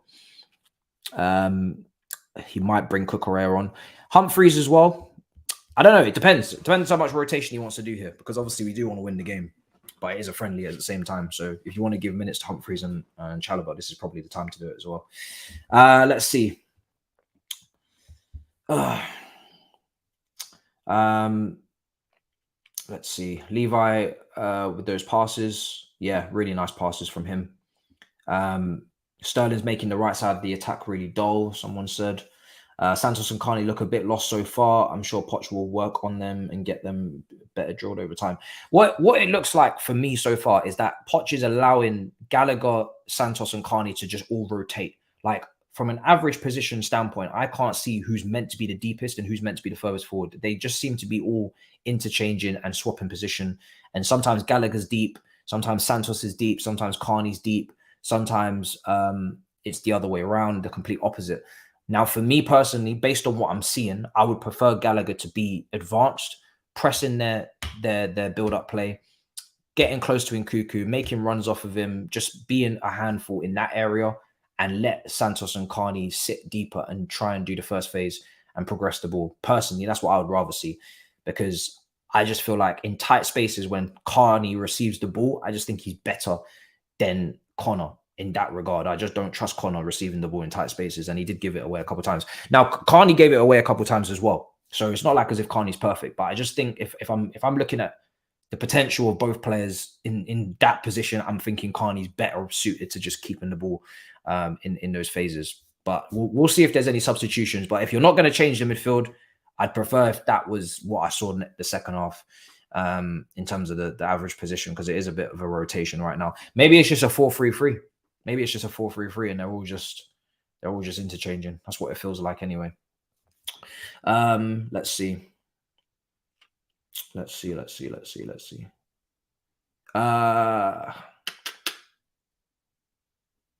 is it being as deep as how can you play a double pivot with Gallagher? That Brighton side is extremely well coached and are doing very well. I reckon Gusto and Chilwell are probably our best so far. Although, let's see. I think Maatsen can truly grow in his position, become a top player. I'm open. Like I said, I've said it. I'm open to Maatsen being a winger. I really am. Not all of your wingers have to be these, 1v1 demons, so to speak, or these guys that absolutely take all risks all the time. You can have a ball retention guy out there who holds the width, circulates, make run 1-2s, and just tries to contribute with the goals and the crossing, and doesn't have to. Now, obviously, you want your wingers to take people on, but there's different ways to skin a cat. So for me, I think that's the one area that he's got to kind of try and break into, because there just isn't space. There isn't space anywhere else. But I'd like to see Cassidy in there now, especially against Gilmour. I think, listen, physically, we know that Gilmour has always kind of been a little bit kind of overlooked because of his physical attributes. Let's see if we can take advantage of that. Get Cassidy on, get Cassidy near him, because he's an absolute powerhouse. He's huge. Like, Cassidy's huge. Get Cassidy near Gilmour and try and bully him a little bit in the second half. That's what I'd like to see. Colwell created 3 chances, including a goal. Let's see. I don't think Colwell got the assist, as far as I can remember. It was Carney for me. In when you're talking about the goal, Carney was huge in the goal. Carney was, massive in the goal. You look at how it starts in the first phase, moving through the midfield, carrying the ball, playing the 1-2 in the tight spaces on the edge of the area, getting in. So Carney for me was the goal. He was the goal. Without all of that work, that goal doesn't even happen. It's literally all him, and everybody else was the side chick in that. Add Angelo, Jackson, and Cassidy to this game, and Brighton will be blown out. Someone's saying there. Let's see what they have in store for us. Let's see what Poch does in terms of the changes. But yeah, that's what I'd like to see. Second half, I hope we don't go to a 3 at the back again, like we did last game. I do want to see the 4 a lot more than the 3, ideally. But yeah. All right, let's go. Let's see. Caladog needs to be sold as average, no awareness, says Kingsley. You know me, I'm ready to take the 40 million. A lot of people are not, but I'm here to take the 40 million. I'm not saying he's useless, but I just feel like, for me personally, you can get better for your buck. You can get better for your buck, man. And I think if we're getting some of the people we're linked with, like the Kuduses, and we're linked with Cherky and all these players, there just ain't going to be room. There's not going to be room. So I'd cash in, but that's just me. I want to see Cuckoo playing as the cam with Jackson up top. That is another option as well. You could take Jackson and put him in and just drop in Cuckoo deeper. You could do that. This is a proper preseason compared to what we had last year. We look fit and, more importantly, playing as a football unit. Yeah, listen, it literally can't get any worse than last season. Last season was horrendous. I remember doing the watchalongs for last season's preseason, and we was just getting absolutely destroyed. Arsenal walked all over us, etc. We were just poor, man. It was really tough to watch. I'm surprised I didn't take that into account in my predictions for the season, but I'm an optimist. But it was bad. It was bad.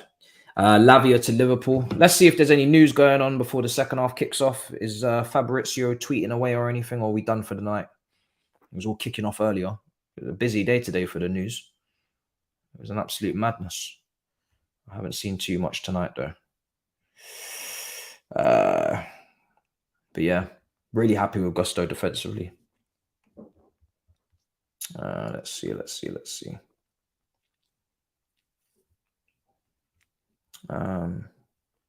A lot of people giving a lot of credit to Colwell, Carney, Santos, Gusto, Matson, and Cuckoo. Seems to be a common thread. A lot of praise for Gusto, it seems, online as well in the first half. Mudryk coming on. Good. Good. Who's he coming on for? Who is he coming on for? Smash up the likes if you haven't already. 2,000 of you in here. Big up. Much appreciated. Big stream today. Big stream today.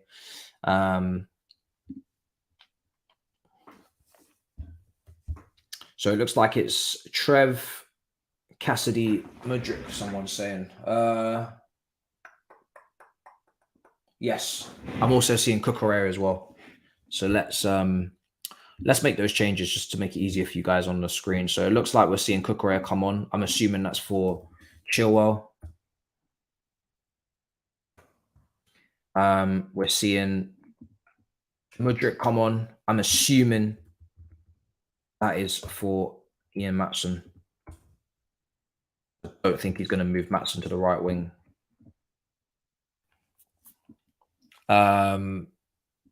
Is Cassidy coming on? Haven't seen him. Chalobah on as well. So Chalobah's going to come on for Silva. That's fine. No need to play Silva the 90 minutes. That's fine. I think Chalobah was captain last game and he had a good game. So let's see again. Is Cassidy out there and who's he on for if he is? Gusto, Cassidy. Yeah, so Cucurella, Mudryk, Chalobah. I'm not sure if Cassidy, I'm not seeing him yet. I've just seen the 3. And Cassidy, yeah, 4. So Cassidy's coming on, so that will be the 4 changes. Who is he coming on for? So yeah, four changes at halftime, people. Cucurella will come on for Chilwell. Mudryk will come on for Matson. I think these are just guesses. Chalobah will come on for Silva, and Cassidy could come on for anyone. He could come on for anyone. I don't know if it's going to be Gallagher, Santos, or it's going to be Carney.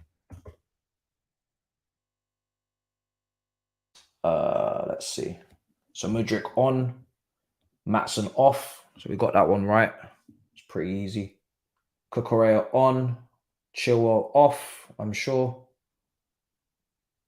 Yeah. Almost certain on that one. Yeah, okay.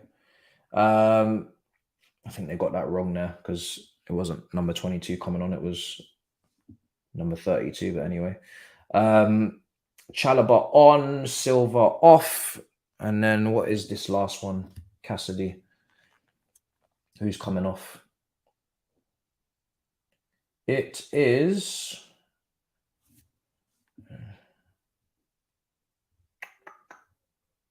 Does this guy know how to use the board, bruv? He's never used it before. It is Carney. Carney off.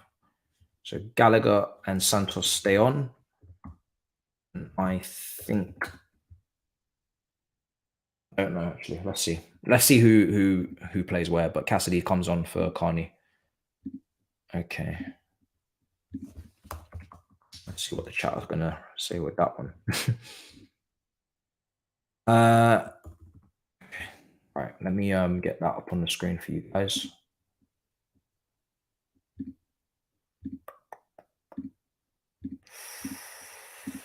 Interesting. Good. Overall, happy with the changes, to be honest. I've got no problem with that.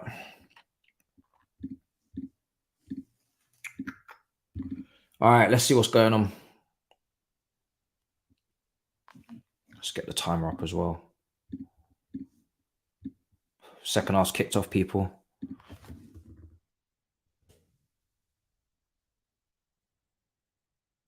Second half has kicked off. Big boy stream today.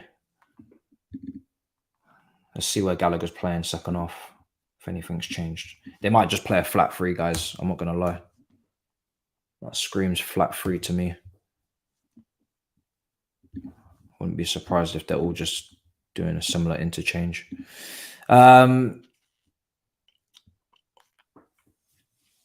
Am I awake? Bruv, listen, when the mighty Chelsea's playing, I am awake, bruv. Yeah, I'm not missing nothing. I'm not missing nothing, bruv. When the mighty Chelsea play, I'm awake. I couldn't be sleeping when Chelsea are playing. That can't happen. That can't happen. I got my Red Bull. I'm good. The goal came from Nkuku.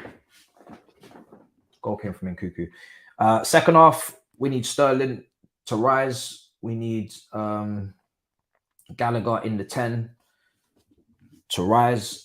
And it looks like he's pressing Gilmore in that first phase. I think that is. Is that Gilmore? No, sorry, it's not Gilmore. Gilmore's number 20. Is that number 27? Has he dyed his hair? Has he dyed his hair blonde? Good tackle, Cucurella. Good tackle, Cucurella. Well done. Brilliant. Cassidy. Getting there. Yeah, good tackle from Cucurella. That was good defending. Who is that guy? Yeah, Cucurella did well there.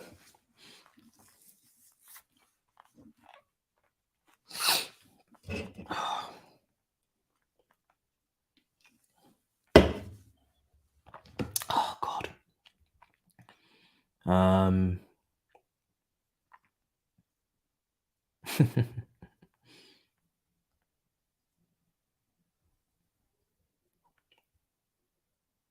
Okay. Damn, oh damn. Happy with that.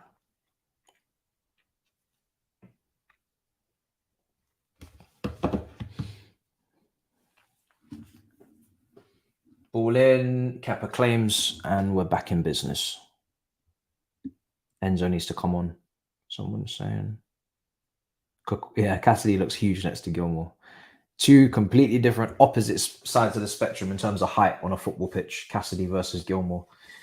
Kepa's going to clear.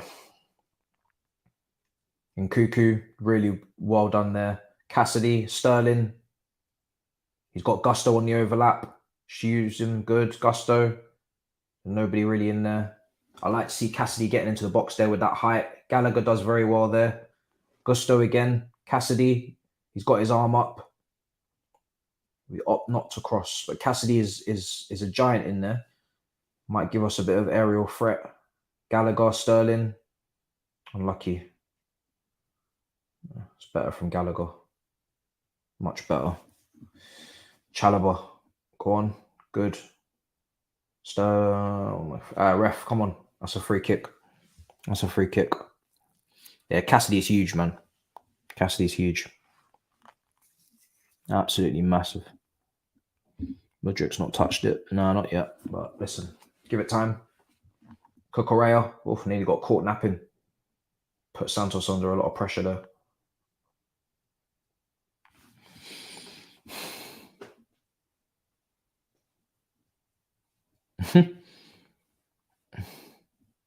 How ironic, Lukaku betray us too. Yeah, you're an Inter Milan fan, bro. Listen, you see when somebody tells you or shows you that they are up for the betrayal thing, you need to take them seriously, bro, because them type of traits don't just disappear. Do you know what I mean? If he's already shown that a couple times, then believe him. That's what he's on. Nice 1-2 between Santos and Gallagher. Much better. Cassidy, good. In behind for Mudryk. Good. I like to see this. Mudryk in space.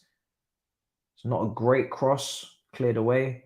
Edge of the area. Anybody there? Santos. He doesn't look imposing or he doesn't look big, but he's tenacious. He's definitely tenacious, and he's got bite about his game. It's good.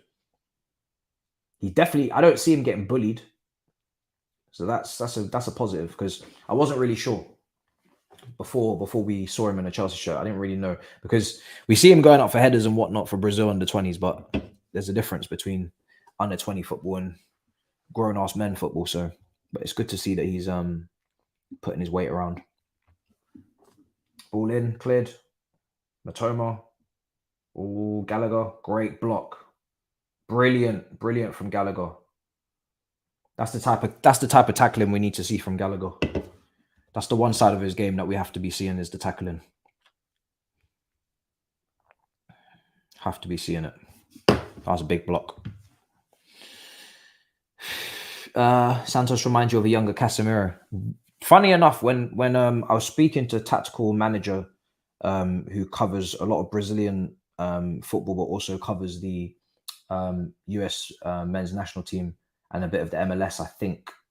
But he knows like a lot of the South American and the North American, side of football, because he's actually Brazilian himself. So yeah, he told me off camera that he does have a bit of Casemiro shades to him, but he didn't want to say it on camera because it's still very early days and it's a big comparison. But yeah, it's not the first time somebody's compared him to Casemiro, is what I'm saying. But long way to go. Sterling. Oh Jesus. Do you know what gives me comfort with Sterling is that if he's not playing well, he just don't need to start. Like, he should be starting, and if he's not starting, he should be seeing that as a massive slap in the face. But for me as a Chelsea fan, if he doesn't turn up this season, I know that we have options. It's not like before where I felt like we were kind of like we had to play him. We don't have to play him. We got Mudryk, we got Madueke. One of these guys need to be on form. And then you got a couple of young players in there as well, younger players. We got options, and it looks like we're going to be making signings. So we got options. Enciso is coming on. Finally, Gusto gets some rest. Matoma was a lot to deal with. But yeah, listen, I haven't given up on Sterling, but yeah, he's got to fix up. I don't know who missed the pens for Arsenal. I didn't watch the pens. I just come for the game. So on and off, what we got here?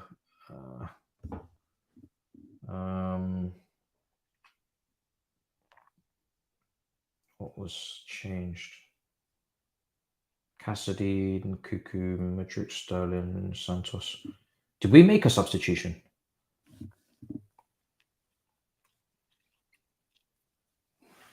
Vieira missed. That's not a surprise.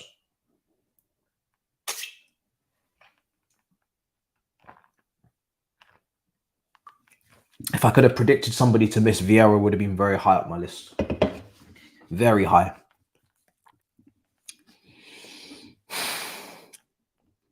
Yeah, if you need the passing to improve, then Enzo Fernandez needs to come onto the pitch because the passing is really poor. Yeah, I agree. Giving the ball away very cheaply the last few minutes. But this is what I'm saying. You can get inconsistencies with these young players, these ones that we purchase. So you gotta make sure that the starting quality is just done. It's just not even a convo. And that's what Caicedo and Enzo is. It's just not a convo. You're just gonna get quality. And Cassidy's not really done too much since he's come in. Here's Mudryk, left side, ball in, overhit.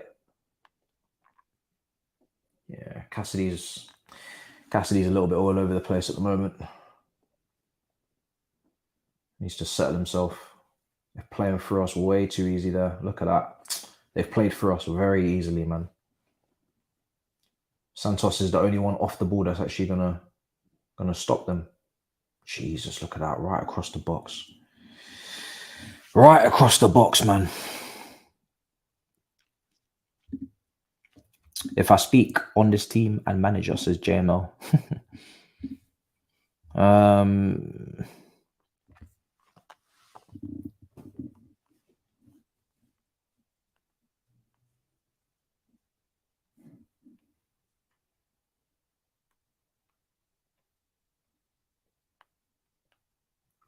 Let's see. Enciso. So we got Chalobah. Sterling. Oh, brilliant. Well done. Please make the right decision. Sterling. Oh, fucking hell, man. There was no conviction in his final decision at all. If you're going to shoot, make a yard for yourself at least. Just shot straight at the defender in front of you. I think he was caught in two minds. He's watching Nkuku's movement, but At least drag. You know what? That's something Willian was really good at. Willian was really good at squaring someone up and then just having this massive drag to the right and lashing a shot across. He was always just bang, get a yard, just smash it. That's what I wanted Sterling to do there. Make a yard and just hit it. Just let the ball get caught in between his feet.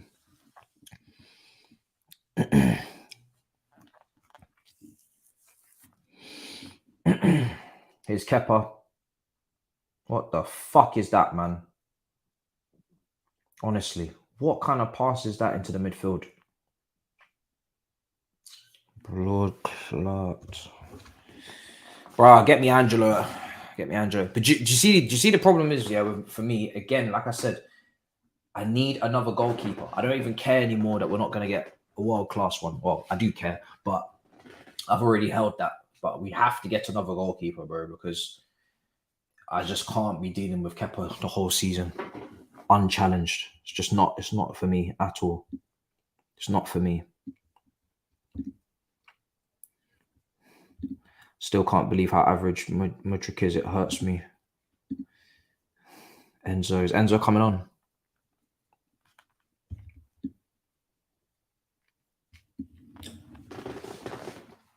Here's Gusto. Cassidy, Gusto again. Good touch. Unlucky. Gone. Nice. Oh, unlucky. He's overhit that though. He's overhit it.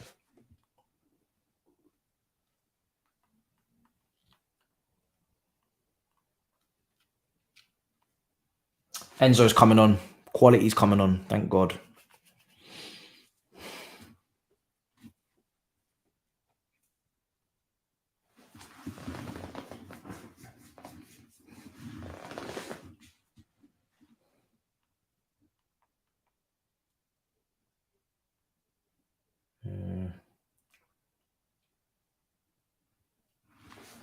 Playing around the back.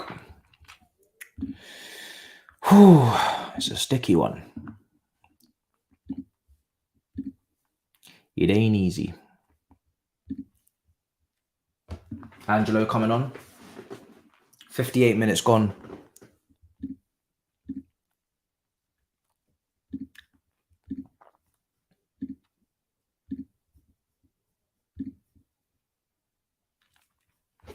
"58 minutes gone."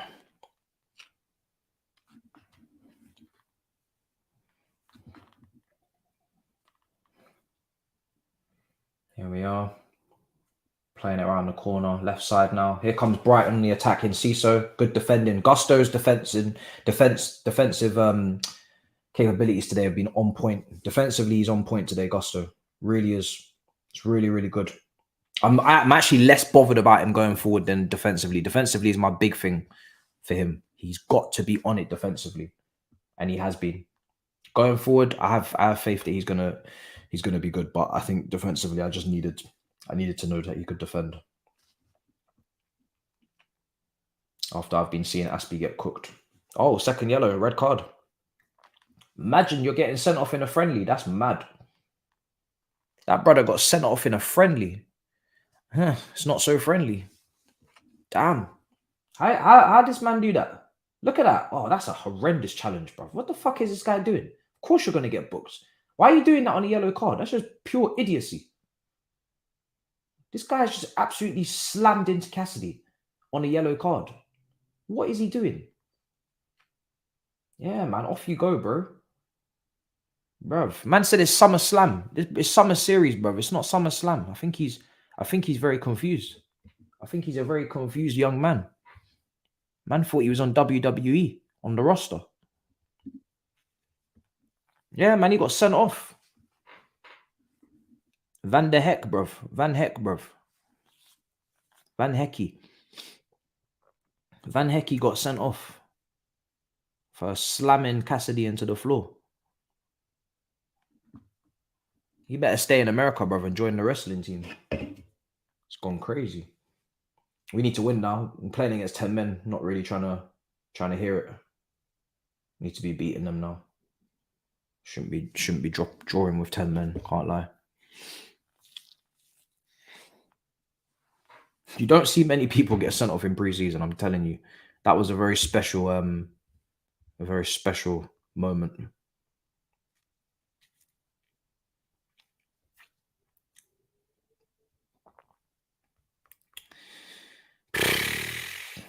Yeah, we need to beat them.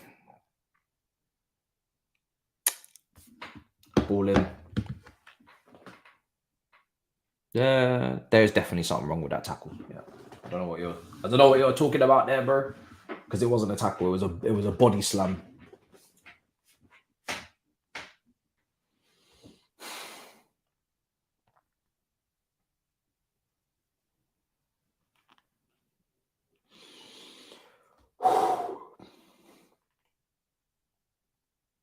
Let's see.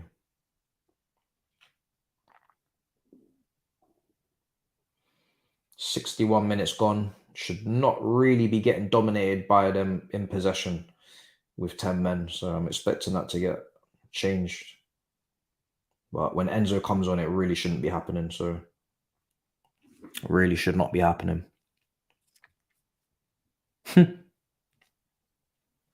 Yeah, I want to see Angelo come on for Sterling, and I want to see Enzo come in for Gallagher. Let's make these changes now. I've had enough. I've seen enough. I've seen enough from these guys. Time to make changes. Yeah, Gusto's getting stuck in. It's good. So we're seeing Enzo, we're seeing Angelo, and we're seeing Jackson. Fantastic. I think Nkuku will come off as well. So that's pretty easy to read. Oh, why did I take that off the screen? Okay, let's do this again. So I think Nkuku's coming off. I think he is. Yeah, he is. Yeah, easy swaps, guys. Easy swaps.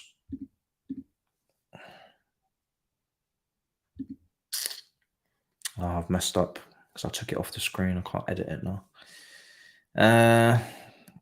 Yeah, guys, I'm gonna have to just leave that. I can't even edit it because I accidentally closed the tab. I can't edit what I was editing for the team sheet. But yeah, just know that Enzo's come on. And did he take off Santos? Oh my God, he took off Santos and left on Gallagher. Lord heavens, you will never see the end of this. We will never see the end of this. Oh my goodness. Well, he's going to leave Cassidy and Gallagher in the front line, pressing the two midfielders, and then he's going to put Enzo in the 6. Oh, we need to get Caicedo, bro. I'm tired of seeing Enzo in the 6. It really hurts my heart. Here's Angelo.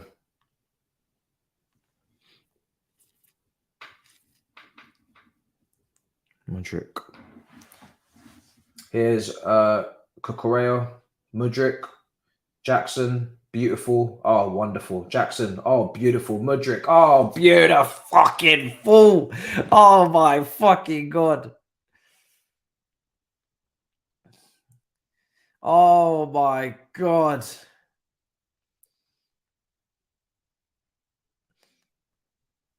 Oh. Oh God. Oh God. Oh God. Oh fuck.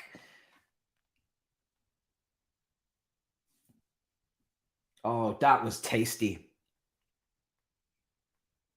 Oh, Jesus. Let me take a moment.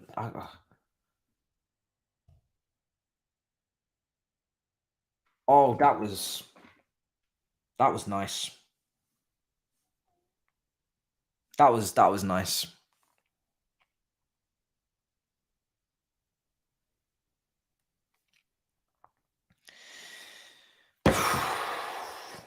Yeah, that was beautiful. I like Jackson. I'm liking a lot. And yeah, fuck the big name striker. Yeah, listen, if this is what I'm getting from Jackson, fuck the big name striker. I said it so many times. Wait until we see what the hell we signed before we start splashing 60, 70 million on these dead names. This dead market with these dead names, bro.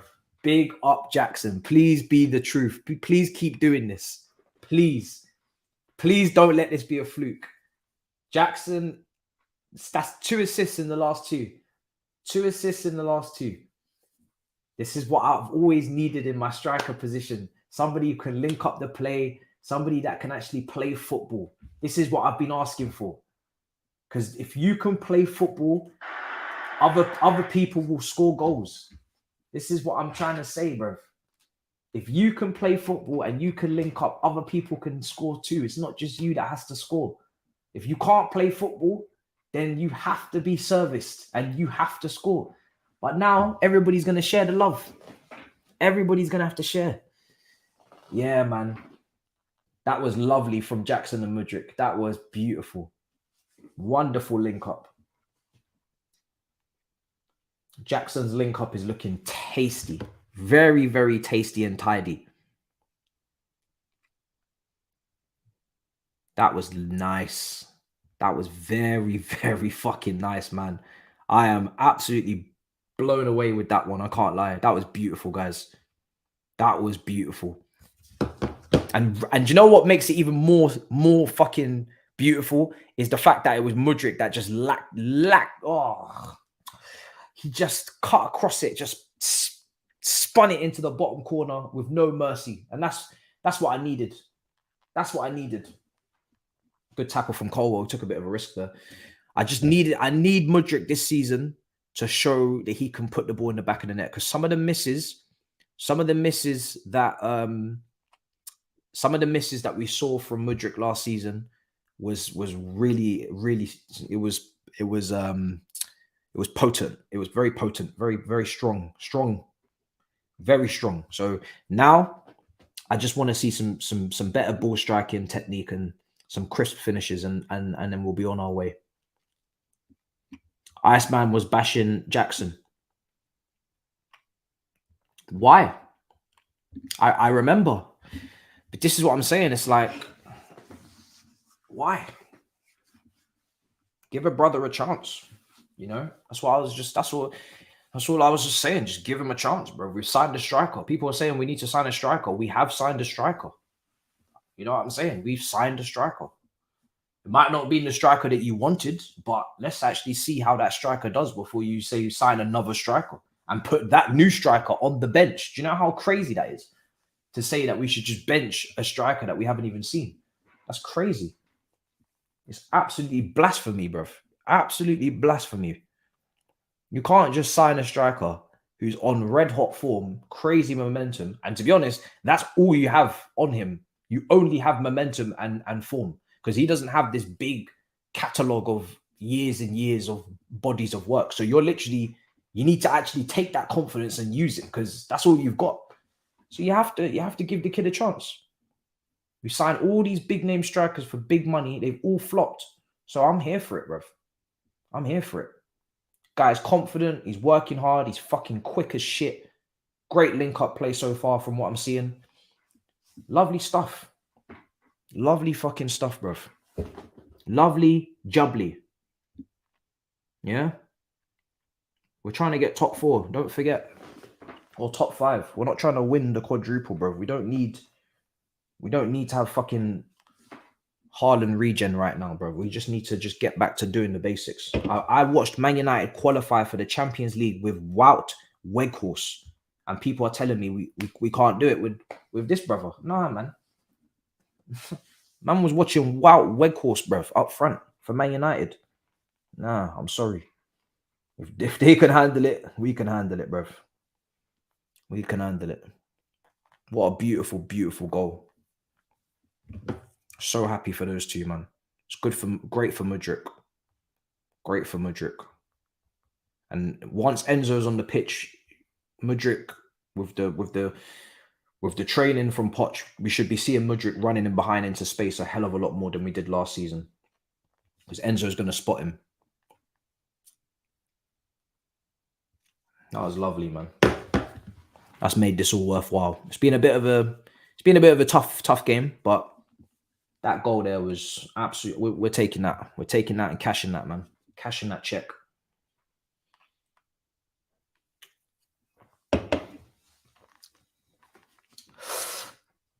Mudryk, lovely. He's confident now. He's taking people on. It's good. It's good. It's good. It's good. And this is what I'm saying. This is what I said earlier. You see Sterling? If Sterling doesn't turn up to the party, bro, there's wingers. There's wingers here.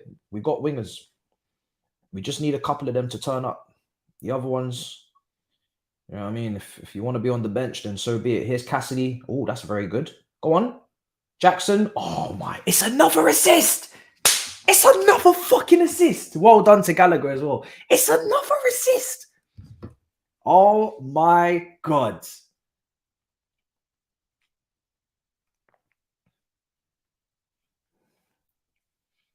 Oh, my God.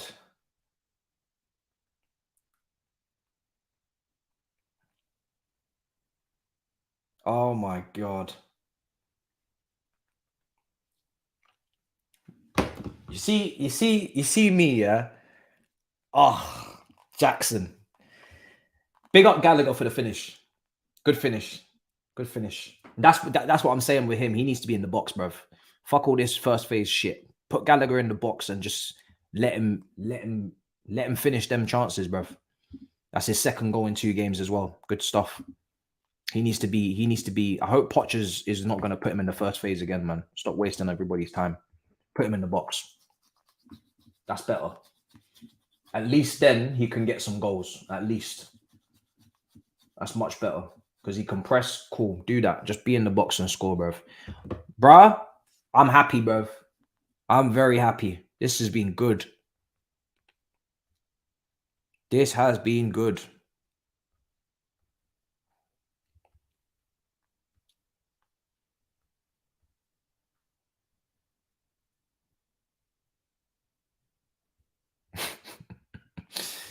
For me, yeah, I'm just so happy to see Jackson's composure. There was no space there. No space. Very tight.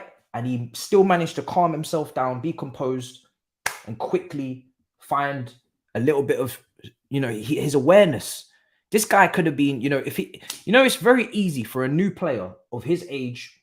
He's a striker at Chelsea. He wants to prove himself. It's very easy for him to be selfish, start lashing on chance. Every time the ball comes to him in a good position, he's just hitting shots.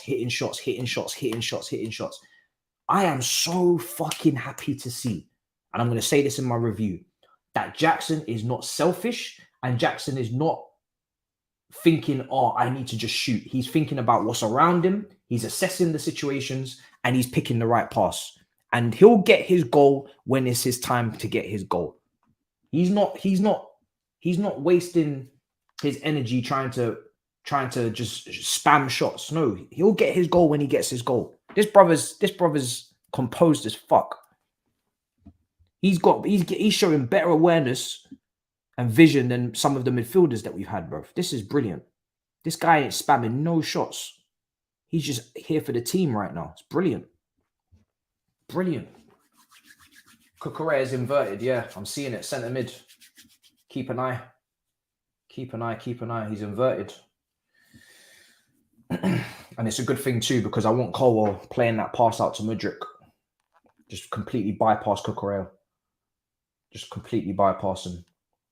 This has been a much better. Obviously, we're playing against 10 men, so we have to take that into account. Put the context on it, but it's good. Oh. Yeah, bruv. Come on, Jackson, bruv.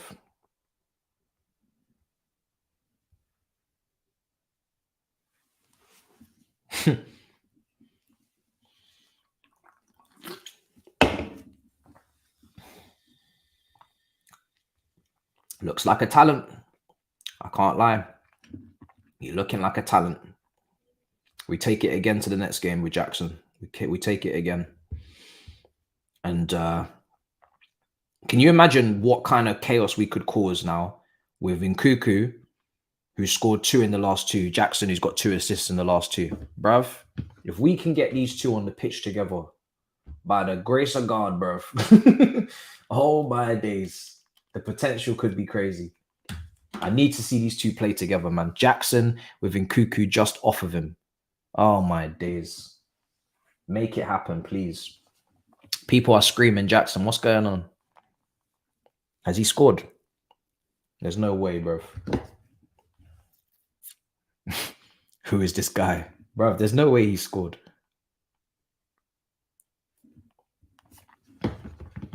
Oh, shit. What's going on? Because my thing was buffering for a bit, so I kind of missed stuff. Cucurella, well done, winning the ball. Good. Yeah, Cucurella's inverted like crazy, man. He's inverting. He is inverting. Look at Cucurella. Hey, listen. Look at Cucurella go. He's inverting like crazy. This is something I think. Oh, that's a good ball. Oh, shit. Oh, shit.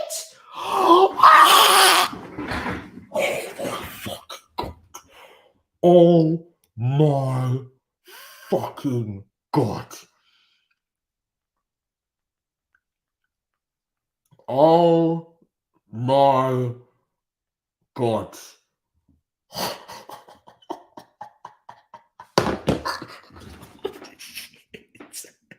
Who is this guy, bruv? Who did we sign? Who did we sign? What in the fucking demon is this dude, bruv? Oh my God, bruv. Who is this guy? Who is this man? Who is this man?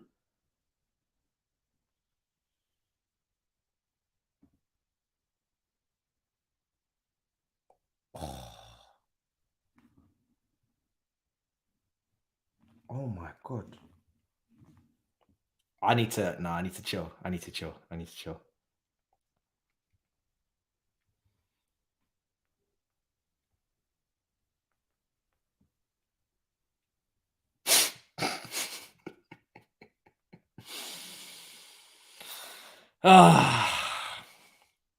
Does anybody still want Vlahovic or Lautaro Martinez, perhaps?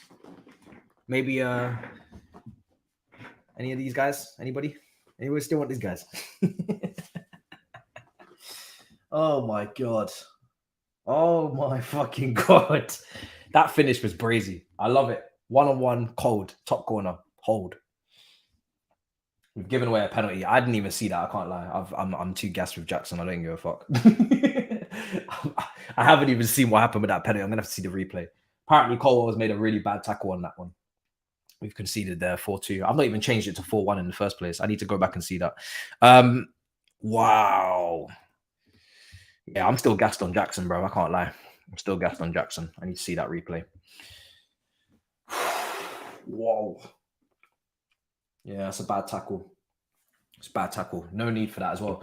You didn't need to make that challenge because Cucurella is literally right there. Cucurella is there. He's shielding it. He's there's no need for that. There's no need for that.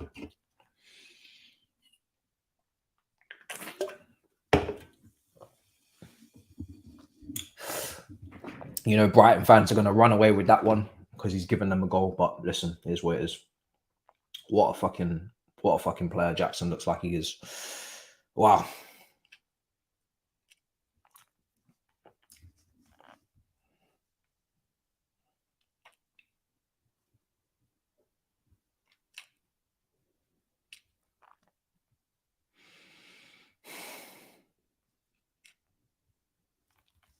Yeah, he's had an excellent game. He didn't really need to do that. He had a pretty much flawless game up until that point.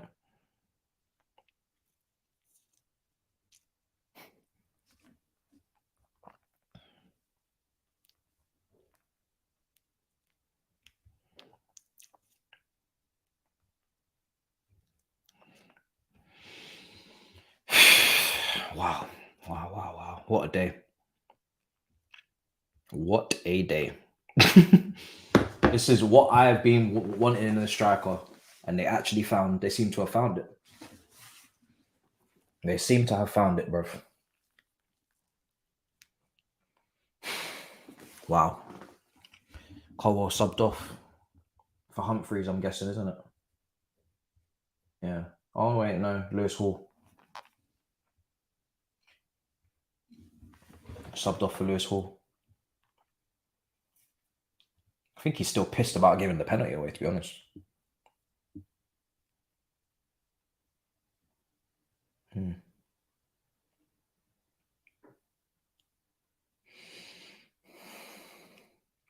Yeah, is what it is.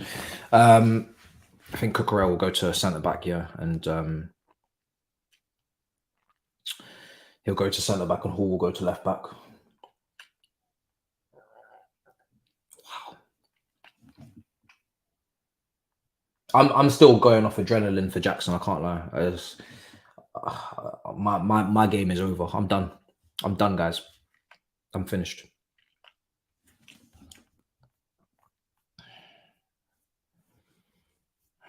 Guys, let's not overanalyze Colwell again, please.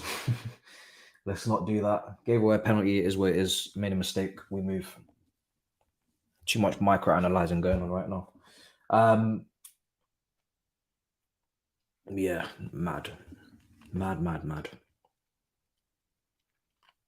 What a damn player.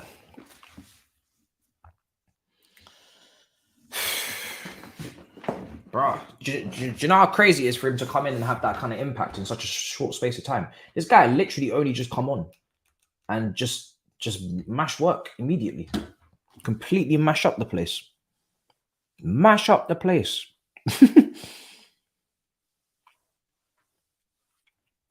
Yeah, maybe, I don't know. I don't know if he's tweaked his hamstring. Maybe he has. Yeah, we got a lot to talk about. I'm just going to do the review straight away, but it will come out tomorrow morning, guys. It will come out tomorrow morning. Mad. Absolutely buzzing.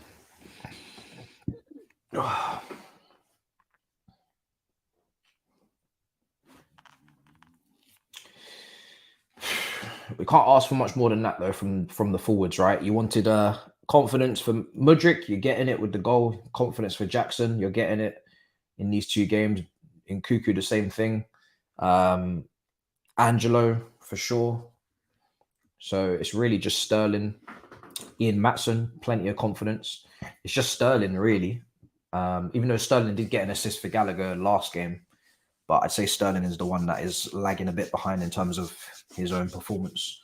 And we haven't seen Madueke in this team yet because of the injury. So, yeah, it's looking good. It's looking good, bruv.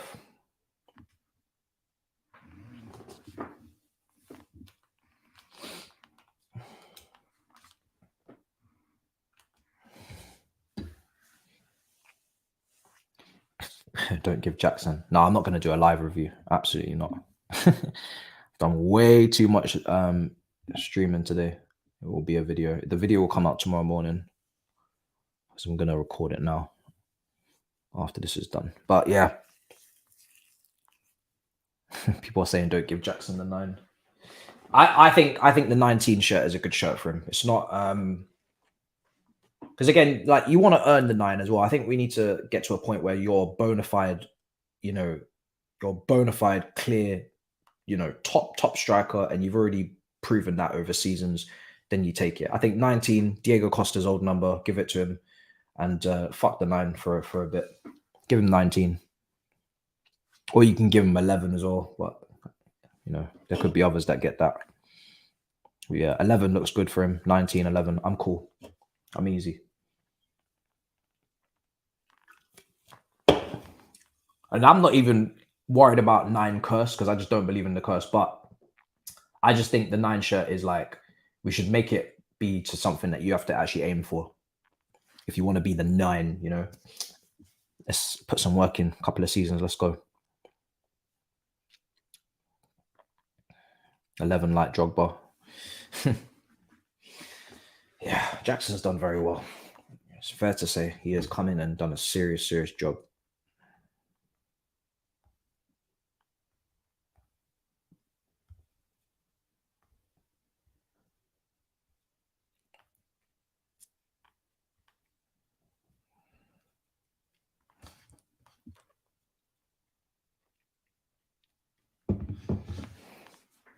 For 85 minutes gone.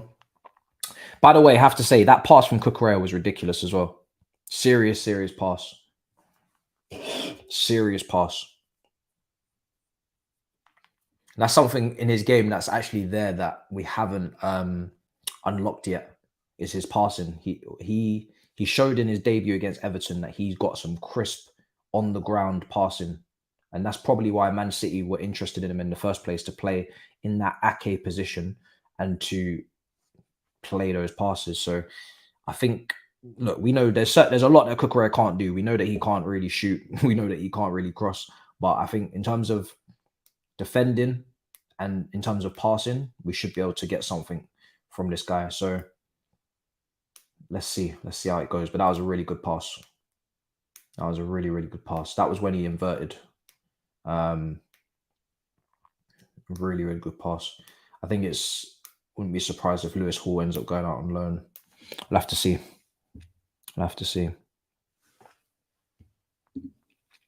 Gusto, 1-on-1 defending. Salute. Facts. Really good. Jackson is him. No more striker signings this window. Yeah, I mean, listen, I think I did say in a video that, you know, it's only going to take Jackson a couple of proper performances in the preseason, and no one is going to be asking for that striker.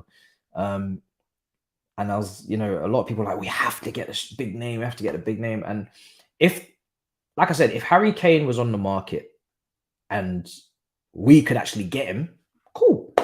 We all know Harry Kane's better than Jackson. Like, cool. You know, if it was somebody that is an absolute bona fide, guaranteed hit, and they're world class, no problem with it. But when you're talking to me about Vlahovic's, who's not even had a good season, you're talking about Lautaro Martinez, who's probably one of the most frustrating big game players I've ever seen. Nah, bruv. Nah. I'm easy, man. I'm good. It's not worth it. Not worth it, bruv. Needs to be some serious shit if you're bringing it in. If you're bringing in someone, they need to be seriously on some next level. Not no Lautaro Martinez, Vlahovic people. It needs to be some next level stuff. Because otherwise, no point. No point.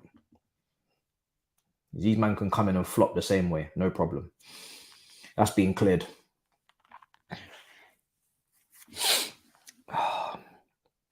And they scored again. Yeah, defense is falling apart, isn't it? 3 goals conceded. It's not good. Giving the ball away there. Need to get a grip, man. Ball coming in. This is Pedro, isn't it? On the left-hand side. Skinning 2, man. Jesus Christ. That's poor. Fucking hell, Jesus Christ, guys. That is horrendous. What kind of fucking defending is that? Come on, man. Dreadful defending. Absolutely dreadful defending. So poor.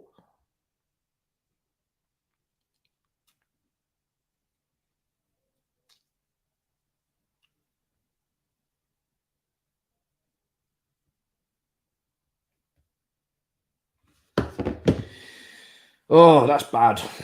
Bad defending.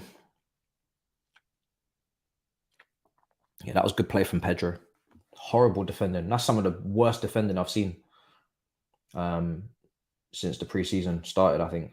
Obviously, Wrexham was never going to give us any moments. I think that's probably a worst bit of defending I've seen in the game from both teams. That was actually horrendous. That was actually horrendous defending. I think out of all the goals conceded today, even the penalty, I'm saying that there's probably just even worse, because it's like 3 or 4 players that could have stopped that, and it just, all of them just got absolutely sold down the river. I don't even understand how we've conceded that goal. It's just embarrassing. Such a bad goal to concede. Jesus.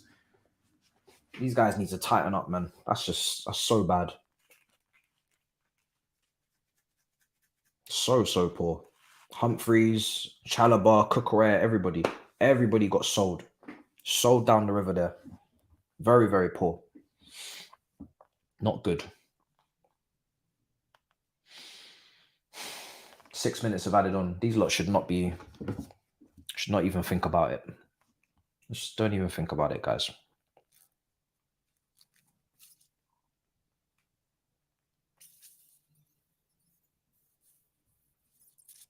(4-1 to 4-3) is not good against 10 men. It's kind of dampening down the performance.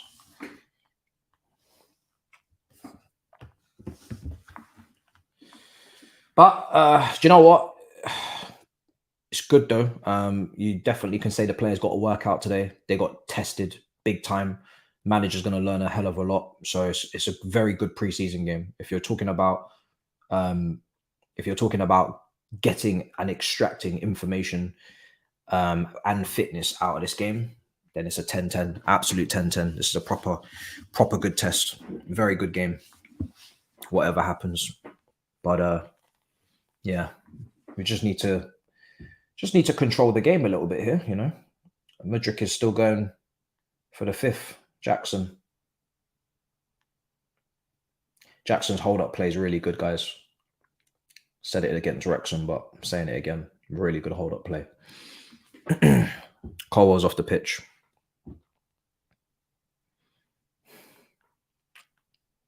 Let me change the score.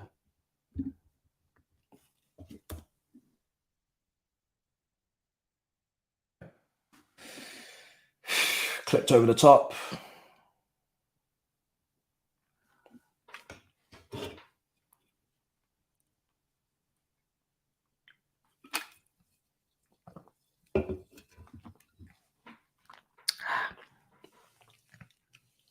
There's no need to shake, Ashley. There's no need to shake. I'm calm. I don't know what these gooners are doing, all these trolls or these rivals putting in 4-4. It's preseason friendly. What do you think? What do you think is going to happen?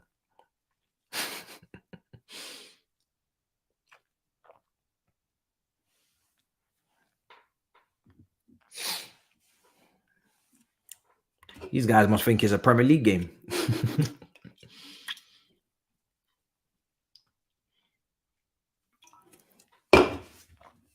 I'm cashing in my Jackson check regardless. I can't lie. These defenders can fend for themselves. I'm cashing in my Jackson check. But yeah, I'll put the review out in the morning.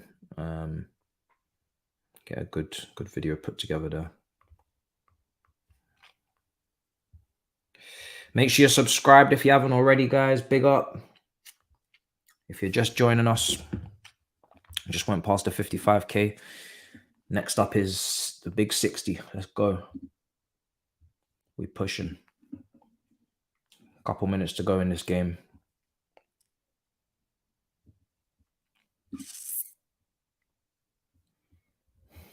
Yeah. Clipped over. Humphreys, if you want to deal with that, great. Chalobah. It's Angelo. I've not really said anything about Angelo, to be honest, but I'm not gonna lie. Since Jackson scored that goal, my head has been gone. I've not even been here. Since he scored that goal, my head has been gone. Here's Enzo. Cassidy, Humphreys again. And also, I can't wait for tomorrow. If you're not subscribed to On Track GP and you're a Formula One fan, tomorrow we will be there. On Track GP, 2 o'clock, I think. Lewis Hamilton starting from the pole. I will be there and I am buzzing. I haven't even watched qualifying yet, but I'm going to watch it. And yeah, when I heard the news, I was absolutely buzzing. Absolutely buzzing. So very much looking forward to the race tomorrow. I can't believe my man's on pole. Can't believe it. Crazy stuff. Absolutely buzzing. Here's Cucurella. It's nearly 2 o'clock in the morning. It's been a big watch along today, but lots of doubles coming this season, people. Lots of doubles. Here's Jackson. Unlucky. We are going to be covering as many games as possible. I will be doing doubles on doubles on doubles, double deckers.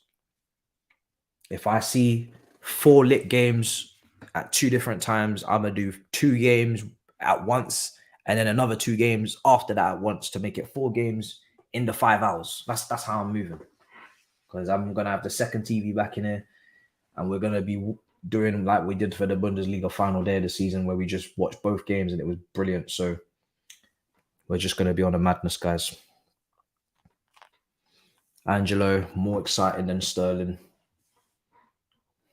I mean, you'd hope so. Kid's young. Is that full time? We need a keeper. I'm going to take my time with this review. I'm going to watch the highlights back, check the stats, take my time. It will come out tomorrow morning, guys, and come out maybe 9 o'clock, maybe 10 o'clock. Get it all edited, and we're going to take time with it.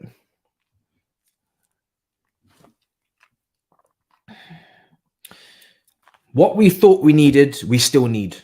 We need a DM, Caicedo. We need a goalkeeper, but whether we're going to get one or not is another question. We need to stop conceding goals because that was very bad defending at the end of the game, but we'll see on the defender. All right, game over, guys. Full time. Chelsea 4, Brighton 3.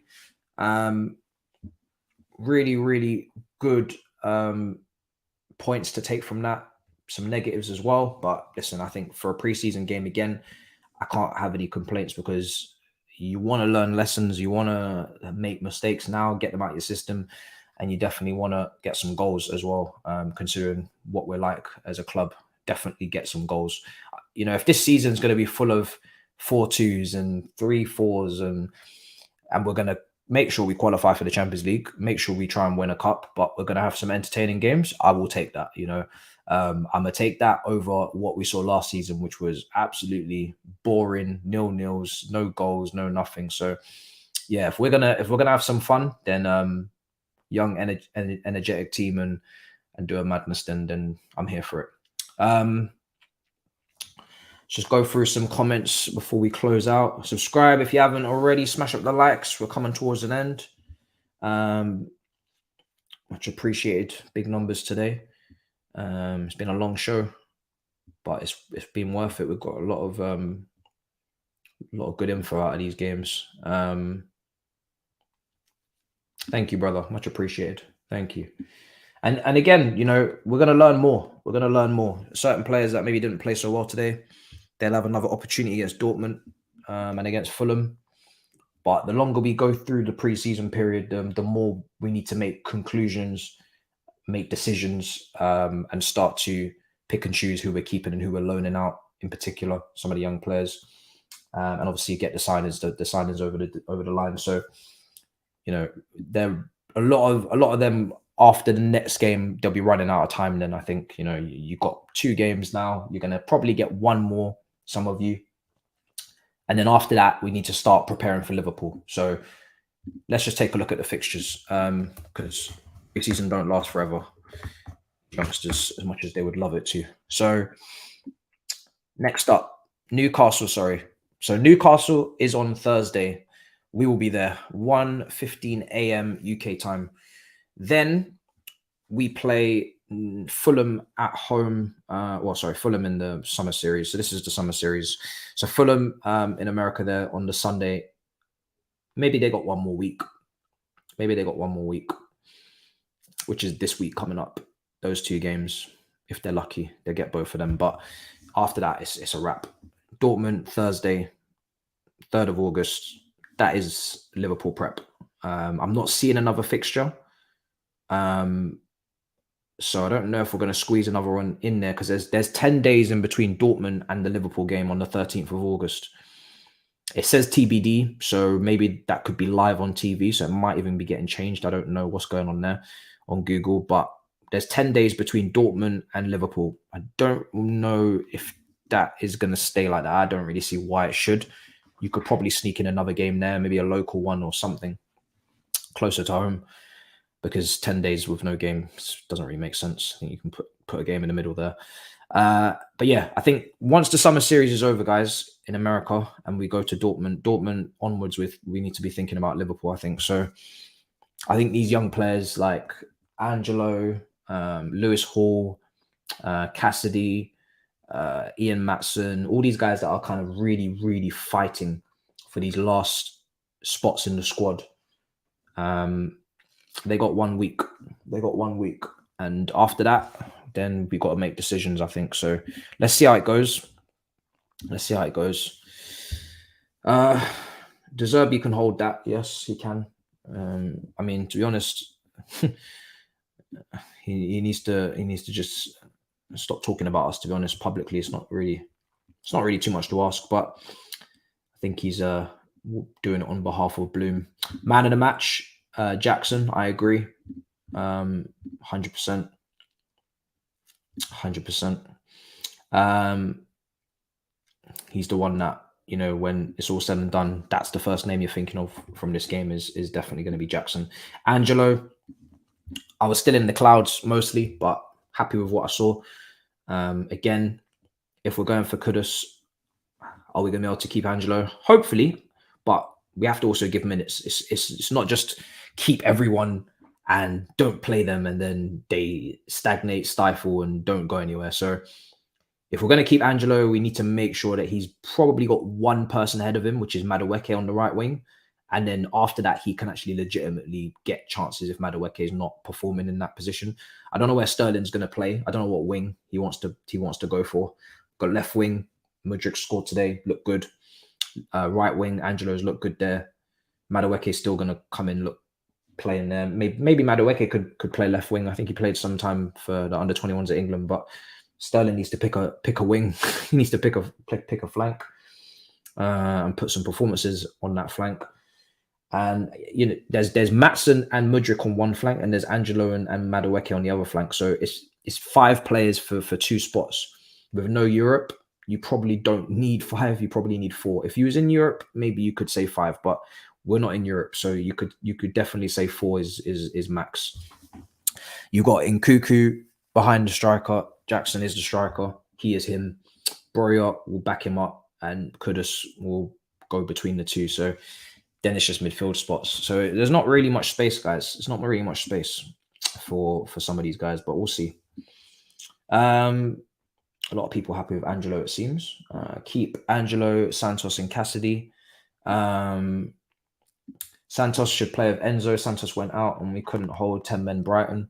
That's because we had no balance. And this is what I've been trying to say. We have to sign a midfielder because Santos is the only midfielder so far that I've seen that can actually put a foot in a serious manner and win the ball back consistently and compete and close space. Gallagher sometimes, but also can get skipped past. Carney sometimes, but can get skipped past. It's the same with all of them. Enzo again as well. So I need Caicedo in and I need then Santos to back him up. There's just 2 sitters. So there's no balance in there. As soon as Santos comes out, there's no balance. That's not a surprise. Match review will come out tomorrow in the morning. So 7 hours time. Gonna do it. Take time with it. Get it edited. And it'll come back out to you. So I'm not going to put it out straight away because it's been a long stream. And also it's like 2 o'clock in the morning in the UK anyway. So may as well just put it out in the morning. Kudus can play the 10. He can play right wing. Those are the 2 positions I've seen him play. He can play false 9, a lot of people are saying, which is promising. And apparently a lot of people are saying he could play in the 2 midfield as well if he had to. So yeah, very versatile. Let's see if it actually happens. It's a bit early for those comparisons, but again, I'm not even asked. I'm not bothered because they'll be playing together hopefully anyway.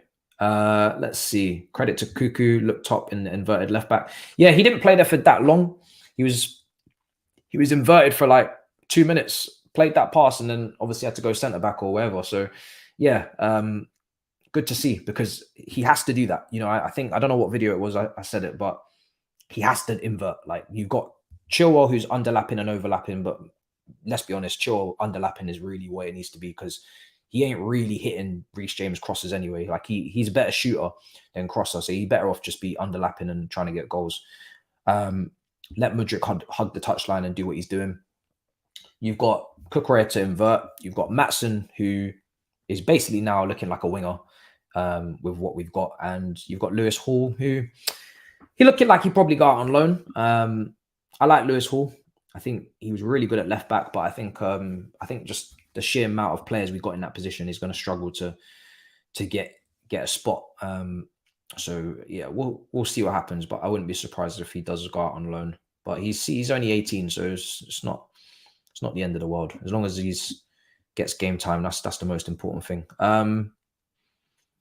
The goalkeepers this season, yeah. As long as he goes out on loan and he's not sold, that's my thing with Lewis Hall. Don't sell him. Loan him if you want to loan him. If you don't have space, no problem. But do not sell him. Do not sell him. Let's see what else. There's a lot of Cassidy debate going on in the chat. I'll speak more about him in the review. Let's see. Badia Shield is clearly a much better defender. Listen, Badia Shield versus Colwell, I'm not going to get into it because it's going to be, I can tell already, it's going to be the next big beef on Chelsea Twitter. I'm not going to be taking part. Both of them are very good players. Both are going to make mistakes at times because they're both young, but they just compete for the position. It's not a problem. I think Colwell got ahead of himself. He didn't need to make that challenge. Cucurella had it covered. Should have just not got involved. Before that, he was having a good game. Then he made that challenge and he kind of just messed it up a bit. But I think he's quoted on saying that he has made mistakes and people haven't really noticed. I think I can't remember when that quote was made, but he did say that. So he knows he still has learning to do as a defender. And he wasn't starting constantly last season at Brighton. So the main thing with him is that he's in the first team squad. He's going to be involved.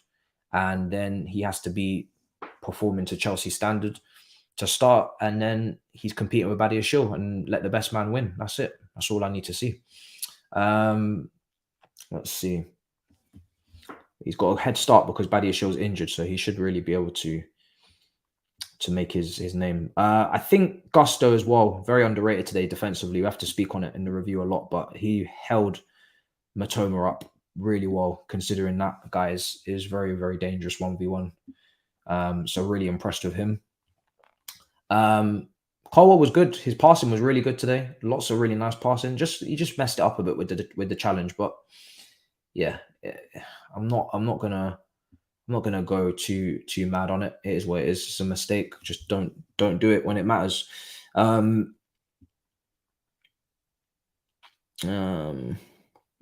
the defenders as a whole, really in that back end of the game, all the defenders were just all over the place. I don't know what was going on. I really don't. Let's see. Yeah, some people just being silly. Man said loan him when we don't even have any centre backs. You're not thinking with your head. Let's see. All right, I think that's basically it, guys. Yeah, I think that's it. All right, let's wrap up. If he does get a loan, Humphreys, it's not a shock because no one even I wasn't even thinking about him in regards to the first team this season. I didn't watch him in Germany last year. I did not know what he was going to do when he got here. So yeah, if he gets enough chances to impress, then cool. If he doesn't, then he goes on loan. So I'm not really going to be too shocked either way because it depends on whether we want to spend on a centre back. So if we spend on a centre back, he definitely goes on loan. If we don't, maybe he has a chance, but it depends on his performances. But he'd be deep depth, irregardless. Good to see we scored some goals. Yeah. All in all, yeah. Listen, there's a lot more work to do. But we're learning a lot, and I'm pretty happy because people are gonna gain in confidence with these goals. That's the main thing. If we were drawing 0-0 or we were losing 1-0, or if we weren't scoring goals, I would be concerned because we have changed our whole attack. This is going to be Mudrik's first full season, Madueke's first full season. Angelo just signed. Jackson just signed. Broya was not even playing last season. Enzo first full season. He obviously helps the creativity. Nkuku just signed. We've changed the whole attack. I don't think people are only clocking it now. We've changed the whole attack, everything. All the wingers. Sterling's had 1 year. It was awful, but he's basically quite new as well. We've changed the whole attack. There's no Werner. There's no Lukaku. There's no Aubameyang. There's no Havertz. There's no Pulisic. There's no Ziyech. There's no Hudson-Odoi. We've changed the whole attack and the manager. So if we don't score goals now, we're finished. We're absolutely finished. There's something wrong with us. Changed the whole attack. Literally the whole attack. Ripped it, gutted it, changed it. So we have to be better at going forward. All right, let's wrap up. In a bit, people. Make sure you subscribe, smash up the likes, and I'll see you guys tomorrow morning for the video review. I'm looking forward to it. Until next time, in a bit, people. Peace. Perfect.